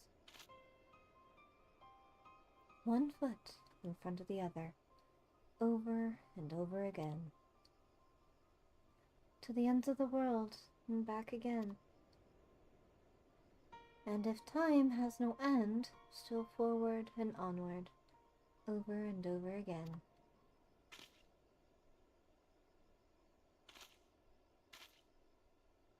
So, what did you hear? My future. Interesting, but not terribly informative. But do not lose heart. That you are able to hear it once more is progress enough. I believe you will come to understand its words, and its will, in due time. I should mention that in some instance, the voice is said to be that of another. One whom the dark night is fated to seek out. If that is the case, you may have a long journey ahead of you. I got you. I'll do it. So you'd welcome such a journey? There is something to be said for it, and for travel for that matter, to roam free and help those in need. Yet no good deed goes unpunished, does it? I knew a woman once, wanted to be a hero, do great things, and so she did. The songs always ended there, but life doesn't, does it? There are temptations more deadly than the dark side, Sumiko. You should have learned this by now, but you haven't. You will. The communion is ended, and with it our time together. But we shall meet again, as we did before.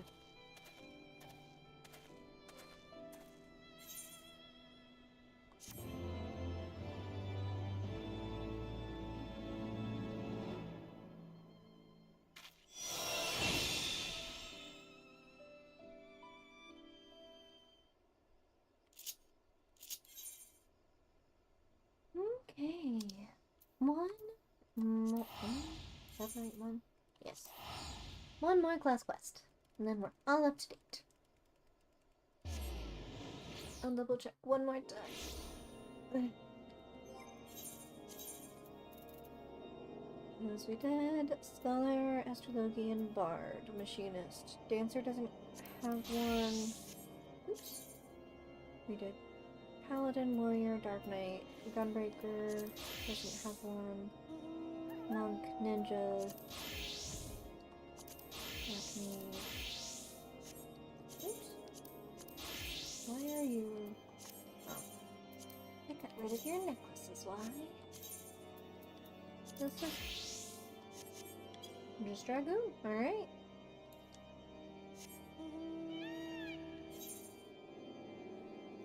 I'm in the right spot, right?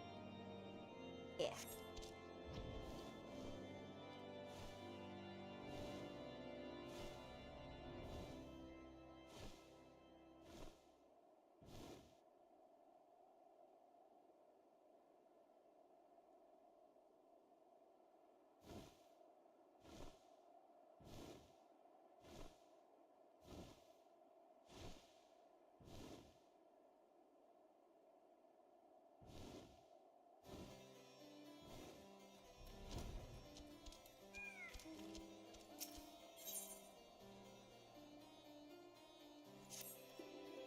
is pleasing to see how readily the dragon stirs within you. You show great potential, Simiko, a potential that may well prove the difference between victory and defeat. Estinian is no ordinary dragoon. Even when set against the legendary Azures of ages past, the man is considered second to none. Such is his prowess. In fact, the day he was chosen by the Eye, it was proclaimed that Haldrath the Dragon's Eye has been reborn. I mean not to disparage your skill, Simiko, but to pursue Estinian in your current state would be tantamount to suicide. As promised, I shall train you in the way of the dragon, that you might face Estinian as an equal. Before we commence, however, it is only fitting that you edified regarding our origins. It all began a millennium past when our forebears resided in the southern plains in humble circumstances. The Fury, impressed by the spirit of our ancestors, decided it was meet that she make them her own. So did she appear before Haldrath's sire, a man of courage and integrity named Thordan, and bade him lead her people to the promised land, to what would become the great nation of Ishgard.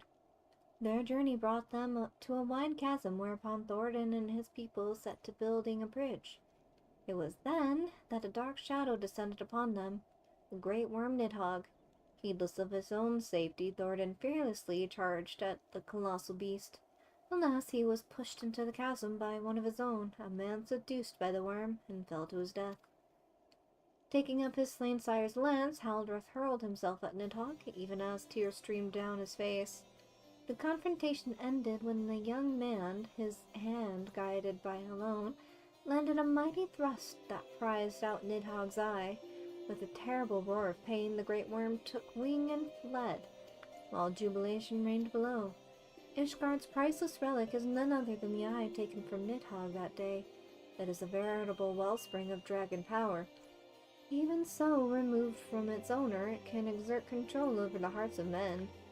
Haldrath himself felt its maligned influence, but his love of justice brooked no corruption, and he prevailed over the power, claiming for it his own. And so it was that the first Azure Dragon was born.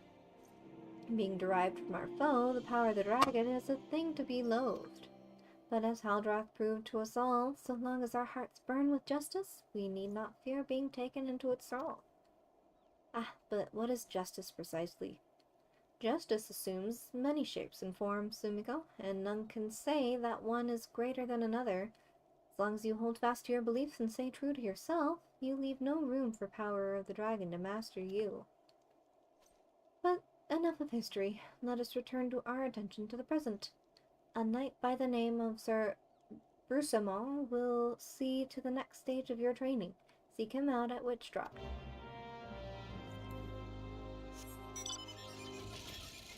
And Witchdrop has a pretty dark history, too.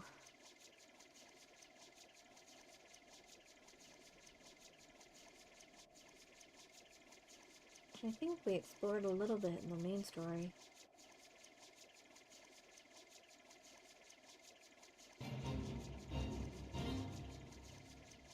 People would get pushed into this chasm, and if they survived, they were likely a dragon, and if not, then they were innocent, but dead.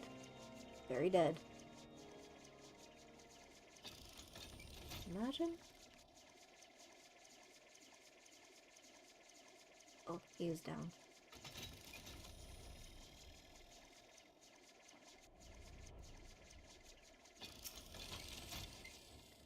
So the adventurer seeks to become a dragoon.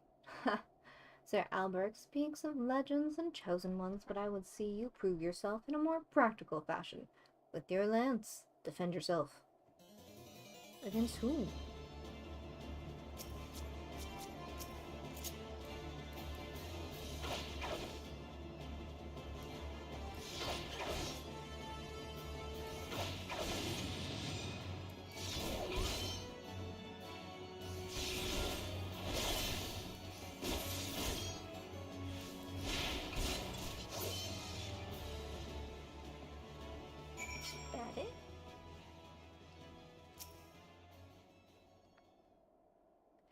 You have some skill, I will give you that. And the glow of your soul crystal. Perhaps Sir Alberic was not wrong about you after all. Now return to him. Your trading here is complete. That was it? Oops.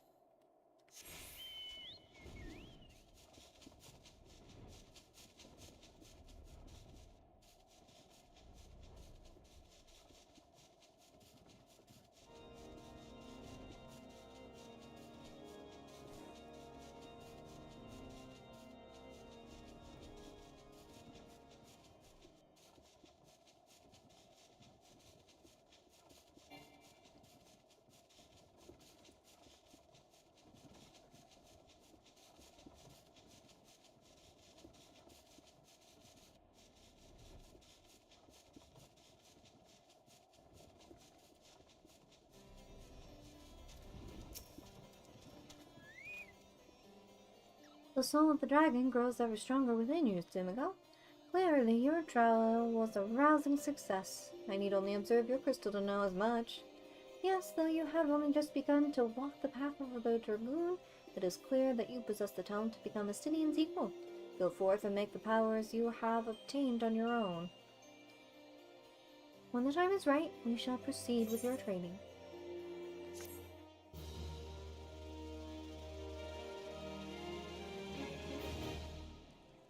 Excellent.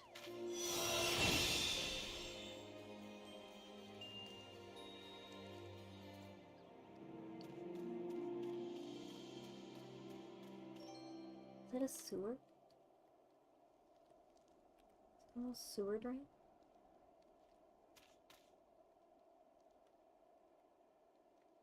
Is that like a well?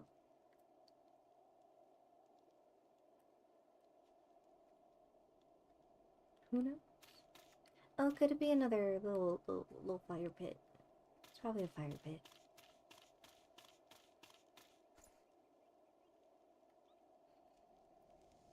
Alright, so we have accomplished what we set out to do today on stream.